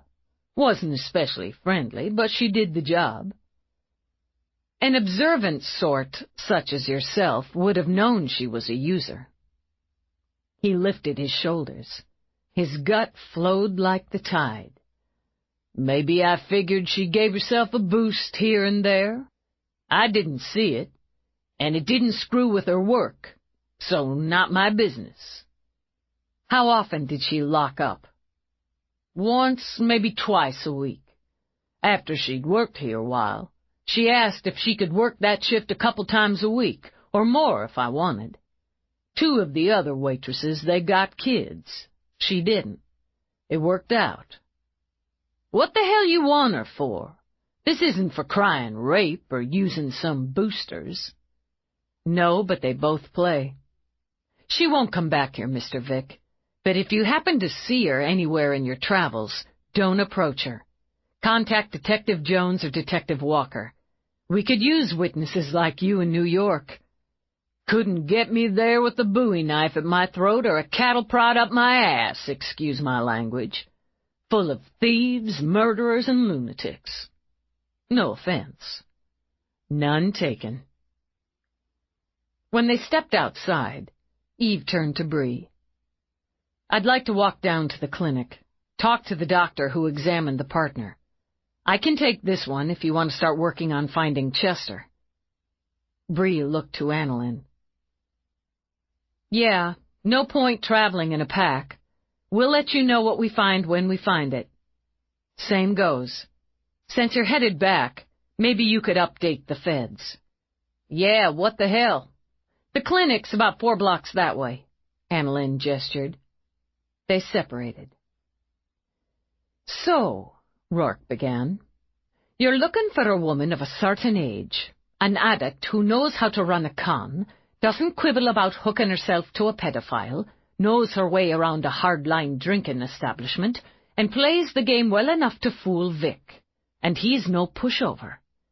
She doesn't mind sex with strangers and making it rough enough to simulate rape, and is just fine with aiding in the abduction and imprisonment of a woman who helped her. Yeah, she's a princess. Even the thought of her made Eve vaguely ill and bitterly angry. She's also organized enough to pull all this and put things together on her own until McQueen got out. In homage to our location, this isn't her first rodeo. No, she's been riding for a long time. They stepped into the clinic, and she noted it did better business than the bar. The chairs lining the walls, more forming another back-to-back line in the center of the room, were full. Babies squalled, kids whined. Several women sported bellies testifying they'd soon bring more squallers and whiners into the world. Eve walked to the counter where a woman in a floral scrub top worked feverishly on a computer. I'm sorry. The woman didn't pause. The waiting time is 2 hours. There's another clinic. I need to talk to Dr. Hernandez. I'm sorry. The woman didn't sound sorry. She sounded harassed and exhausted. Dr. Hernandez is with a patient. I can... Eve palmed her badge, waved it in front of the woman's face.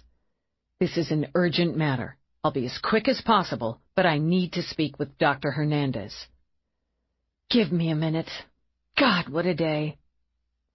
She popped up, scurried down a short hall, turned left, and vanished. Why is everybody sick or injured? Eve wondered. Thieves, murderers, and lunatics, sure. That's why we love New York. But it looks like Dallas has a plague. The woman scurried back. Listen. She kept her voice low. Every exam room and office is occupied.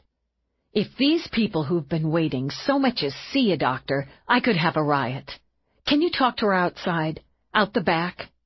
No problem. I've got to ask you to go out the front, walk around. If I take you back, riot. Got it. Thanks. Not a plague, Roarke said as they made the trip on foot. More understaffed, likely underfunded, and the only free clinic for miles. Okay, probably. But I've seen Louise's clinic. Free, and sure crowded, but not like that. Louise's isn't underfunded, thanks to you. She hunched her shoulders. It was your money. No, it was your money. Only because you gave it to me. Which, darling Eve, makes it yours. Now it's Louise's, so it doesn't really matter. I don't like it here. She rolled her shoulders when they reached the rear of the clinic. It's a run-down area, poor. And that's not what I mean. It's got a strong whiff of criminal underbelly. But you know, there's just no sense of character or atmosphere. You feel like if some asshole came up to mug you, he'd have that accent or cowboy boots, maybe the hat. How is that intimidating? I do so completely adore you and your chauvinistic New York mind. A small, dark woman darted through the door. Officer? Lieutenant Dallas. I'm working with Detectives Walker and Jones.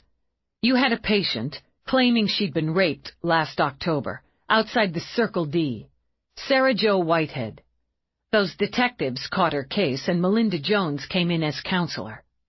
Yes, I remember. Have you caught the rapist? He doesn't exist. She faked it. I sincerely doubt don't. You can check with the detectives you know. This is a very dangerous woman who was working with a very dangerous man. You know Melinda Jones. Yes, very well. They have her. As Hernandez stared, Eve pushed on. The faked attack was staged to make contact with Melinda, to connect. This woman lured Melinda out last night and abducted her. We need everything you can tell us. God, oh my God. I'm going to contact Bree. I can't just take your word. Go ahead. Eve waited while Hernandez used her link, waited through the shocked words, the shakiness. I'm going to get you her files, Hernandez said when she clicked off. I'll give you everything I have. I believed her. Her injuries weren't that severe, but her emotional state. I believed her. No reason you shouldn't have, Eve said. She's good at what she does. Chapter 8. File in hand, Eve got back into the car. Back to the cop shop? Roarke asked her. Have to. What I want to do is get to the hotel, set up my space, organize what I have, and think. She scowled into space for a minute. I'm a team player. Roarke said. I am, she insisted. When necessary, yes. He flicked her a glance. Especially if you're in charge of the team. Okay, I'll cop to that. And that it's hard swallowing I've got to check with Riccio, his house, the feds, figure out who to work with and how. Jones is sharp, but she can't be objective on this. None of them can. Maybe I can't either. You have to adjust without having any time to adjust. There isn't any time. Exactly. And he knows that. He's playing with that. Yeah.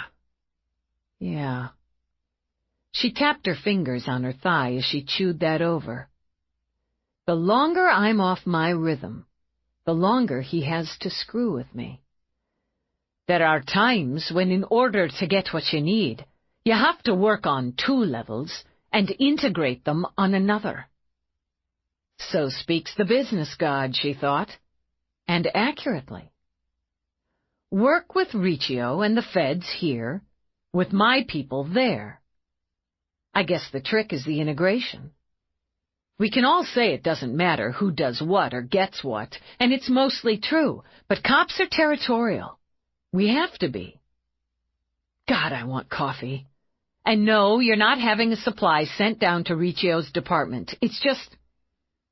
She wiggled a hand in the air. Adjust. She nodded to herself. Gotta adjust.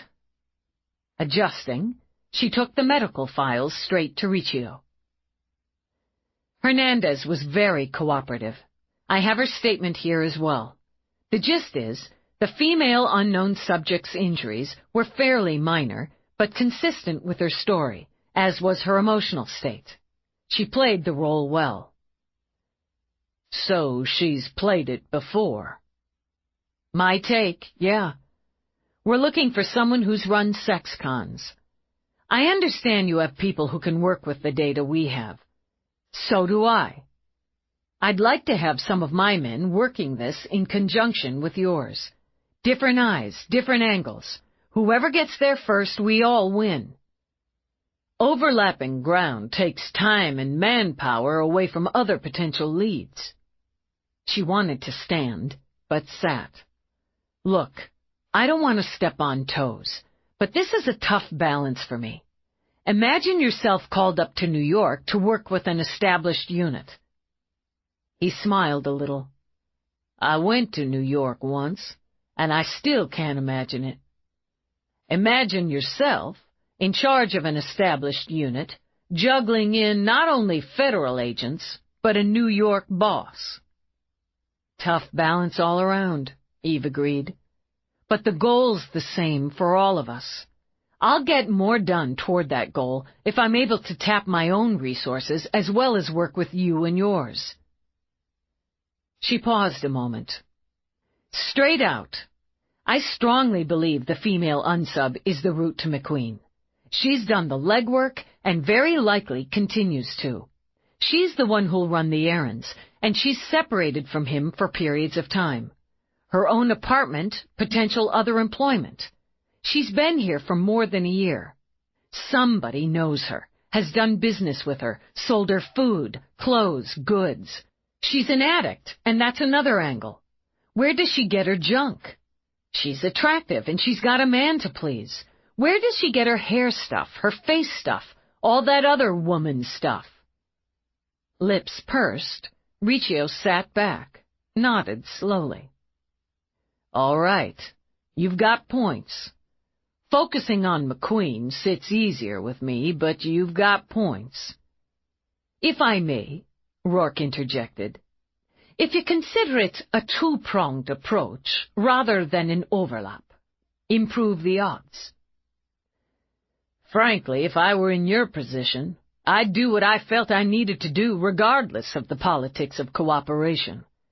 It's better if we all say we agree. Works for me. Her link signaled. Excuse me. When she stepped away, Riccio turned to Roarke. As the word is, your particular area is electronics. You should meet Lieutenant Stevenson. He runs EDD. Of course. I'll have someone take you up when you're ready. We work with civilians such as Melinda and SVU routinely. That's not the usual in EDD. Then I'll do my best to be unobtrusive. My father recently retired as deputy chief, Riccio began in an easy conversational tone. He was part of a task force, years ago, working on taking down a major weapons organization. Part of the investigation included a Patrick Roarke. I remember because my father spent a couple of weeks in Ireland during the investigation. Any relation? That would have been my father, Roarke said coolly, which illustrates the world is a strangely intimate place. He had dealings with Max Ricker, as I'm sure you're aware. As you'd be aware that my wife is responsible for Ricker's current accommodations in an off-planet cage. A strangely intimate place indeed. With interesting turns, Riccio agreed. Patrick Roarke was stabbed to death in Dublin, wasn't he? If you're asking if I killed him, I didn't have that pleasure. He set aside irritation as Eve strode back. From the look in her eye, he knew she had something. Our female unsub traded sex with the guard we have in custody for contact with McQueen. He got her in 3 times in the last year under the radar, let them use one of the conjugal trailers. He swears the contact initiated with the woman, not McQueen.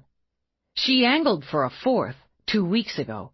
McQueen instructed Lovett to tell her to wait. She's in love with him, Roarke commented.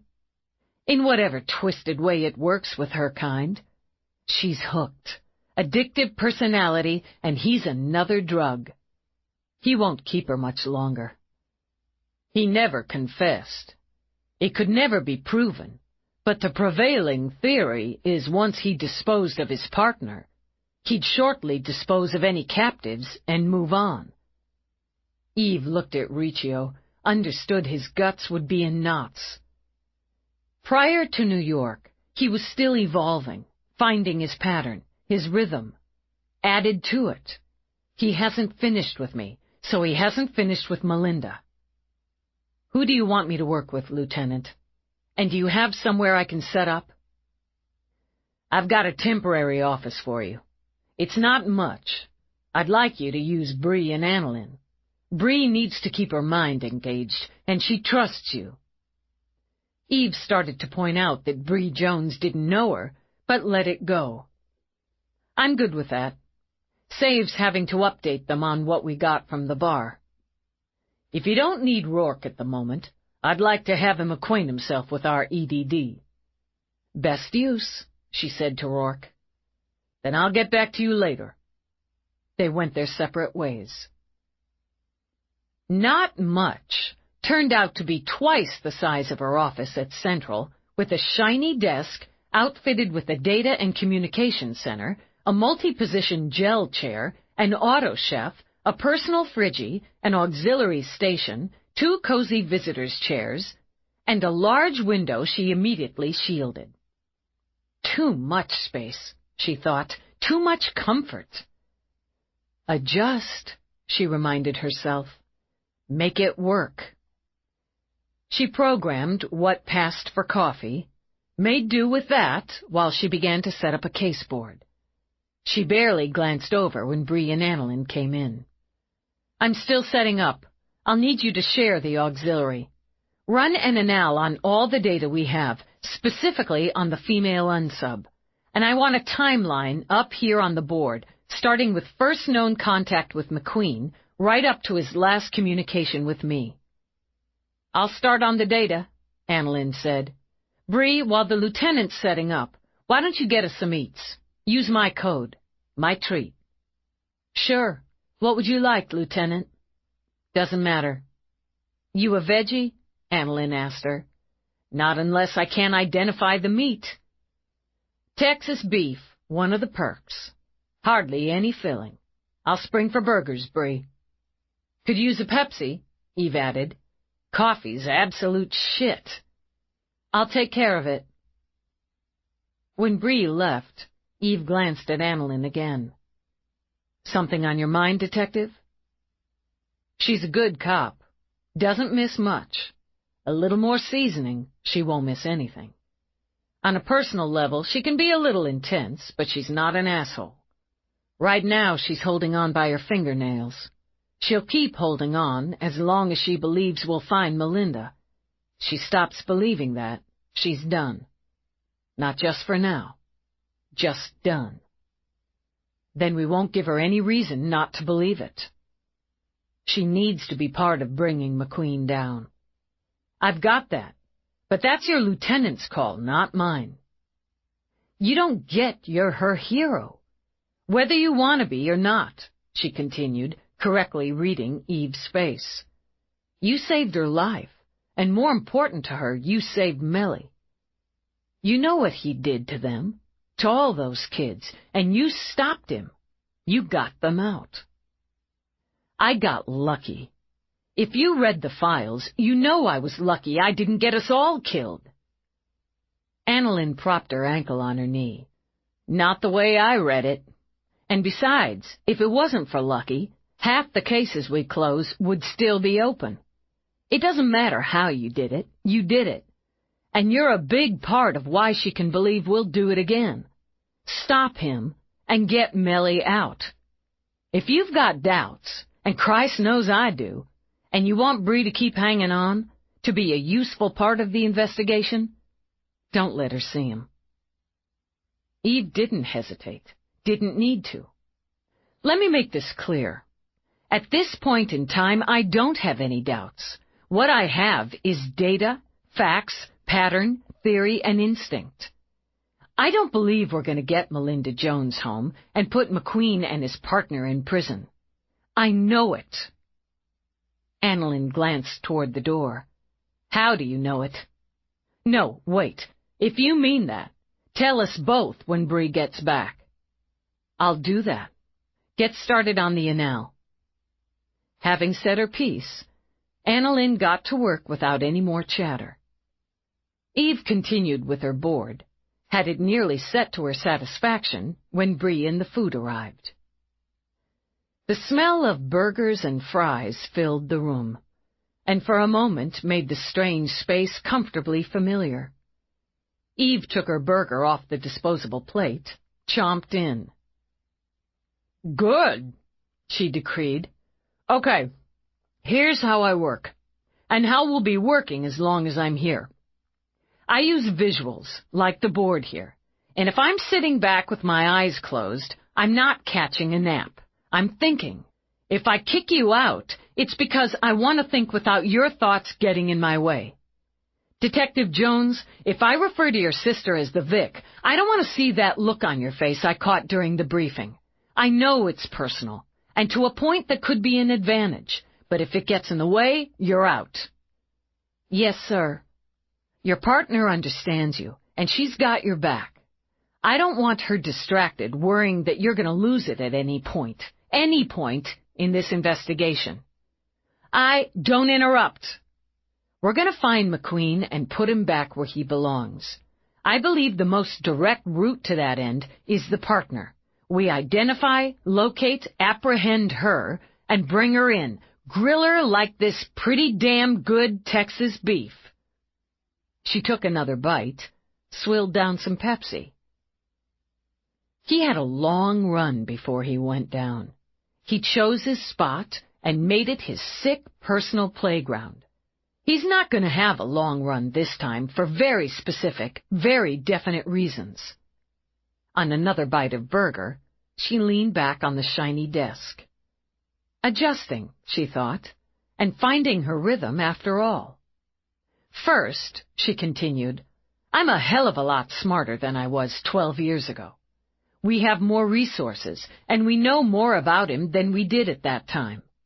Second, because he's obsessed with getting to me, he's gone over the top pulling this off, involved too many people, left too many avenues, and we're going to squeeze all those people dry, take every one of those avenues until we find him.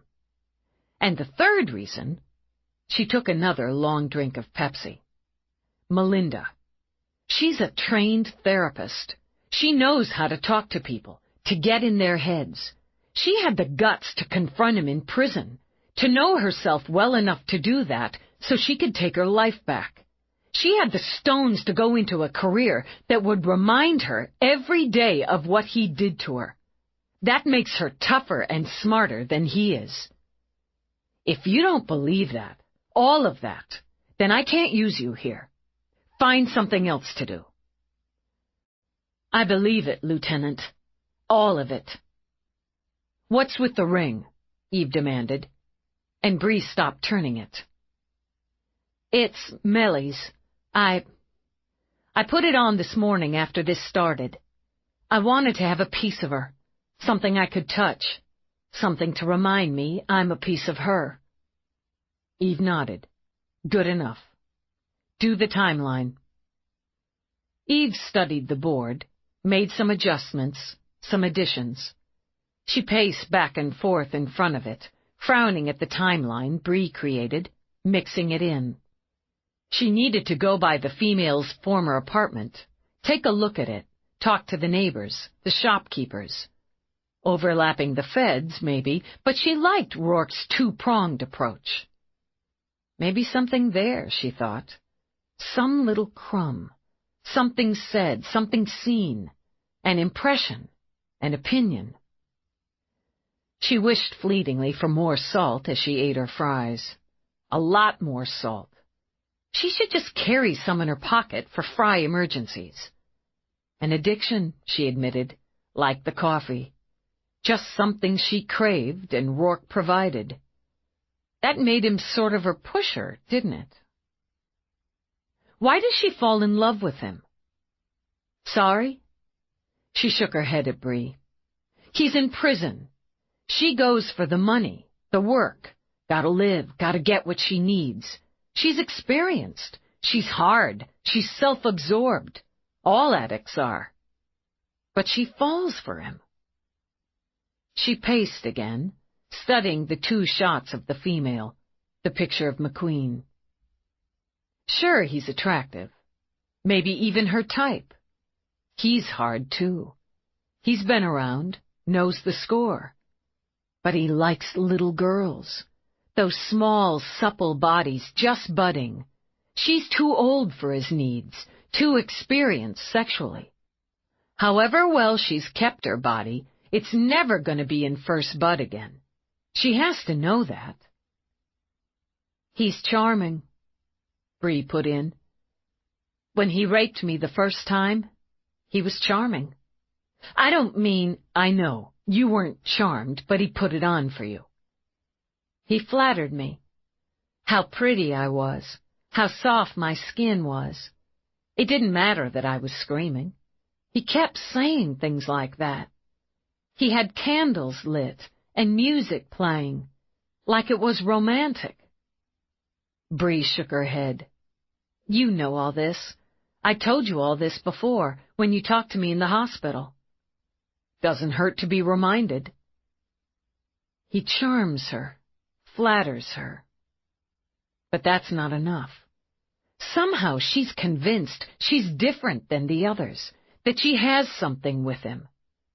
How do you train someone to do what you want, to follow complex instructions over a long period of time, to form the sort of attachment to you that would have them do whatever you wanted, even when you aren't there to make them? It's a con, just like any other. He can't control her with fear, so it has to be pleasure. He gives her what she needs, promises more, Annalyn said. The illegals. He provides. Eve started to reach for her communicator, for Peabody. 2 detectives in the room, she reminded herself. She needed to use what she'd been provided. I need names of inmates on his block. Look for an illegals connection and a release. Start with 6 months before his first contact with the female. Go back a year if you don't get any hits. I'm on it, Annalyn told her. Not all those contacts with Stibble's link were to her. I bet my ass and yours. Had to make arrangements to give his dog her bones. He's got someone on the outside who'd take care of that. Someone who either owes him a big favor or who he has on his payroll. Too many people. She nodded, felt the buzz. Just too many people. She's got a source in Dallas, too. Find the source, find her. Find her, find McQueen. Jason, Detective Price's brother, works in illegals, Bree began. He's the one who interrupted you during the briefing. He and Melinda just started seeing each other a couple of months ago, so don't care. Have him tap his brother. Really Fat Vic said boosters, but it's going to be more. She needs something to level out, keep it smooth. Can't just bounce on the high with all this going on. She needs to tune out, relax. She'd think she's competing with girls sexually, wouldn't she? Annalyn commented. I'd add sex drugs, erotica at a minimum to that. Good point. Make it happen, Jones. She considered Annalyn. You look good. Thanks. I work with what I've got.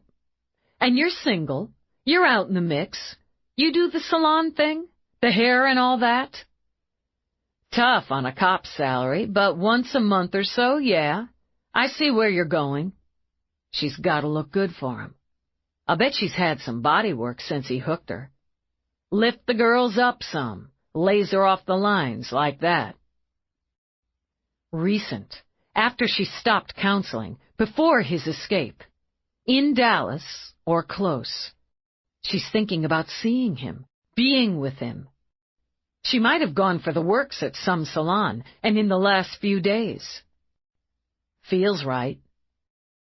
Look, I'll take the inmate search. You and Jones know the city. Put together a list of most likely salons, bodywork locations. Show both our ID shots. Let's get lucky again. Are you going to update the feds with this angle? Shit. Yeah, I'll take care of it. Too bad, Annalyn said and grinned.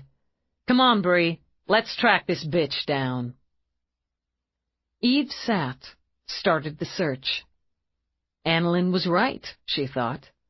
It felt right. Felt good. While she worked, she forgot the unfamiliar room, fell into a routine. McQueen had mucked with his, she thought, and now his foundation cracked under the weight of too much fuss, too many additions. It didn't surprise her to find so many cons, deemed rehabilitated with connections to illegals. Prisons are full of bad guys, she mumbled, ran each one. I like you, Bert. Street name, Thor, Civet. I like you a whole bunch. She ran probabilities, smiled slowly. See there? The computer likes you too. You're a popular guy. Contact Peabody, Detective Delia, NYPSD, she ordered the link. Peabody's face, showing a little wear, came on screen. Hey, Dallas. We've got Stibble and Lovett on hold. We think we've tapped them out, but we'll give them another go tomorrow. I've got a line. Bert Civet, a.k.a. Thor. Did time with McQueen until he made parole about 4 years ago. His current address is listed on Washington Street. No current employment, so I'm just taking a wild guess he's dealing again. Find him, pick him up, squeeze him. Probability's high McQueen tapped him to supply the partner when she was in New York. Keep her happy. Got it. I want everything he knows about this woman, Peabody. Everything. I want to know how McQueen handled the payoff. Make whatever deal you've got to make, but convince him it's in his best interest to roll over. He did 5 hard last time. Use it. He likes to sell to minors, tends to set up shop near playgrounds, schools, arcades. Makes him a good match for McQueen. I'm sure they bonded. I want McQueen's bitch, Peabody. Squeeze hard. He's the lemon. We'll make lemonade. How's it going down there? It's weird. They're too polite. They talk funny. And stuff has too much shine on it. But the coffee's worse than Central's, so that's something. I'm going to send you everything I've got. Then I'm going to pull Roarke in from whatever he's doing at EDD.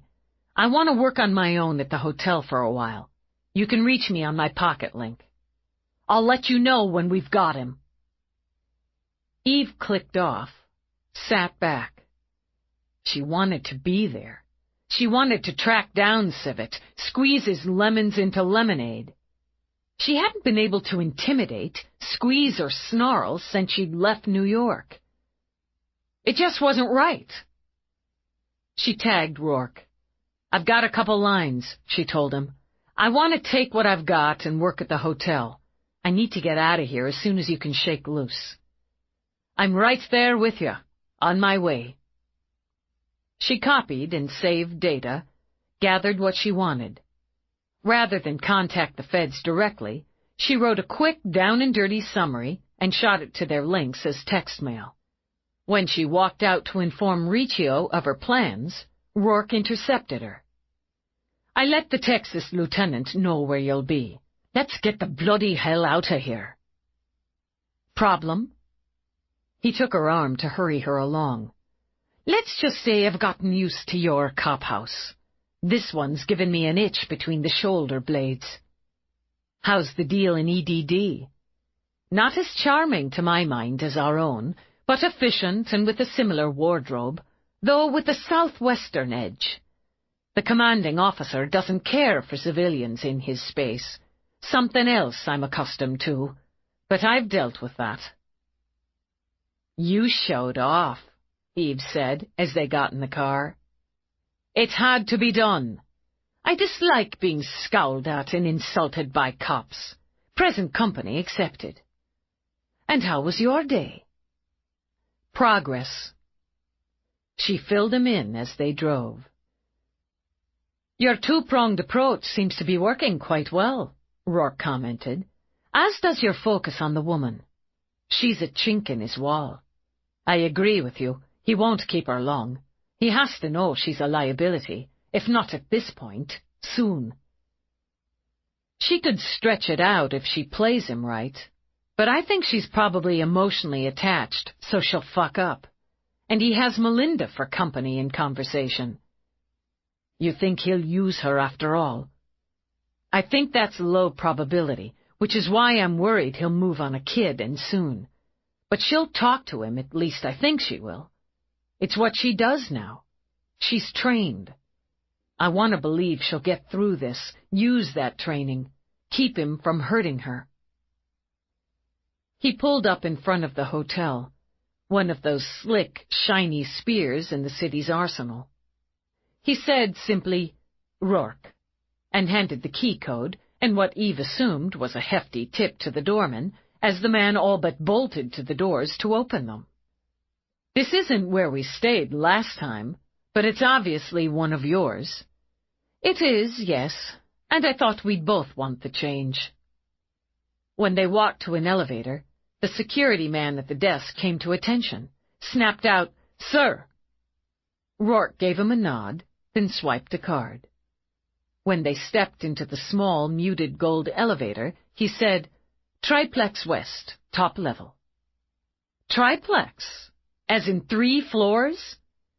"I thought we'd use the 3rd floor as HQ. That way we can lock it off, even from housekeeping if you want. Use a droid there. 1st level's living space, 2nd's bedroom areas. I ordered the top as I thought you'd want to see the setup. Leave your file bag. Then I want a bloody drink." "I could use a bloody drink myself, and a bloody shower, and a bloody suspect I can hammer into the ground." He smiled. "Missing New York?" "How about a bloody meal to go with it?" "I had a burger." "Fuck me, it's more than I've had." The door opened. She blinked. A murder board sat center of the room, just as she liked it. It wasn't precisely arranged as she would do, nor updated, but images, data, a partial timeline, it was all there. As was a desk, a sleep chair, 3 screens, 2 D&C units, in addition to what looked like a fully equipped kitchen, bath, and, she noted after a quick circle, a second office. "How did you do this?" "I have a man here, one I could trust with your board. He has top security clearance. Saves you time." "It really does." "Yours?" she asked with a gesture to the second office. "It is. Not quite like home, but, well, adjustments." He'd made it as easy for her as he could, given her all the tools to work the way she liked best. She stepped to him, laid her hands on his face, and her lips on his. "That's just like home," she murmured. Then, because it felt so damn good, hugged him hard. "Let's have a bloody drink." Chapter 9. She sat on the terrace, drinking some wine, ignoring the view. Roarke was prettier to look at anyway. And looking at him, she saw the signs she'd missed in a hurry to get to the hotel. "You're pissed off." He lifted his shoulders in a careless shrug. "Not at you, at the moment." "At who? Or what?"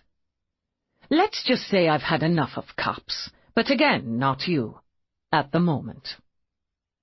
She tracked back out of her own work to his end of it. EDD. If EDD's that annoying, don't go back. You don't need to go in when you've got your setup here. You can coordinate with Feeney if and when you want. As you'll be going in, there's every reason. I'm with you as long as we're in this place, he reminded her. And a bit of annoyance isn't much in the larger scheme, is it? Depends. What's the annoyance, specifically? It's not just being around cops. Believe me, it's no champagne picnic for someone with my predilections. He could read her, often too well for comfort. Tit for tat, she thought. Reached over, took his hand. Roarke. Ah, bugger it. It's nothing, really. Riccio's father, another cop, had a part in the investigation on mine. He made a point of telling me with the Texas version of the BDI you're so fond of. Her hackles rose. Out of line. Was it? Wouldn't you have done the same in his place? Maybe. Probably. I'd have been out of line. You're here to help. A consultant duly designated by the NYPSD, and Patrick Roarke has dick all to do with it. One of Riccio's consultants is being held by a violent predator. That's his fucking focus, and he's got no business messing with your head when lives are on the line. Well, then we can agree in part. But there's always going to be a smudge, isn't there? It's the way of things. Things suck. Often. But now that you're annoyed along with me, I feel better. I want food. Not in the least mollified, she shoved up, paced away. This fucking place. I hate it. I don't care if it's unfair. Probably there's good things about it, good people in it. I don't care. They met up here, your father and mine. Eve. Riccio has no reason and no accessible data to make a connection between Patrick Roarke, Richard Troy, and Lieutenant Eve Dallas. But it's there. It's always going to be there, that smudge. She swung back toward him, letting out what had been grinding inside her since they'd touched down. We're never going to get out from under it. Not all the way. No matter what we do, who we are, what we make, they're part of it. We can't change that. It's always there, and it's more there here. It is, yes, it is.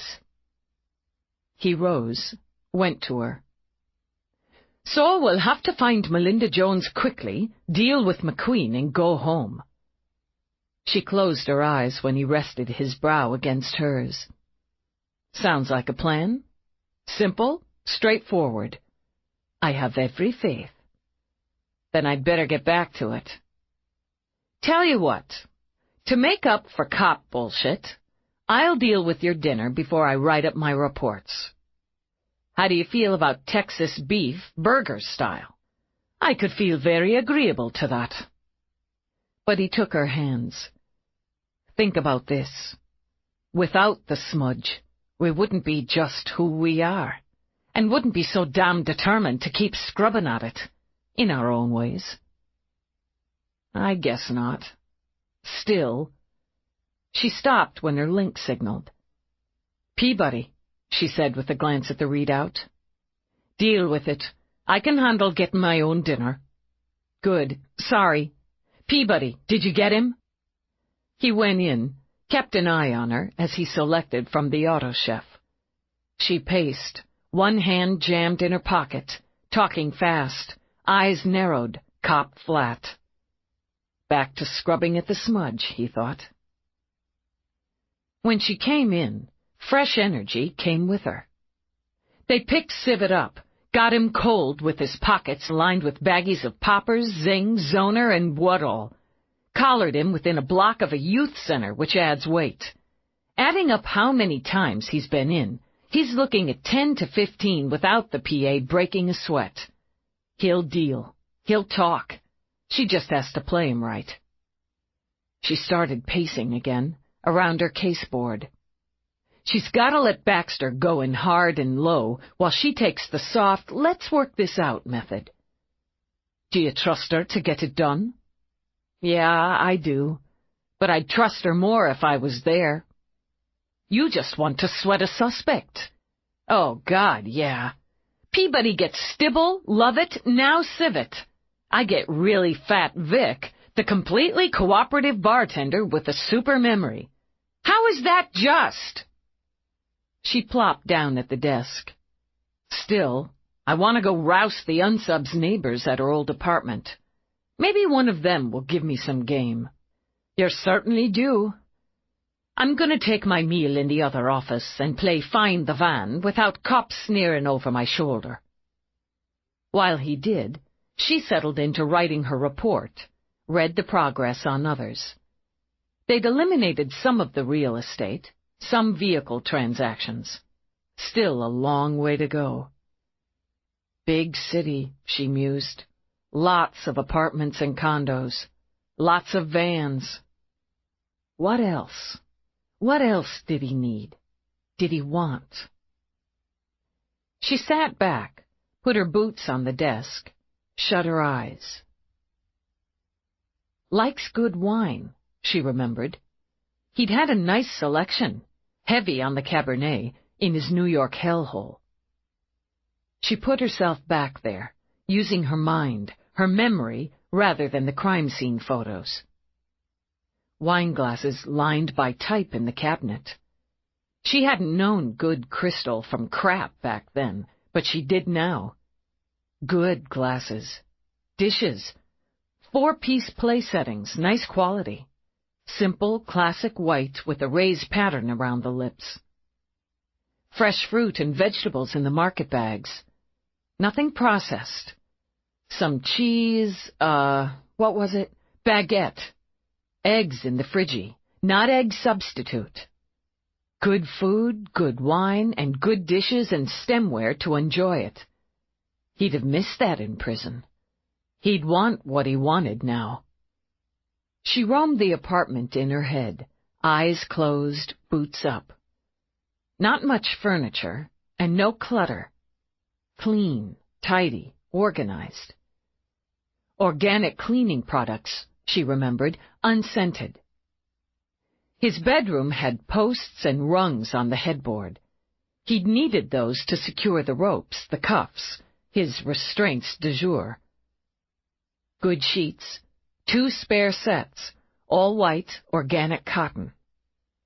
He'd always used the beds, always raked his prey on good, clean sheets.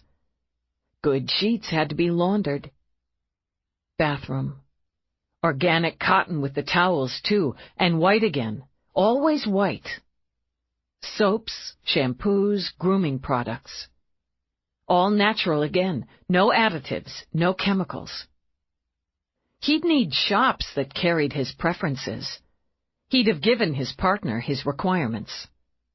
Local shops? Online?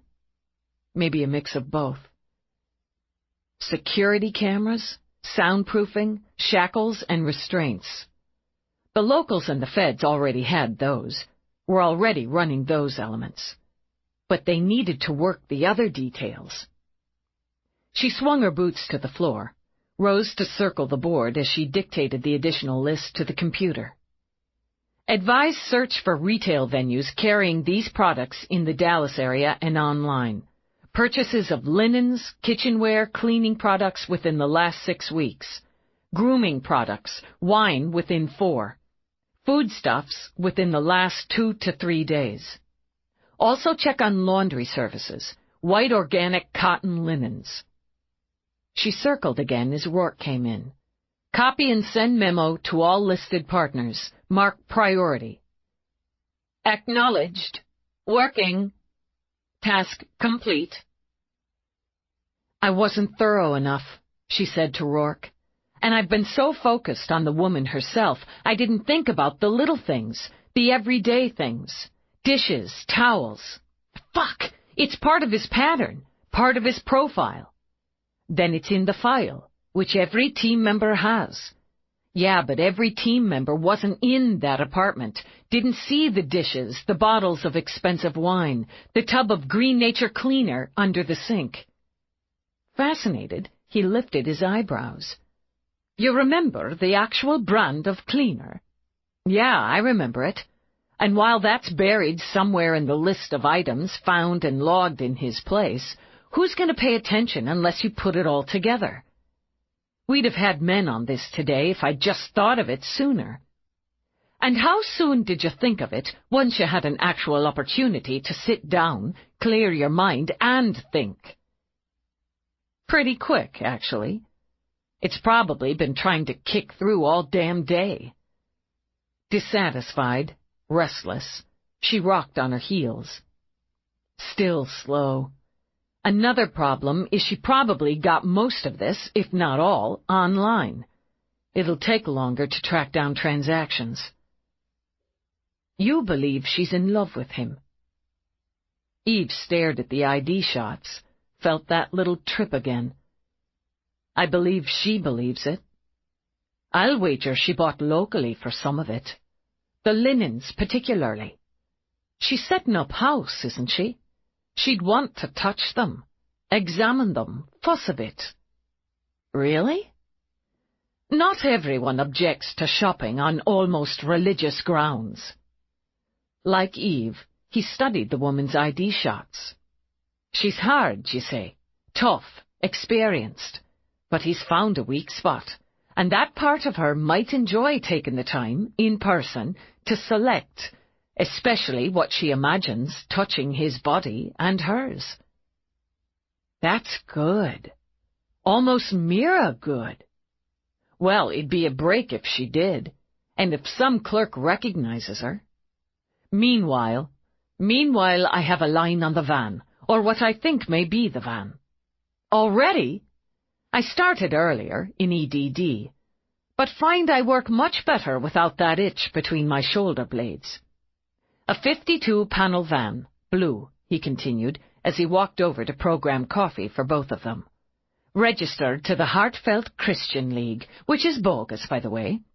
I thought if Sister Suzanne made the purchase, she might use some church-type organization for the registration, so I started there. Good start. Well, you'd be surprised how many church-type organizations have vans, and have bought same in the last year or so. I tracked this one back to its previous owner, a Jeremiah Constance, who's a devout Christian, by the way, in a little town called Mayville, just this side of the Louisiana border. As Sister Suzanne had a Baton Rouge address on that ID, it's a nice link. Cash transaction, he added.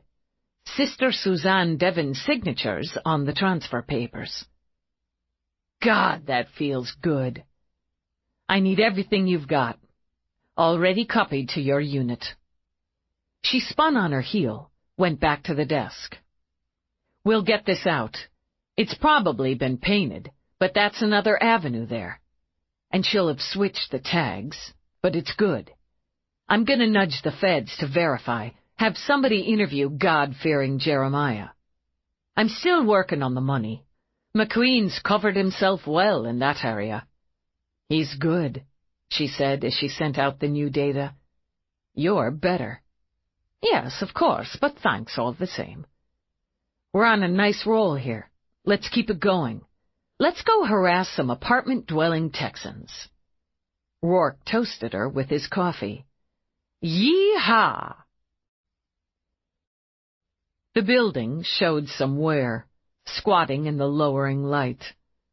The patch of parking on the side apparently doubled as a playground, as a bunch of kids ran between and around cars, shouting the way kids always seem to at play. Security was just shy of adequate, but as several windows were wide open to the non-existent breeze, just inviting a visit from thieves, she assumed nobody cared. As she got out of the car, one of the kids barreled straight into her. "Tag, you're it!" "No, I'm not." He grinned, showing a wide gap where, hopefully, his 2 front teeth would grow in at some point. "We're playing tag! Who are you?" "I'm the police." "We play cops and robbers, too. I like being a robber. You can arrest me." "Get back to me in about 10 years. She eyed the entrance, eyed the kid. What the hell, you had to start somewhere. She pulled out the ID of Sarah Jo Whitehead. "Do you know her?" "She don't live here anymore." "But she did." "Yep, uh-huh. I gotta go tag." "Wait a minute. Did she live by herself?" "I guess. She slept a lot. She used to yell out the window for us to stop all that noise 'cause people are trying to sleep. But my ma said that was just too bad, 'cause it's the middle of the day and kids get to play loud when they want outside." "Who's your ma?" "She's Becky Robbins, and my pa's Jake. I'm Chip. We live on the 4th floor, and I've got a turtle named Butch. You want to see?" "Is your mother home?" "'Course she's home. Where else? Ma! He shouted, loud and high-pitched, so Eve's ears rang. Jesus, kid. You shouldn't ought to say Jesus. You should say Jeez it. You really think zzz makes a difference? Ma says so. Ma! Christ! Nuh-uh. Gap-toothed Chip shook his head. Cripes is okay, though. Chip Robbins, how many times have I told you not to yell out for me unless you're being stabbed with a pitchfork? The woman who stuck her head out of the window had her son's curly dark hair and an aggrieved scowl. But, Ma, the police want to talk to you, see? He grabbed Eve's hand, waved it with his. Eve took hers back, resisted wiping off whatever sticky substance his had transferred. She held up her badge. Can we come up, Mrs. Robbins? What's this about? My boy's a pain in the behind, but he's good as gold. It's about a former neighbor. If we could come up, I'll come down. Ma doesn't like to let people she don't know in the house when my pa's not home. He's working late. Okay. He drives an air tram, and Ma works in my school. I'm in 2nd grade. Good for you. Eve looked to Roarke for help, but he just smiled at her. Are you going to arrest a robber? Know any? My friend Everett stole the candy bar from the store, but his ma found out and made him go pay for it out of his allowance, and he couldn't have candy or nothing for a whole month. You could arrest him. He's over there. He pointed, cheerfully ratting out his pal. It sounds like he's paid his debt to society. Jesus. Jeez it. Where was the kid's mother? Talk to him, Eve suggested, desperately sacrificing Roarke. Okay. Are you the police, too? Absolutely not. You talk different, Chip commented. Are you from French? The lady at the market is, and she don't talk like us either. I know a word. What word? Bonjour. It means hello. I know a word. Chip's grin widened. What word? Dieguit. It's hello where I was born. Dieguit, Chip repeated, mangling it a bit. Well done. Chip, stop pestering the police and go play. Becky Robbins had taken some time to tame back her hair. She hurried now, her flip-flops flapping as she reached out to tuck an arm around her son's shoulders. After a quick hug, she made a shooing motion. Okay, bye! He raced off and was immediately absorbed into the running and shouting. What's going on? Becky demanded. A couple of the neighbors said the FBI was here before when we were out. Now the police. Do you know a woman calling herself Sarah Jo Whitehead? Yeah. The neighbors said the FBI asked about her. She used to live here, 2nd floor. She moved out a while back. 8-10 months, maybe. Why? She did something, didn't she? Becky continued before Eve could speak. The FBI people didn't really say, but Erlene, my neighbor, she could tell, and now you're here too. I never liked that woman. Sarah Jo, I mean, not Erlene. Chip came by his talkative nature honestly, Eve decided. Why is that? She could barely be bothered to say a friendly hello. I know she worked nights, mostly, but I don't appreciate anybody yelling at my kid, all the kids. Becky put her hands on her hips as she looked over the racing, shouting kids with the mother's version of the beady eye. They got a right to play out here in good weather, and in broad daylight, for heaven's sake. Told her that myself, after she yelled and used swears at those kids one too many times. Told her she ought to get herself some earplugs or whatever. Becky looked back at Eve. What did she do? We'll know more about that when we locate her. Did she have any visitors? The only person I ever saw go in or out of there, except her, was another woman. Young, pretty. This woman? Eve showed her Melinda's photo. Yeah, that's the one. She's not in trouble with the police, is she? She seems so nice. No, she's not. You don't remember seeing anyone else? Well, yeah, a man came once. A really fat man. Said she worked for him, and he was looking for her, but she'd already gone by then. Just left one day. Left the furniture, too. Turned out it was rented. She paid it up to date, though. Rent, too. The landlady told me. Anyway, I wasn't sorry to see her gone. Eve waited a moment. There's something else. Becky glanced around, shifted. It's just something I think. I can't swear to it. Anything you know, think, saw, heard, it's all helpful. I don't like accusing anybody, even her, of something, but the FBI, for heaven's sake. Now the police? Well, I think she was on something. At least sometimes. Illegals. Yeah, I think. I had a cousin who got sucked into that scene, so I know the signs. Her eyes, the jittery moves. I know I smelled Zoner on her more than once. When we got into it about the kids, I said she ought to take a little more of whatever she was popping or smoking so she'd pass out and wouldn't hear them. I shouldn't have said it, but I was riled up. She gave me such a look. I have to say it scared me some. She shut the door in my face and I went home. The next morning, I go out to my car to go to work. My husband's rig is parked next to me. Every one of his tires is slashed. I know she did it. I know I'm accusing her again, but I just know it. But how are you going to prove that?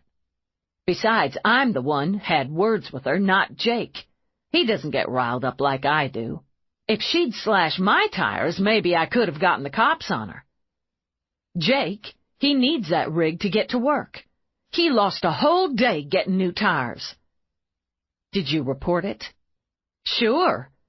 We've got to for the insurance, though it didn't cover it all. Jake didn't want me to say anything about her, so I didn't. She'd have denied it anyway, and maybe done something worse. I stayed clear of her the best I could after that, so I wasn't sorry when she took off. Eve talked to a few more neighbors, but she had everything she needed from Becky Robbins. The ball's still rolling, she said to Roarke, as they headed back to the hotel. She could pull off the hard-working, no-trouble-here woman at work, but at home, well, that's home. Where you want to relax, he commented, and be more yourself. Yeah. You're entitled to some of your illegals of choice in your own home, entitled to some quiet when you want it, entitled to have your bitch of a neighbor leave you the hell alone. And when she gets in your face, you're entitled to payback. You know how to get it, too. The best way. Go after the primary breadwinner's ride to work. Fuck with that. Fuck with the whole family where it hurts. In the money bag. She has a temper, Roarke added, and a mean streak. No fondness for children, I'd say, and saw no need to foster any sort of relationship with the other people in the building. She didn't need them. But she's also smart enough not to skip out on the bills. No point in having anybody looking for Sarah Jo, even when she stops being Sarah Jo. You've confirmed she didn't, while here, have personal transpo. So she walked or took public. No one visited but Melinda. No one came looking for her but her former employer. He latched on, Eve thought. She never had to refine the lines for Roarke. So whoever her dealer is, he or she didn't do business at the apartment. No men, and one of the neighbors would have seen or heard. So she's being true to McQueen, at least at home. Some dealers will trade junk for sex. But that's business, Eve mused. That wouldn't be cheating. Sex is business. Well then, I love doing business with you. She leaned back. And still, I didn't get to strong-arm or flex the muscles with anybody. They're all so damn cooperative. They just talk, especially that kid. It's like being in a foreign country. Like going to French. That got a laugh. Maybe there's something in the water down here, Maybe we shouldn't drink the water, or we could start talking to everybody, telling complete strangers more than they could possibly want to know. There's water in coffee. Yeah, but it's like boiled, right? That kills the microbes that trigger all this cooperation and chattiness. It has to. It's getting dark. I know we're making progress, but it's getting dark. He's had her for more than 20 hours now. She took a long breath. Getting dark, she murmured. He likes to hunt at night. Chapter 10. Dark. He liked to keep them in the dark so they couldn't know if it was day or night. So they couldn't see each other, have even that horrible small comfort. Unless he blasted the lights, hours and hours and hours of bright lights. Then they could see too well. All those eyes, as empty and hopeless as the pit of her own stomach. The shackles and chains like something out of an old vid, but real, so real. The weight and the bite of them on the wrists, the ankles. But it was worse when he took them off. Worse when he took you out of the room and into his. She'd fight when he came again. Bree said they had to fight, no matter what. Bree was right. She knew Bree was right. But it was so hard. He hurt her so much. But she'd try. She'd try to fight, try to hurt him if he came for her again. In the dark, she reached out, wanting her sister's hand, the contact of skin, and remembered.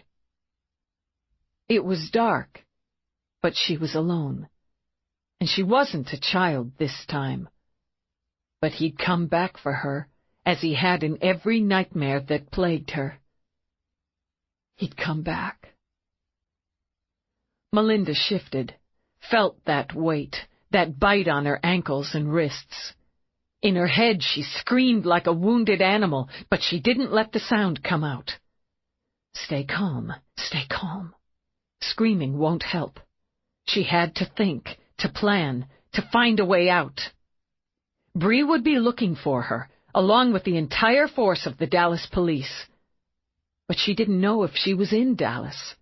She could be anywhere. The hysteria wanted to froth up in her throat, vomit out in a scream. Think! Sarah Jo. On the link, desperate, urgent, asking for help. What had she said? Important to remember every detail, to get through the fog of whatever they'd given her and remember. She'd claimed she'd seen the man who'd raped her, needed help. So scared. Couldn't go to the police, couldn't go through it again. Had to help, of course, even though she'd put in a long day and had hoped for an early night. Left the note for Bree, locked up. Always careful to lock up. To keep the doors on her car locked. Careful, always careful. And yet... So sure, Melinda remembered now, that she'd be able to talk Sarah Jo Whitehead through the fear. Convince her to go to the police with details. So confident she could help, she could handle. Of course, she'd said again. Of course, when Sarah Jo had dashed to the car, when Melinda had pulled into the lot of the 24-hour eatery. Of course we can go somewhere else, somewhere not so crowded and noisy. Sympathy, empathy, eye contact, a touch of the hand. Reassurance. She'd let Sarah Jo into the car, sat for a moment, talking quietly, hoping to settle the nerves, what she took as nerves, she thought now. The woman didn't look well. No, didn't look well at all, so she hadn't hesitated to pull over when Sarah Jo claimed to be sick. Reaching out again, to help. She hadn't seen the syringe, but she'd felt the pressure on the side of her neck. Another bite. Then, for just a moment, as the gray rose, as it edged into black, she saw Sarah Jo smile. "Stupid bitch," she said. "Stupid, know-it-all bitch." And he was there. Just there. Going, fading, fading. Can't scream, can't fight. Just his voice, the sharp, ugly joy in it as they dragged her into the back seat. "Hi, Melinda. Just like old times." Then nothing. Just nothing. Until the dark. When he came, the lights came with him, stinging her eyes. Groggy, so groggy and sick. But it was Bree on the link. Her face, her voice. She tried so hard to stay calm, to think clearly through the thick dregs of the drug. Sarah Jo, she thought again. His partner. He always worked with a woman. Oh, she'd read and studied everything on Isaac McQueen, made herself read it, watch it, know it. And still, she'd walked right into his hands. Again. He hadn't raped her, but he wouldn't be interested in her that way now. She wasn't a young girl. Thank God there were no young girls here. At least, she prayed there were none. He wanted her for another reason. Revenge? But she'd been one of many. He couldn't possibly plan or hope to collect all the survivors again. No, too much time and risk. And for what? She tried to find some comfort on the floor of the room, tried to clear the smear on her mind from the drug. There had to be a reason for taking her, specifically her.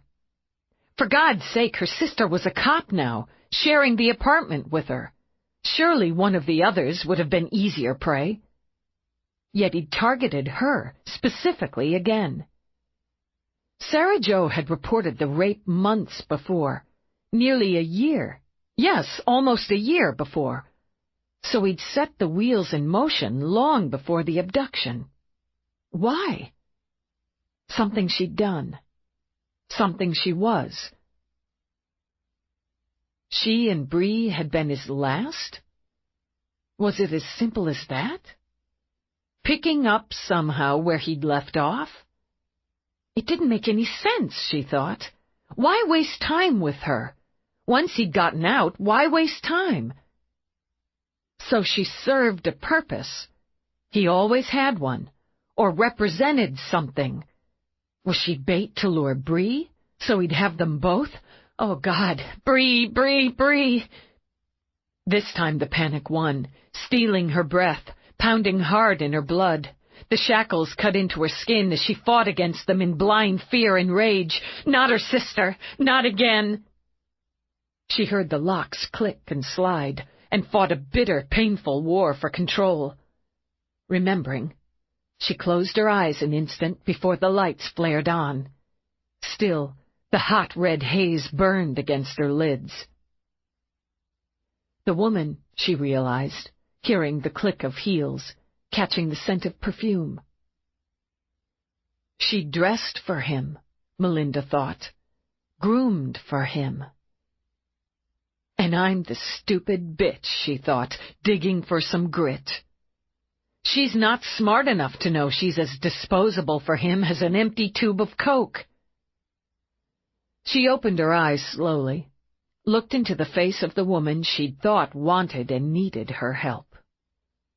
Yes, groomed for him, with lip dye and blonde hair freshly fluffed around her shoulders. Older than McQueen, trying to be younger in the short, snug red dress and high heels. Melinda buried the disdain. Sarah Jo. Think of her as Sarah Jo. Carried a sandwich on a plate.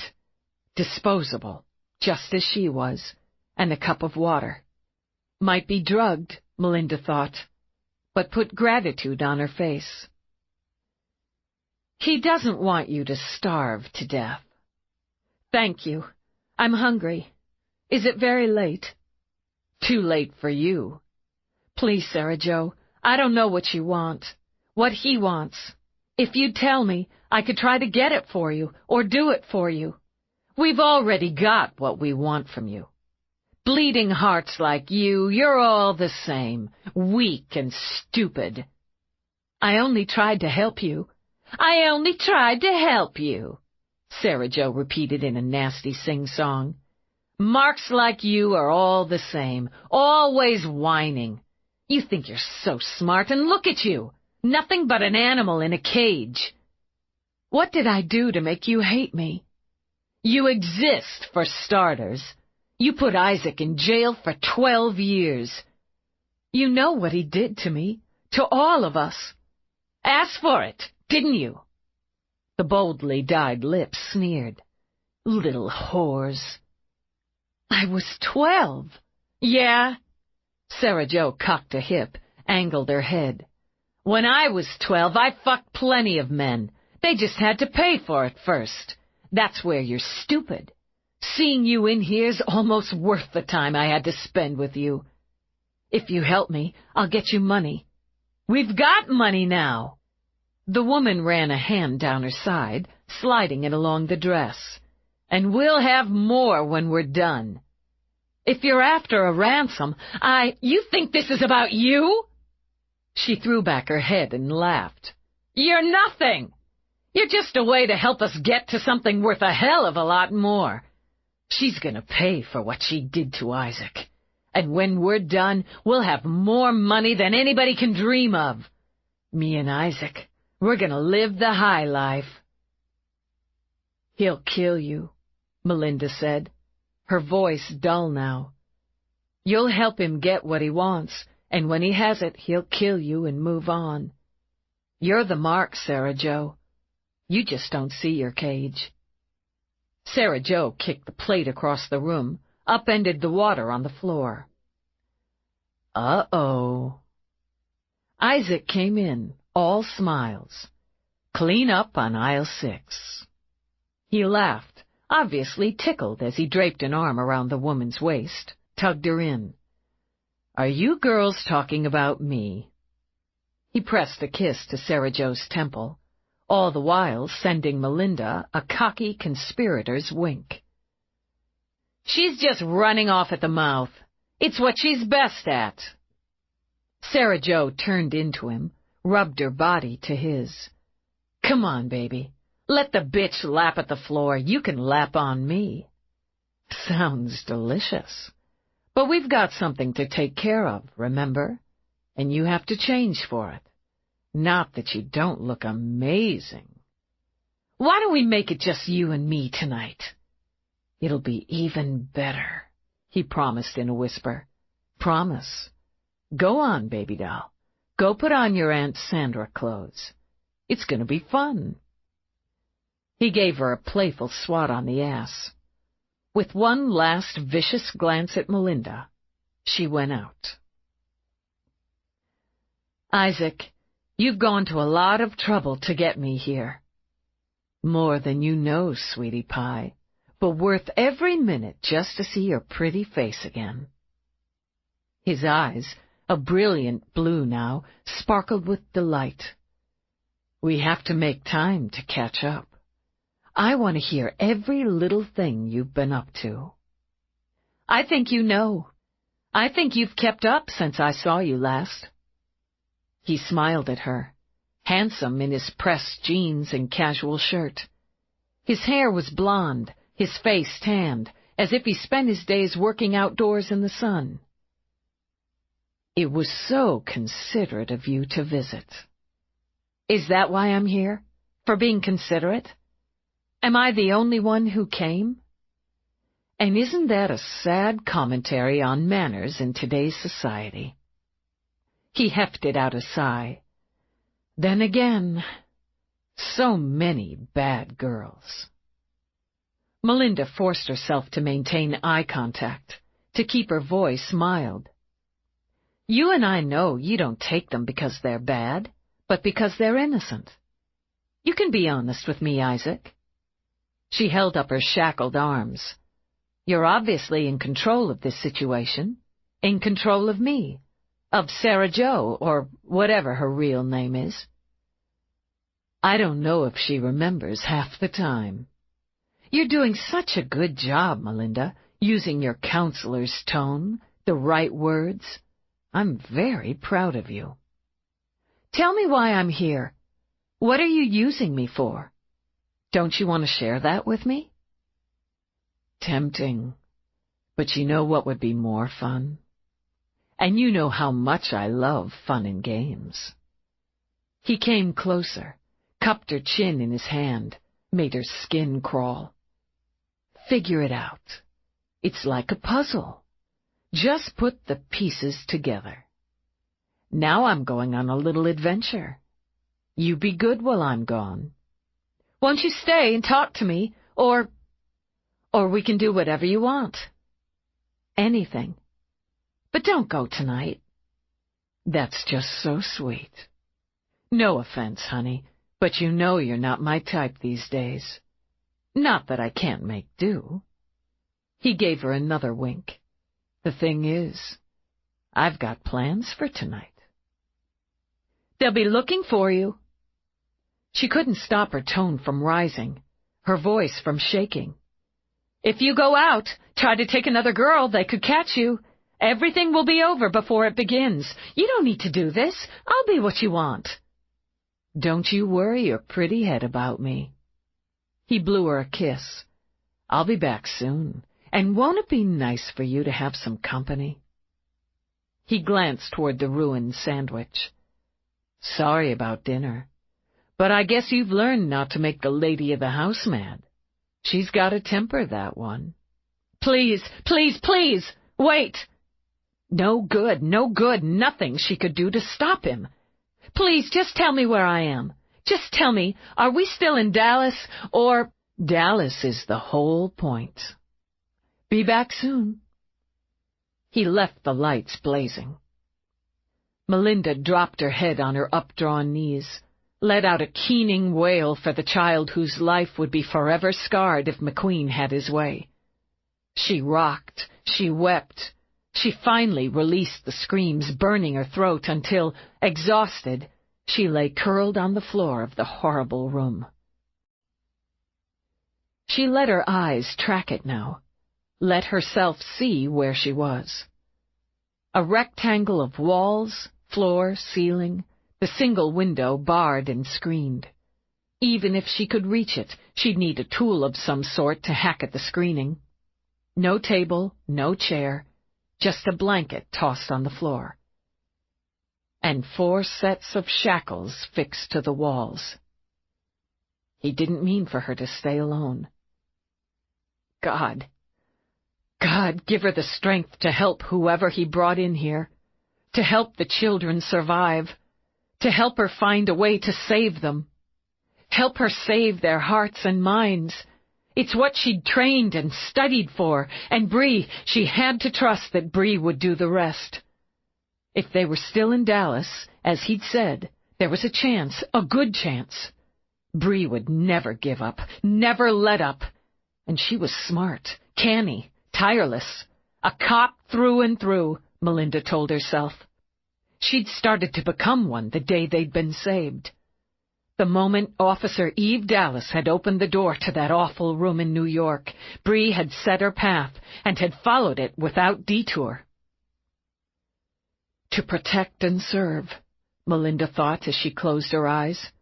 The victims, the abused, the marks, the shattered. And she'd used the career of the cop who'd saved them as her template. Setting the goal high, that was Bree, that was... She shoved up to sit, eyes open. Dallas was the whole point.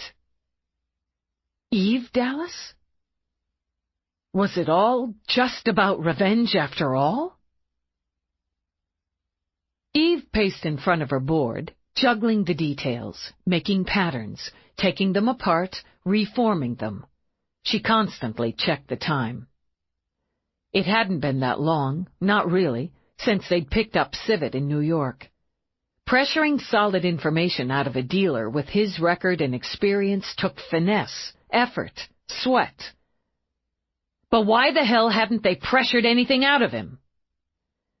She stepped to the connecting door where Roarke worked 3 comps, muttering at all of them in search for McQueen's accounts. Maybe you could hollow me into New York, into interview. He paused, rolling his shoulders as he sat back to study her. If that's what you want, we can set it up. If I'm there, it adds weight, and maybe I can hit him from another angle. He said nothing for a moment, only watched her. And completely screw up their rhythm, she said. Undermine their progress and fuck Peabody's confidence to hell. I know what you're thinking because I'm thinking it too, but waiting here, it's hard. Waiting is hard and frustrating, even when you know it's what you have to do. Maybe especially then. He'd know, she thought. A cop's spouse knew every layer of waiting. Does it piss you off, too? More than a little at times.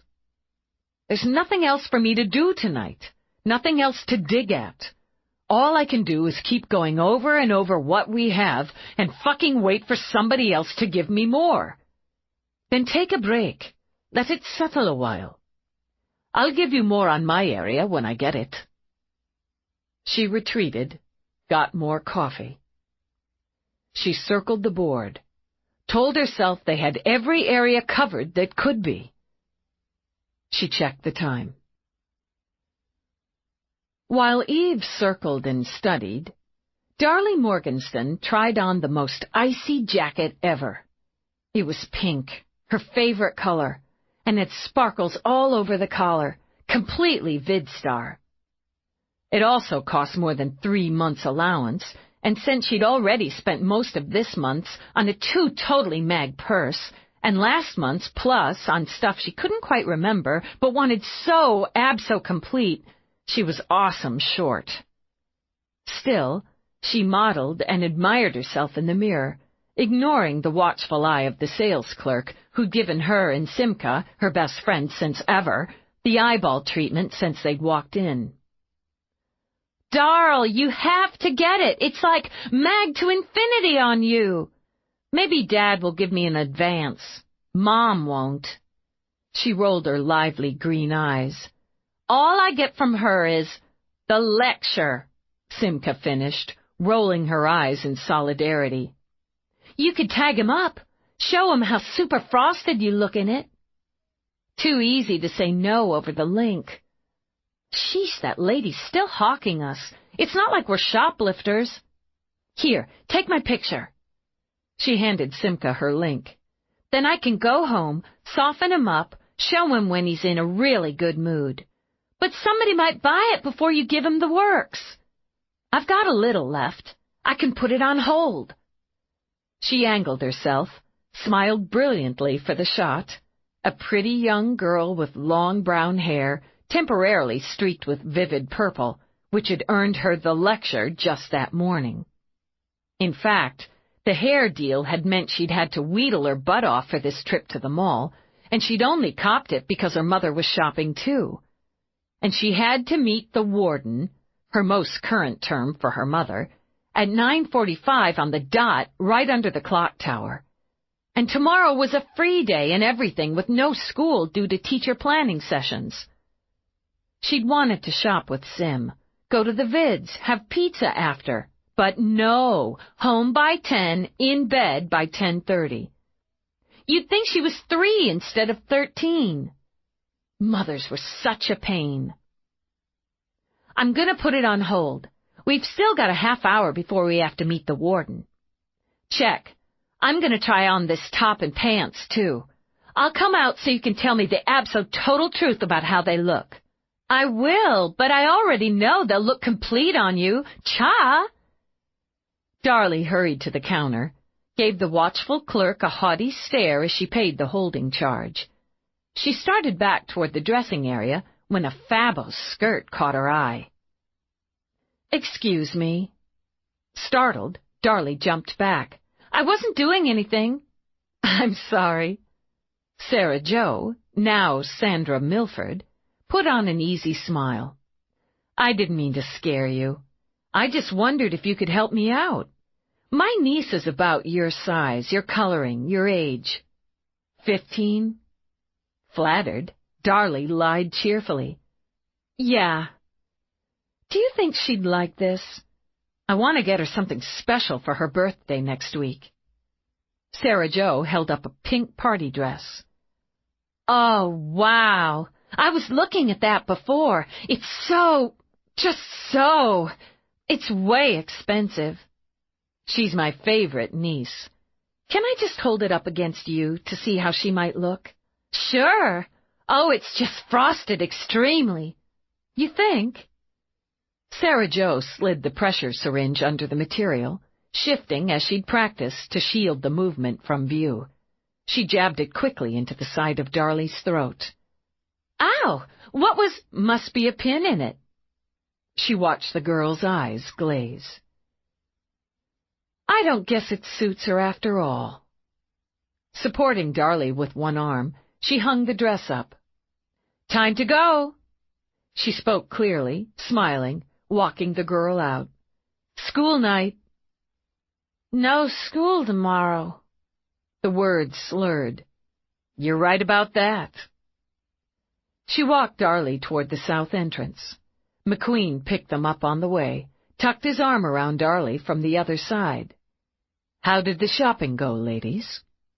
We had fun, Sarah Jo said easily, but our girl's not feeling very well. Overtired, I guess. Ah, well, we'll be home soon. Looking like a family, they went outside to the lot, McQueen jamming security as they went. Even as Simca came out of the dressing room to show off her outfit, they lifted Darlie into the van. Eve walked into the shop with Roarke. It was a ground-level shop in a 3-level mall. Dozens of ways in, she'd already noted, dozens of ways out. Bree broke out of a huddle of cops, hurried to her. Darlie Morgenstern, 13, brown and green, 5'3", 110. She was with her friend. She gestured toward another girl, sitting on the floor, crying. The friend was trying something on in the dressing room. When she came out, Darlie was gone. They were to meet Darlie's mother, Iris Morgenstern, at 2145. The mother, she gestured again to a woman talking rapidly to Bree's partner, was shopping elsewhere in the mall. Bree took a breath. One of the clerks noticed Darlie with a woman, assumed it was her mother. They were looking at a dress. Then they left together. No struggle, no sign of duress. We've got people going over the security discs now. Nearly an hour ago, Eve calculated. They're gone. They won't be anywhere in here. Have them check the logs for the last few days. The partner would have cased the place for him, taken pictures. He'd have to know the best way out, where security is inside and out. Why the hell did it take this long to get out the alert? The other girl looked around for Darlie, then asked one of the clerks. They told her Darlie left with her mother. So Simca, the other kid, went down to the meeting spot to wait. It was nearly 30 minutes before the mother got there and realized something was wrong. All right. I want to talk to the store employees, the kid, the mother. The father's here, too, now. I don't need him if he wasn't here when it went down. I want... She broke off when Nikos came over. You were right. You were right about this. I didn't trust your instincts, went with the percentages. Now that kid's, if not her, someone else. Eve said, cold now. You put your weight in, yeah, and that was a mistake. But either way, there aren't enough cops to watch every girl in Dallas. Maybe not, but it's not going to help me sleep at night. You were right about the van, too. The seller remembered her as Sister Suzanne. We didn't get anything out of him because there just wasn't anything to get. Straight cash transaction. Sign the transfer and she drives off. Alone. We recorded the entire interview. You'll have a copy. All right. She saw Lawrence sit down beside the weeping girl, hand her some tissues. and saw him put an arm around her when she turned her face into his chest to sob there. Lawrence should take the friend, Eve decided. She's already turning to him, so he's got to jump there. Maybe you can use the federal badge. Give security a push. I want to see everything from the last week. Detective Jones, I want the clerk first. Yes, sir. We're gonna get her back, Nikos said. When her eyes met Eve's again, they were full of regret, knowledge, cold rage. But not soon enough. No. No point in pretending otherwise, Eve decided. No, it's already too late.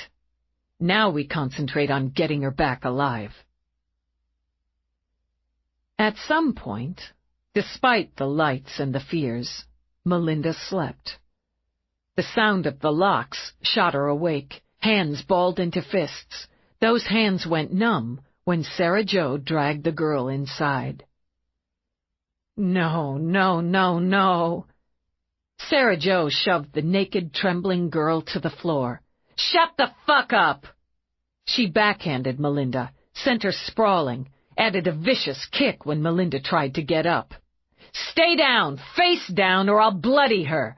That's how it works with you, right? Grimly, Sarah Jo shackled the limp girl, let her drop as Darley's head lolled. Yeah, that's how we get you to behave. You start something with me, bitch, she pays. Remember that.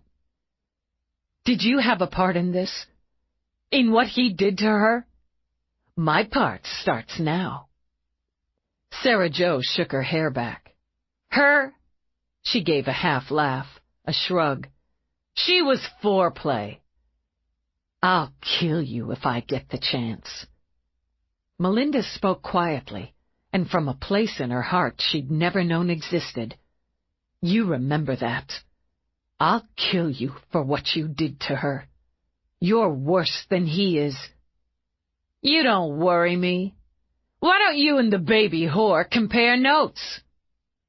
She shut the door, locked it. As the lights went out, the girl moaned, cried for her mother. Melinda crawled over, did her best to comfort, soothing, singing, stroking. She'd protect somehow. She'd protect, even though it was too late to shield. Before the lights had gone to black, she'd seen the tattoo on the girl's small breast. Number 28 inside a perfect heart. Chapter 11. Lawrence stepped into mall security, glanced at the multiple playbacks Eve watched. I let the kid go home. Simka Revin, he added. I showed her the pictures we have of the female unsub. She can't be sure. Jones reports same with the Vic's parents, but 2 of the clerks on tonight recognized her. Said she'd come in a couple times a week over the last month or so. Yeah, I've spotted her on here a few times. Same look. Tells me she wanted mall employees to recognize her, think of her as a regular. We got people showing the pictures, clearing employees and the shoppers who were here before the lockdown. Place was crowded, with plenty of kids Darley's age milling around. Public schools are closed tomorrow. Yeah, I got that already.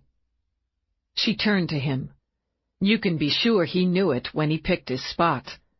There'll be other spots, and she'll have cased them just like this. He's having a real good time, Lawrence. He nodded, hands in his pockets, eyes on the security monitor. I've been doing this a while. Yeah, I read your file. He smiled a little. Ditto. The way I see it, if Darley had gone in the dressing room, Simka wouldn't be tucked into her own bed tonight. Eve gestured to the screens. That shop, and a couple others, particularly draw his Vic type. Sometimes they go in with an adult, but more often in little packs. That's what he likes. Likes to separate one from the pack, like a lion with an antelope. Abduct in plain sight. It adds to the thrill and makes him feel more important, A lot of girls went through that shop tonight, and she could have lured any one of them for him. Bad luck for Darlie Morgenstern. Yeah, bad luck. After 2 a.m, with the initial search protocol complete, the alerts issued, the search active, Eve and Roarke returned to the hotel. The smudges of fatigue under her eyes blurred like bruising against her pallor. A sure sign he knew she'd passed the point of exhaustion. She needed sleep, but, as he expected, objected when he stopped the elevator on the bedroom level. "I'm not done." "Oh, but you are." She stripped her jacket off, tossed it on a bench in the foyer. "Look, I need you to do something." "Fine, and I need you to do something. We'll trade." She stood, weapon harness over shirt sleeves, her whiskey-colored eyes ripe with a combination of fury, sorrow, and stress he understood very well. He felt the same himself. "God damn it, Roarke! And that's not the way to get something from me, particularly at 2:30 a.m. Tell me what you need, and I'll try to get it for you." The female. She cased that mall in her "I'm just a harmless woman" gear. She even bought stuff for girls who fit the age spread, things the Vic would go for. She knew the place, so I'm betting she used it for her own shopping. Good bet. He shrugged out of his own jacket, sat on the bench to pull off his shoes. If he'd be working a bit longer, he'd damn well work comfortably. "I see where you're going." She'd probably dress as who she is or who she wants to be for McQueen, wouldn't she? Hitting shops that cater to adults, women's stores, sexy gear stores. You want a bang, you buy the sexy underwear. He glanced up. She roamed the foyer, moving, because she knew, as he did, once she stopped, she'd go out. "You don't. I don't have to buy the sexy underwear when you buy enough for an entire gaggle of high-class LCs. It's a weakness." "A gaggle, is it?" "Darling Eve, you're very tired." Frustration flickered over the tension in her face. "Look, if we can just set up and run a face and body recognition program, something that will give us some probables, No. You said you wanted me to do it, and I will." He rose, barefoot now and in shirt sleeves as she was, and pulled a thin leather tie from his pocket. "In exchange, you'll go to bed. The bed neither one of us has so much as seen yet. That's the master," he added, gesturing. "I want to get this started. I'll get it started, and we'll both take a couple hours down while it runs. I'm pretty fucking fagged myself, but if you push it, I promise I'll put you down." "You're going to stand here and threaten me?" "You know it's not a threat." In a smooth, unhurried move, he tied back his hair. "It's a simple fact, and one I'm not going to waste time arguing over. Go lie down, now, or it'll get ugly." He watched anger flood temporary color into her face, lifted his brows when her hand balled into a fist. She wasn't above throwing a punch under the circumstances, and he knew from experience she had a damn good right cross. He almost hoped she would follow through on it, give him an excuse to manhandle her into bed, pour a trank down her throat, and relieve some of his own temper in the process. Apparently she thought better of it as she spun around and stomped off toward the bedroom. "You're fucking welcome," he called after her. She answered by stabbing her middle finger into the air before she slammed the bedroom door. "Oh, aye, back at you, darling." She'd wanted to give him a shot, one good shot. The problem was, she thought as she yanked off her weapon harness, she wasn't at her absolute best, which meant he'd have more than likely followed through on his threat. "Oh, excuse me," she muttered to the empty room. "His simple fact." God, she hated when he ordered her around like she was an idiot infant at nap time. She just needed coffee, just some coffee to break through the fog. So she was tired, she admitted, dropping her clothes where she stripped. Cops work tired. That was a simple fact. One of his minions in his fancy, high-priced, no doubt, hotel had unpacked and put away the things Somerset had packed. She didn't even have control over her own damn clothes. She yanked open drawers. Damned if she'd sleep naked and give that bossy bastard any ideas. She sniffed at the soft, pretty nightclothes, shoved through them until she found a practical, definitely unsexy nightshirt and dragged it on. But she wasn't going to bed. Not to sleep, that is. She'd stretch out for 10 minutes and consider her part of the bargain met. Then he could shove it.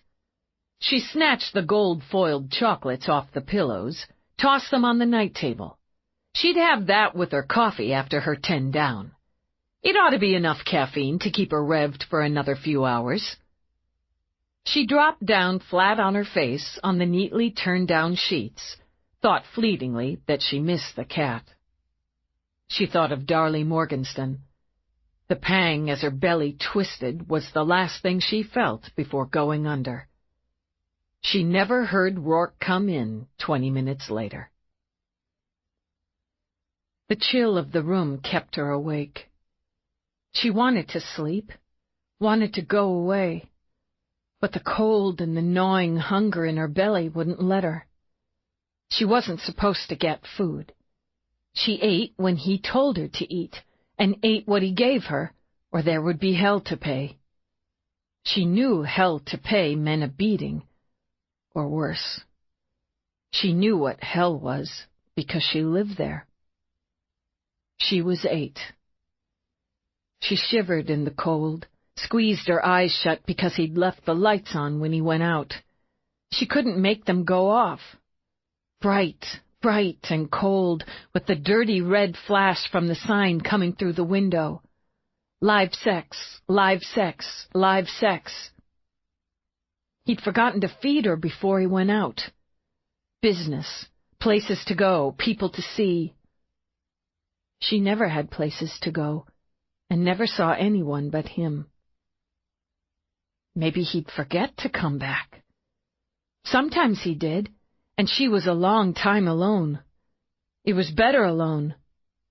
Mostly better alone. She could look out the window at the people, the cars, the buildings. She had to stay in the room. Little girls who tried to go out or talk to anybody got taken by the police and tossed in a dark pit or sometimes a cage with snakes and spiders that ate through their skin to their bones. She didn't want to get thrown in the pit, didn't want to have to pay hell, but she was so hungry. She knew there was cheese. If she got just a little cheese, like a mouse, he wouldn't know. Eyes darting around the room, she scuttled over in the flash of red light, got the little knife. She meant to cut off just a tiny bit, but it was so good. If he didn't come back, she could eat all the cheese. And when he did come back, he'd be drunk, probably. Maybe he'd be drunk enough not to notice her, not to hurt her, not to care that she ate the cheese. The door opened, a crash of sound that startled her into dropping the knife. She saw, with the terror that ate the bones like spiders, he wasn't drunk enough. She tried to lie, to pretend, and for a moment, just one moment, thought he'd leave her alone.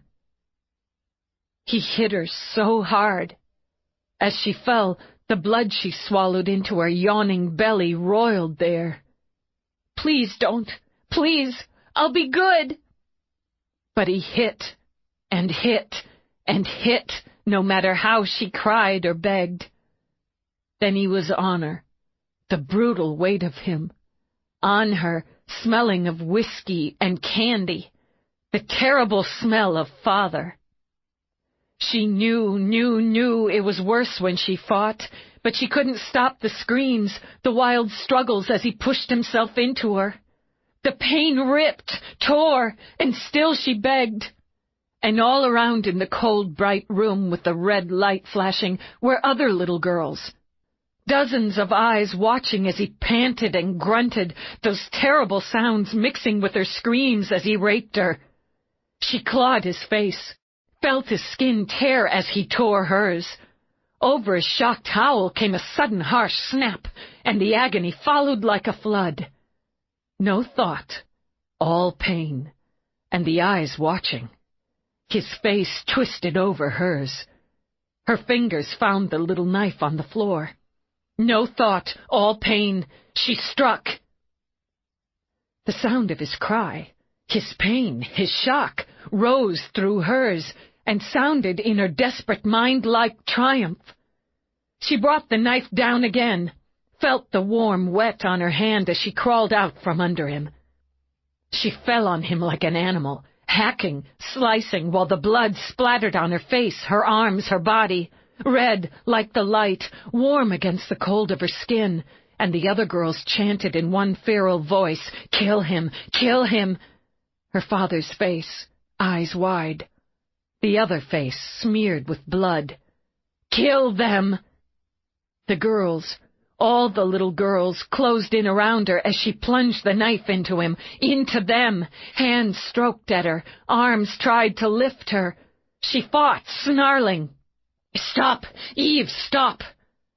Roarke knew he hurt her, but the gentle, then the firm, hadn't pulled her out of the nightmare. Fear clutched at his throat that this time she wouldn't come back. "Eve! My Eve! God damn it, wake up!" He pinned her arms, held on even when her body arched on a wild, high scream. "No, no, you come back to me now. Eve! Eve!" He kept saying her name, a fierce repetition he prayed would get through whatever hell had her. "I love you, Eve. I'm right here. You're safe. Lieutenant Eve Dallas." He pressed his lips to her hair, her temple. "My love. Agra. Eve." When she began to tremble, relief left him weak. "Shh, now, shh. I have you. You're safe now. You're back now. Cold. It's cold. I'll warm you." He rubbed her arms, like ice against his palms. "I'll fetch a blanket. Just sick." She pressed a clammy hand to his chest. "I'm sick." He picked her up, carried her quickly to the bathroom, felt helpless while she was viciously ill. But when he started to soothe her face with a cool cloth, she took it from him. "Give me a minute." She didn't meet his eyes, but sat, knees drawn up, her face pressed to them. "Please, just give me a minute." He rose, took the plush hotel robe from its hook. "Put this on."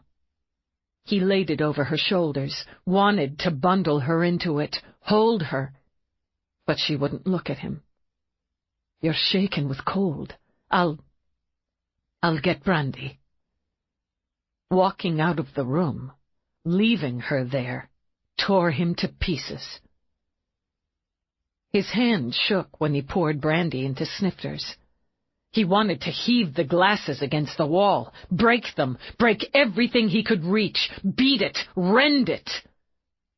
He stared out the window, imagined the city in flames, consumed to ashes. And still it wasn't enough. Later, he promised himself, later he'd find some way to vent at least part of this terrible rage clawing inside him. But now he only stood staring out the window until he heard her come out. Pale as the white robe, he thought, and her eyes so big, so tired. "I'm okay." He turned to bring her one of the brandies. "Oh, God!" First shock, then tears filled her eyes. She lifted her hand, fingers brushing the livid scratches on his chest, his shoulders. "I did that." "It's nothing."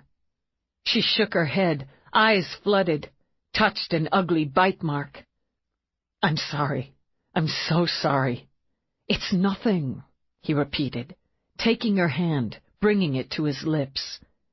You thought I was hurting you. I did hurt you. Drink some brandy now." When she only stood, staring down at the glass, he touched her cheek, and still she didn't look at him. "I didn't doctor it, I promise you." She nodded, turned away, sipped a little. "Why won't you look at me? I know I hurt you. I'm sick for it. Sick I reminded you, even for a moment, of him. Forgive me." "No, no, not you." She turned back, met his eyes now. She hadn't let the tears fall, so they swam there, pools of sorrow. "Not you," she said again, and pressed a hand to her heart. She set the brandy aside. "I can't drink it. I'm sorry. Do you want water? Coffee? Anything? Tell me what to do for you. I don't know what to do." She sat on the side of the bed. He always knew, she thought. Somehow he always knew what to do. Now it seemed he was as lost as she. "I thought it was over. I haven't gone back there in a while. I thought I was past it, that I'd resolved it, and it was done." Careful not to touch her, he sat beside her. "Being here, dealing with what's happening here, it's no wonder it triggered this. It was more. It was worse. I know." He started to reach for her hand, then dropped his. "I know it was. Can you tell me?" At first, it was the same. The room, the cold, the light. So hungry. The same, getting the knife, eating the cheese. And he came in, drunk, but not enough. And it starts. He hits me. So hard. And he's on me. It hurts. He rose, had to, walked back to the window, stared out blindly. "You were screaming. I couldn't stop, and he wouldn't. But they were there, all around us. All the girls. The girls like me, all those eyes watching him rape me. So sad, so empty. All those eyes." And my arm. Instinctively she wrapped it close to her body. The snap and the pain when he broke it. And I'm crazy with pain and fear. The same, that's the same. And the knife in my hand. And the blade's in him. The blood runs over my hand. It's so warm. So warm. A comfort. No, not a comfort. A thrill. When he turned, she'd gripped her hands together in her lap. Not like it was. Not like I remember. Not that mindless defense. Not just survival. I wanted the blood. And so did they. The girls, all the girls telling me to kill him, and his face. Then McQueen's. His, then his, then his. Kill them. I felt horrible, ugly pleasure. I don't think I put those marks on you because you hurt me. I think I fought you because you tried to stop me." She pressed a hand to her face, wrapped her arm around her body, and broke with a shuddering, wrenching sob. She tried to turn away when he came to her, but now he knew what to do. He held her, stroked her hair, her back, and when she went lax, lifted her into his lap to rock. "Why do you suffer for that? Baby, why do you make yourself pay for that? A dream, a nightmare of the nightmare you lived. Only a child. I wasn't a child. Not at the end. All the girls, Roarke, bruised and bloody and calling for death, but I wasn't a child when I gave it to them. I was me. You were a child when he brutalized you, and now you work yourself to breaking for those girls, and for one you saved once already. I can't be what I need to be if I kill. Not that way. Not in defense, but because I want it over. I can't be if I enjoy it. Then I'm what they are. You could never be.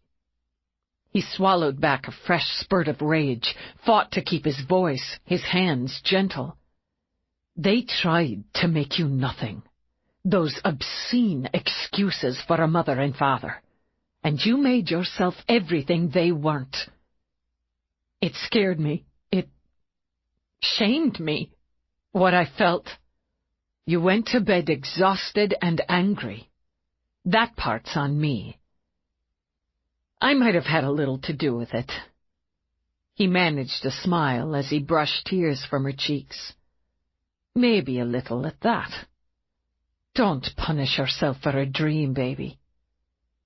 When she rested her head on his shoulder, he closed his eyes. Do you want Mira? No. Yes. Maybe. Her voice broke again as she tightened her arms around him. I want you. I want you. You have me, always. Don't cry anymore. Don't cry now. Her face is in my head. Darling, I knew he'd take another, but now her face is in my head. I know what she's feeling now. The shock, the shame, the fear. She'll have nightmares too. It'll happen over and over again, long after we stop him. We have to stop him. We will. She let out a long breath. We will. Let me fix those scratches. It's all right. No, let me. She drew back, framed his face, looked into his eyes. Let me. Well, I expect, knowing us, Somerset packed a first aid kit. It's likely in the bathroom. I'll find it. She got up, paused. You stopped me. I know it was just a dream, but you stopped me. It sounds weird, but I think by stopping me, you saved me. So, thanks. He could see her, his Eve. He could see what she'd made herself. We've saved each other all along, haven't we? I guess we have. She brought out the first aid kit, ever-efficient Somerset, and sat to tend the wounds. Jesus, I really went at you. That's bad enough, but scratching and biting like a girl? It's mortifying. You got a couple of punches in, if it makes you feel better. I'm a crappy person because it does a little. Rang my bell once. And still a little more. She looked up at him. Do you ever wonder who the hell we are? That somehow we'll be okay that I bloodied you? What exactly who we're supposed to be? I don't know what I'd do if you weren't who you're supposed to be with me. I just don't know. I wouldn't be, without you. She set the kit aside, touched her lips to the wound on his shoulder. Does it hurt? Now, what sort of man would admit a few girls' scratches hurt? She laughed a little, put her arms around him. There, she thought as he did. We're okay. Somehow we're okay. It's nearly time to get up. We didn't get much sleep. No, not much. She eased back, met his eyes. And still... And still, he said, before their lips met. The need was like breath, simply there, quiet as a whisper, soft as the light just eking through the windows. Comfort now, he thought, for both of them. Solace and an understanding no one else could give. She tamed the ferocious, tearing rage that reared inside him, channeled it to tenderness. For the moment. For their moment. He stroked her now. Amazed, humbled, she would welcome him after the horror she'd known. Grateful, if he couldn't stop the horror, he could bring her peace and pleasure. With each long, dreamy kiss, that horror faded. Taking care, they touched each other. Gentle hands to soothe and stir. His lips roamed her face. Pale, he thought, so pale. Soft brushes along her cheeks, that endearing dent in her chin, the strong line of her jaw, and beneath to the delicate skin of her throat where her pulse beat for him. She heard him murmur to her, a mix of English and Irish that so lifted her heart. The words, the sound of his voice, moved her beyond passion, beyond need, and held her in the open arms of love. She'd hurt him. More, so much more than the ugly scratches. She'd seen his face, the shattered look in his eyes when she'd come back to herself. He suffered, she knew, when she went to that place. Those wounds needed tending too, helping him heal, feeling him take what she could give, closed her own wounds again. For the moment. She sighed under him, and her skin warmed under his hands. Now she trembled, not from cold, but the slow and steady rise of heat. When her breath caught, it snagged on the bright edge of sensation. He carried her over it, delicately, as he would a fragile and precious jewel. Her arms drew him closer, closer as she rose to him, joined with him. Here was beauty after the monstrous, the joy after the grief. Wrapped in it, in him, in them, she found his lips with hers and poured into him what flooded her. "Stay with me," she whispered. "Go with me. I love you. I love you." She caught his face in her hands, let it fill her vision, let herself fall into the wild blue of his eyes. "I love you." He went with her, up, over, and held her as they took the long, sweet glide down. "Sleep a while," he said, when she curled against him. "I can't. I'm all right." She tipped her head back as she spoke. "I'm better. I need to work now. I guess it's a kind of first aid." "All right. But you'll eat. For me." "I could eat for me, too. A shower, coffee, food, work. Routine. That's what gets the job done." She pushed to sitting. "Maybe coffee first." "I'll get it. Have it in bed. It's early yet," he added. "I'll grab a shower. There are some things I have to see to. Then I'll check on the search I programmed for you." "Okay." "Roarke," she said as he got out of bed, "don't contact Mira. I'm all right. And I'd rather she work with Peabody and the New York team. Getting Melinda and the girl back, getting McQueen and his partner, that's what we all need." He got the coffee, brought it to her. "Will you talk to her when we get home?" "When this is done, yeah." "All right, then. Drink your coffee. I won't be long, then we'll have breakfast and get to work." After he'd showered and dressed, he gave her time alone, heading to the office to check in with Cairo and with Somerset. Nothing urgent from either, he thought, and that was a blessing. A few details to deal with later in the day, more yet when he returned, but for now, he could leave those aspects of his world in the capable hands of his admin and Somerset. He started to call for the search results when the house link signaled. Roarke. Good morning, sir. Peterson at the desk. There's a Detective Jones for Lieutenant Dallas. I've scanned and cleared her credentials. Sending a visual now. Roarke watched Bree, standing at the security desk, come on screen. You can send her up. Right away, sir. He clicked off, started down to the main level. Apparently everyone was getting an early start that morning. Chapter 12. And, he thought as he opened the door, someone else hadn't gotten much sleep. She'd done her best to hide it, he noted, covering the shadows under her eyes, adding color to her cheeks. But enhancements couldn't hide the underlayment of worried exhaustion.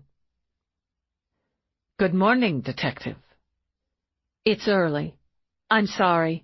I didn't think of it until I was already here. No problem. The lieutenant will be down any minute. We'll have breakfast. Oh, I should have... The three of us, he said smoothly, as he took her arm, drew her in. You haven't eaten. No, How do you know? I'm married to one very like you. That's the biggest compliment you could give me. I shouldn't have come without checking first. There's no need. I can promise you a working breakfast is what Eve has in mind. Isn't it, Lieutenant? He asked as Eve came down the stairs. That's the plan, Detective. I was hoping you had a little time before everything gets rolling today. Why don't I go up, Roarke suggested, set things up in your office? That'd be good. He brushed his fingers over Eve's arm as he went by. I apologize, Lieutenant, for intruding, for overstepping. I'll let you know when you've intruded or overstepped. Get any sleep? Not really. I'm staying with my parents. I couldn't stay at my place with Melinda, and our parents need me there. How are they holding up? They're scared. Bree's fingers worried at the ring on her finger. I keep telling them we're going to get her back, and they're trying to believe me. I told them I was going to the gym before I went in to loosen up. It's the first time I've been dishonest with them since the night Melinda and I snuck out of the hotel in New York. Gotta see Times Square at night. My idea. Melinda went along because I harped on her, told her I'd go alone. I know what we put our parents through now. I thought I knew, but I didn't. Couldn't. She stopped herself. And none of that matters. It all matters. She hadn't gone to her partner, Eve thought, so she wanted or needed something her partner couldn't provide. Why don't we go up and eat? He'll nag the crap out of us otherwise. If I could just have coffee. Yeah, that's what I always say. Eve led the way. It must be nice, being married.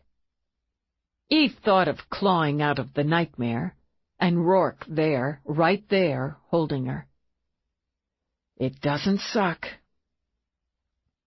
She stepped into the office, noticed the door connecting to his place was closed. She'd known when he brushed her arm, exchanged a look, he intended to give her time with Bree. She looked past the caseboard to the little table by the window, set with 2 covered plates, mugs, juice, and best of all, a jumbo pot of coffee. He's always feeding cops, she said, half to herself. He can't seem to help it. He works with you a lot. Sort of. He consults. He's got good instincts and extreme e-skills. It's good to be with someone who understands being on the job. I had this thing for a while, but it didn't work out. He didn't like the hours, the missed dates. Figured I gave too much time to the job, not enough to him. He was probably right. You have to be crazy or stupid to hook up with a cop. Which is Roarke. I'm still working on figuring it out. She lifted the lids off the plates, sighed. I should have known. He went for the full Irish. Holy Jesus! Bree goggled at the eggs, bacon, sausage, potatoes. What happened to bad coffee and a stale donut? Exactly my pre-Roarke breakfast. Isn't he eating? There may be 2 plates, but there's enough on them for 3 or 4. He's got some work to catch up on. She gestured. Another office. Eve studied Bree as she sat, poured coffee. No point letting it get cold. I look at this, all this food, and I think, what's Melinda eating? Is he giving her any food? He didn't always give us food. Is she cold and hungry? Is she, you need the fuel, detective? God, she sounded like Roarke. You need it to help you get through, to help you think and act and do what needs to be done to bring your sister and the girl out. Obediently, Bree picked up her fork. Why did you come here and not to your partner or your lieutenant? Eve asked what she already knew, to give Bree the springboard. Annalyn, she's the best, but I can't stop thinking about before, the first time. She understands. She's worked SVU a long time, and with me, training me. She understands, but she doesn't know. Nobody does unless they were there. Part of it. Bree lifted her gaze to Eve's. You were there. You know what he did to us because you saw. What happened then, it's important to what's happening now. You know him better than I do, I think, even though... She trailed off, one hand going to her heart. I kept it. Deliberately, she undid a few buttons of her shirt to show the tattoo. Melly had hers removed. Everyone told me to do that, have it erased, but you want to see it. When you pick up your badge and your weapon before every shift, you want to see it. You want to remind yourself why you're picking them up. Bree closed her eyes a moment, nodded. That's why I came here. You'd know. He'll put it back on her. Eve saw Bree jerk a little, but it was better to know, to be prepared. His pride, her punishment. He won't starve her, but he'll keep her hungry and uncomfortable. He'll keep her alive until he's finished with me. And since I'm not going to let him finish with me, he'll keep her alive. Eve ate as she talked, primarily so Bree would follow suit. He won't rape her. Even the slim possibility of that lessens since he has the girl. He's already raped the girl. He feels more powerful now, more in control, more focused with that release. Pain shimmered over her face, but Bree nodded. He'll think hurting the girl will make Melly weaker, more malleable, will push her to grief and despair. He used us on each other that way. You told me you felt sick with relief whenever he didn't take you or Melinda out of the room in New York. You were one pissed-off kid when you told me that.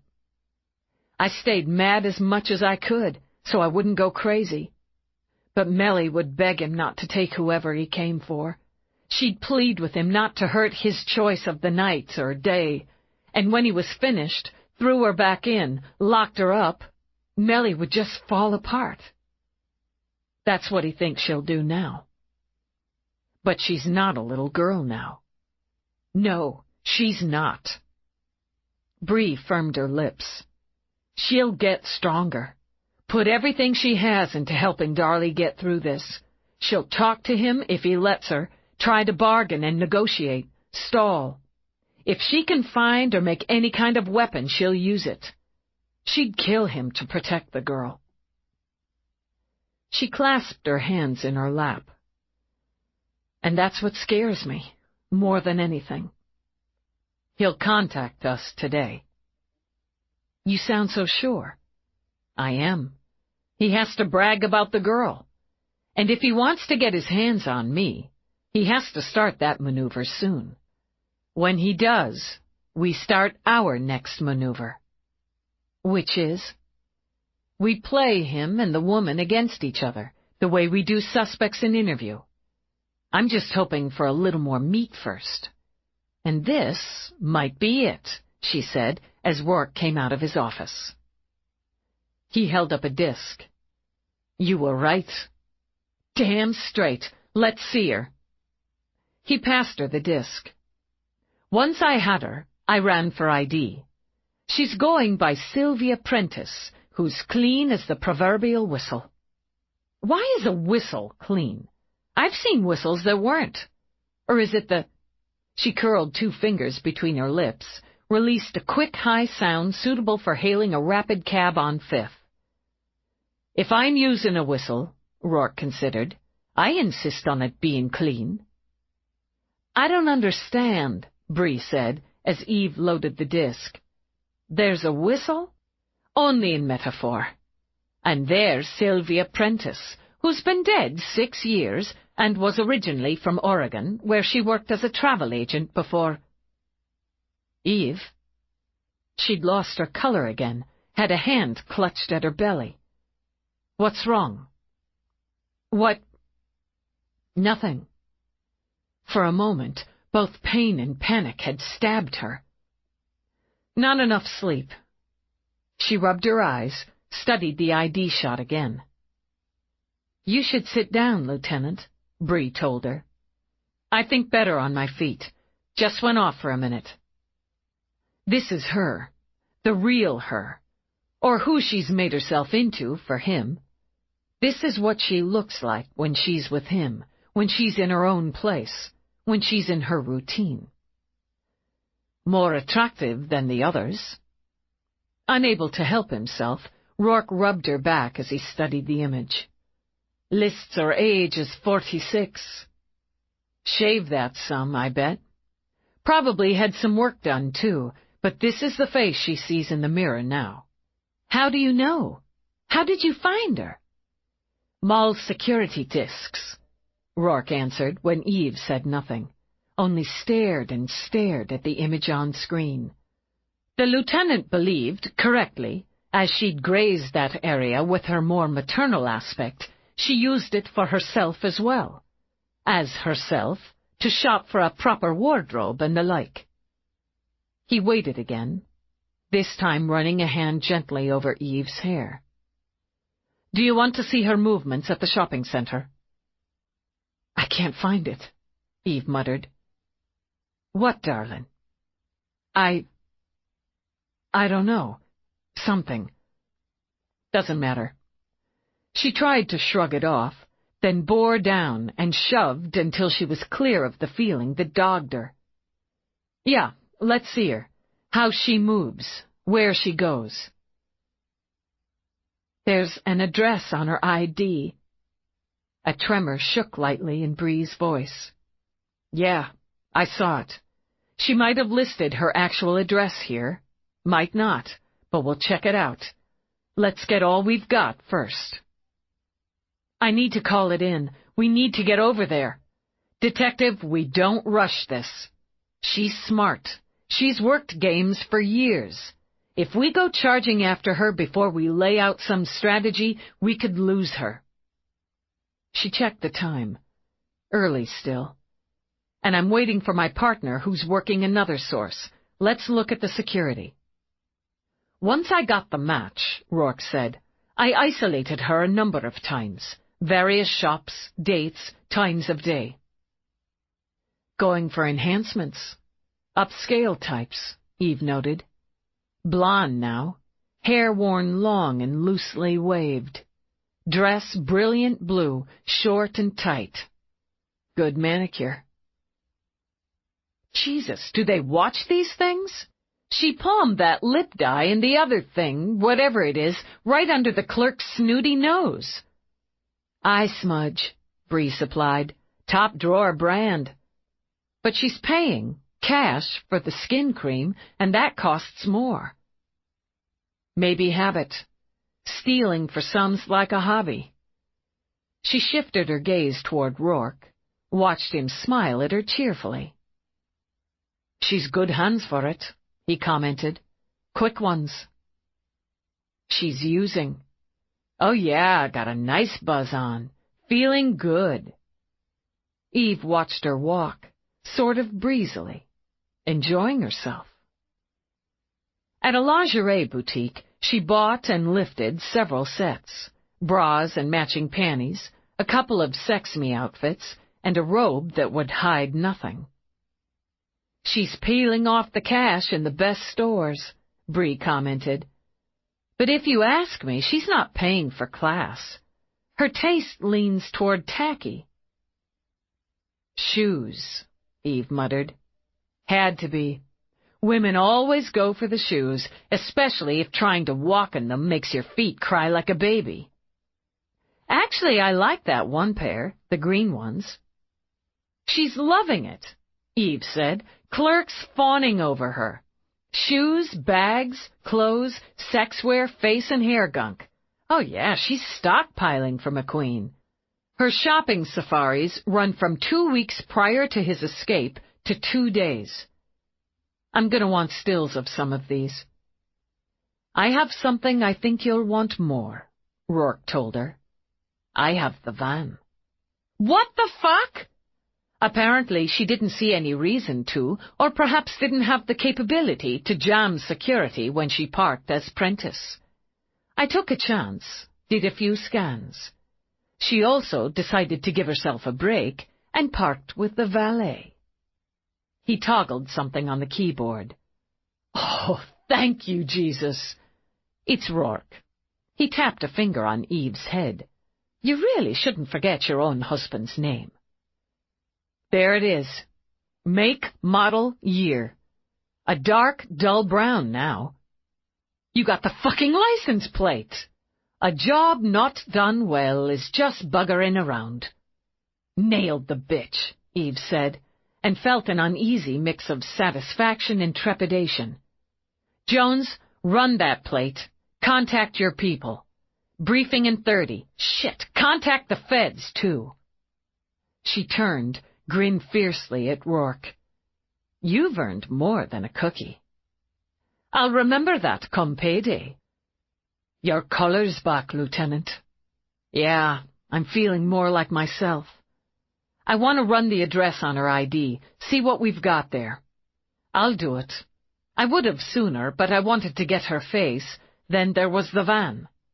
"The van's the killer. If you find the address, I can tag Peabody. At this rate, I could have walked to New York, sweated civet, and walked back." She yanked out her link. "Plates registered to Davidson Milford, with the same address as her Prentice ID. I'll run Milford after I set up the briefing." "Good enough. Once I contact my—" The link beeped in her hand. "Peabody," she snapped. "It's about fucking time." "Sorry, Dallas. Civet was a cashew or whatever nut's really tough to crack." Apparently, he did some studying during his last stretch and considers himself a jailhouse lawyer. Pain in the ass. "Did you go bad cop?" "No." On screen, Peabody sulked. "I wanted to, but Baxter pointed out he has more evil genius. We worked him until nearly midnight. Civet kept calling for breaks, tossing out crazy loco trades. At one point, he wanted to walk on the illegals charges, free ice cream for life, and season tickets to the Yankees." "How the hell did you let him play you that way?" "Dallas, I swear, he wouldn't be squeezed last night. Said we could toss him back in the cage, no problem. This time, he'd come out a judge. I think he meant it. He could cite all these weird regulations and laws and bullshit." As she spoke, Peabody rolled her dark, tired eyes. "He was enjoying the whole deal. I figure he was trying out his bullshit lawyer chops." "Did you get anything?"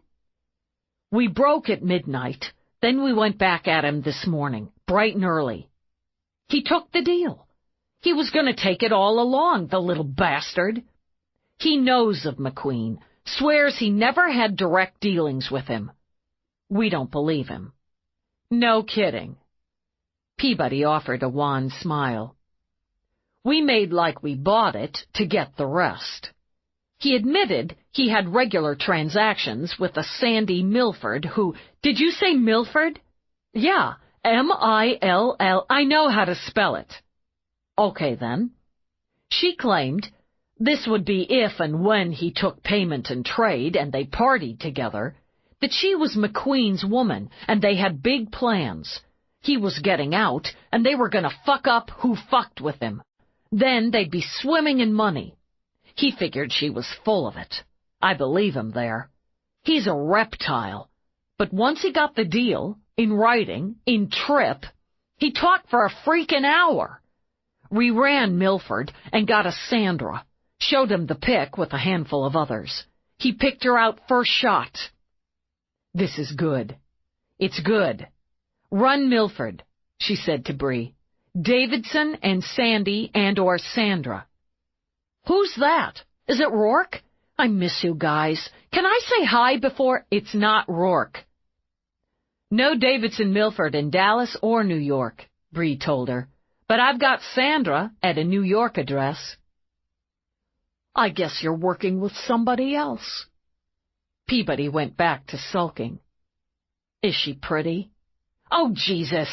I want you to dig on Sandra Milford and a Davidson Milford. Get me some data, Peabody. Sure. I'll send you a copy of the interview with Civet now, and my report once I write it up. We were going to check out the New York address after I connected with you. Do that. I'll send you an update from here ASAP. Can you just tell me what? Not now. I've got a briefing. And then I'm going to bag me a bitch.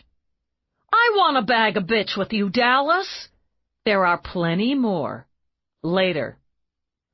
She clicked off, saw Roarke watching her from the doorway. We should take her a souvenir. Maybe cowboy boots. What? Who? Peabody? For God's sake! What did you get? It's a duplex, with the lease in the name of Davidson Milford, signed in absentia 10 months ago. It's about a 10-minute drive to the mall where the girl was taken, by my calculations. It's her place. Fresh energy buzzed through Eve's blood. She's there. McQueen won't be far away. Let's put it together, take it in.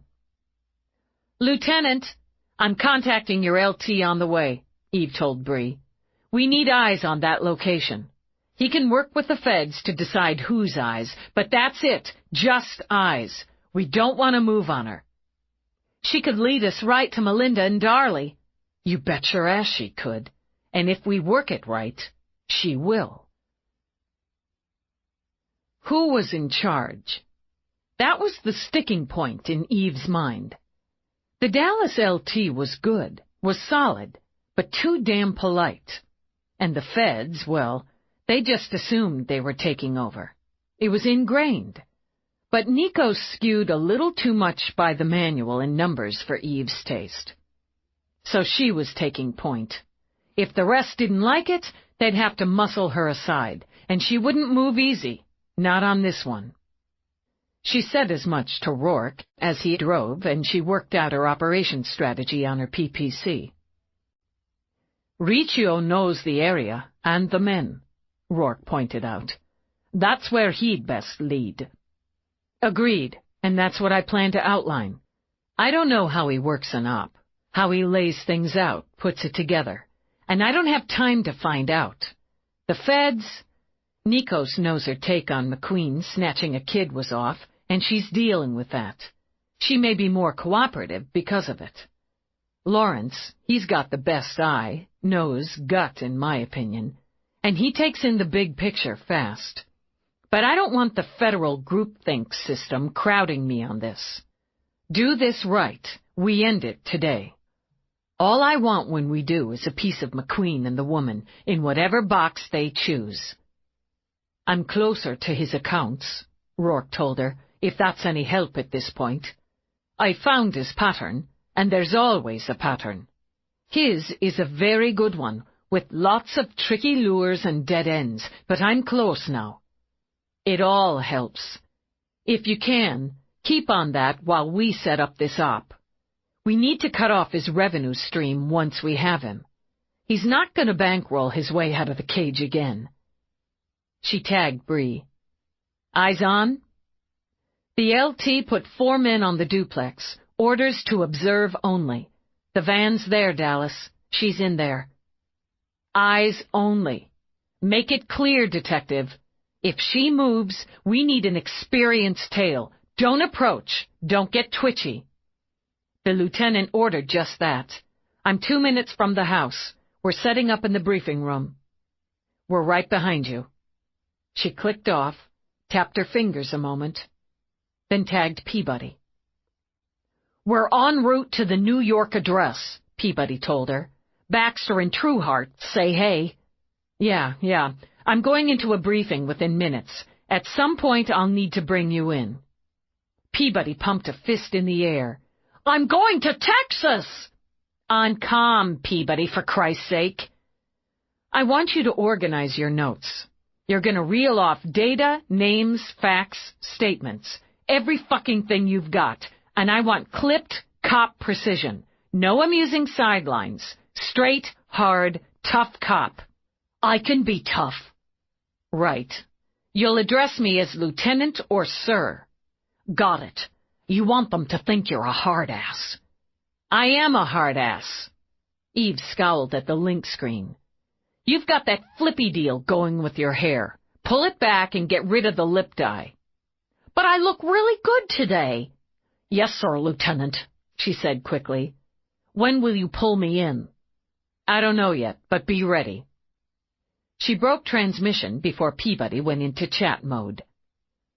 Very good, Roarke commented as he turned into the station garage, giving them the somewhat cliched version of the New York cop. Who do you want heading an operation like this? You want the hard-ass, the one with all the data, the players, the contingencies at hand, the one who puts it together with no room for bullshit. And that would be you. You're damn fucking Skippy. He watched her move through the building, the halls, laser sharp, eyes flat. When she strode into the briefing room, she projected a woman already in charge, one who wore her authority as she did her weapon.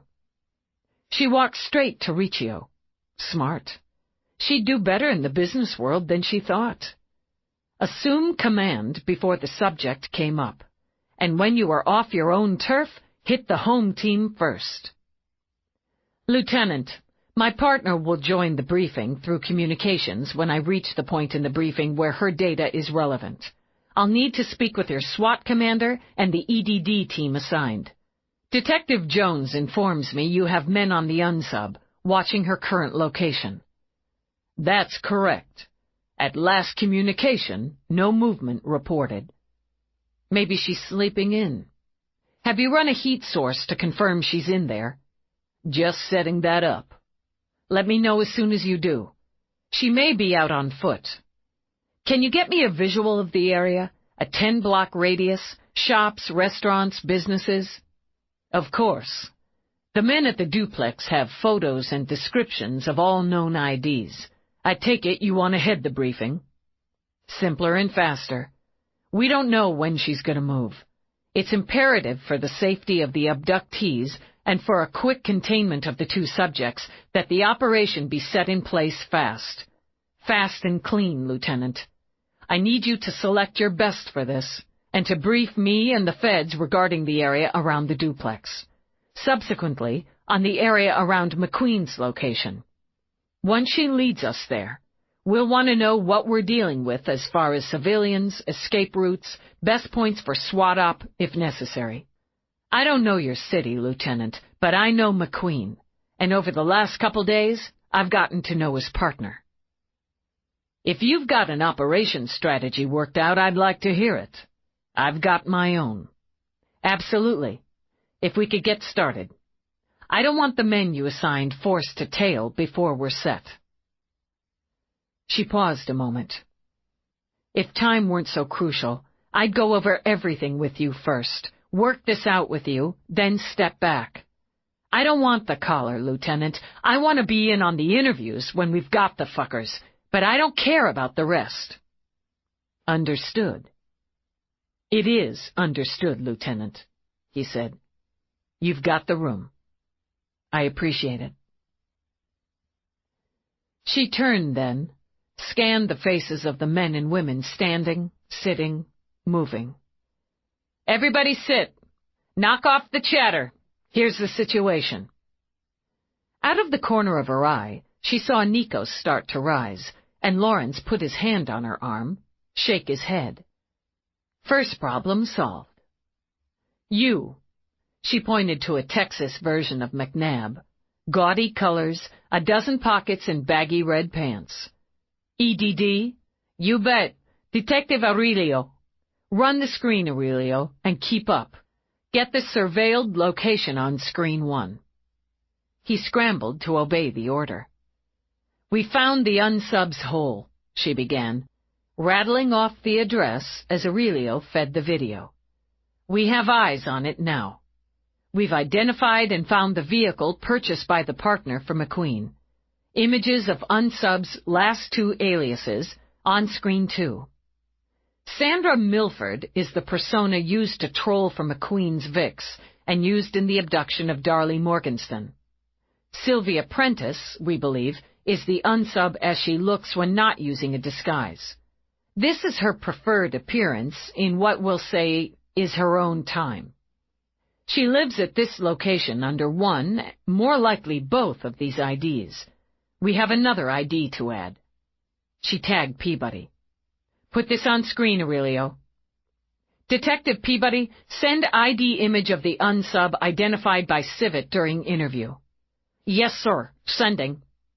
Give us the salience on this ID. Lieutenant, Peabody began, and with her face sober as stone, her hair pulled back, gave the data quickly. In addition, sir, we are currently at the location where the unsub resided under this ID while in New York. We are in the process of interviewing other residents of the building and have a name and address for her place of employment while she resided here. Good work, Detective. Thank you, sir. Contact me with further data as it comes. Dismissed. She cut the transmission. I want everyone in this room as familiar with every one of these names, faces, salients as they are with their own. If, by chance, the unsub goes on the move under one of these IDs, she is to be followed, not approached. Whether she's on foot or using the vehicle, we'll tail her until she leads us to McQueen. Why don't we put a Homer on the vehicle? She glanced at Detective Price. We have no way of knowing if said vehicle has sensors or security that would alert either the woman or McQueen if any attempt at tampering is made. As his vehicle, we confiscated in New York did. 4 vehicle tail, she continued. 5 with me. Your lieutenant will assign the teams and select the best location to wait until she's on the move. Air backup, EDD coordinating switch-offs and visuals throughout.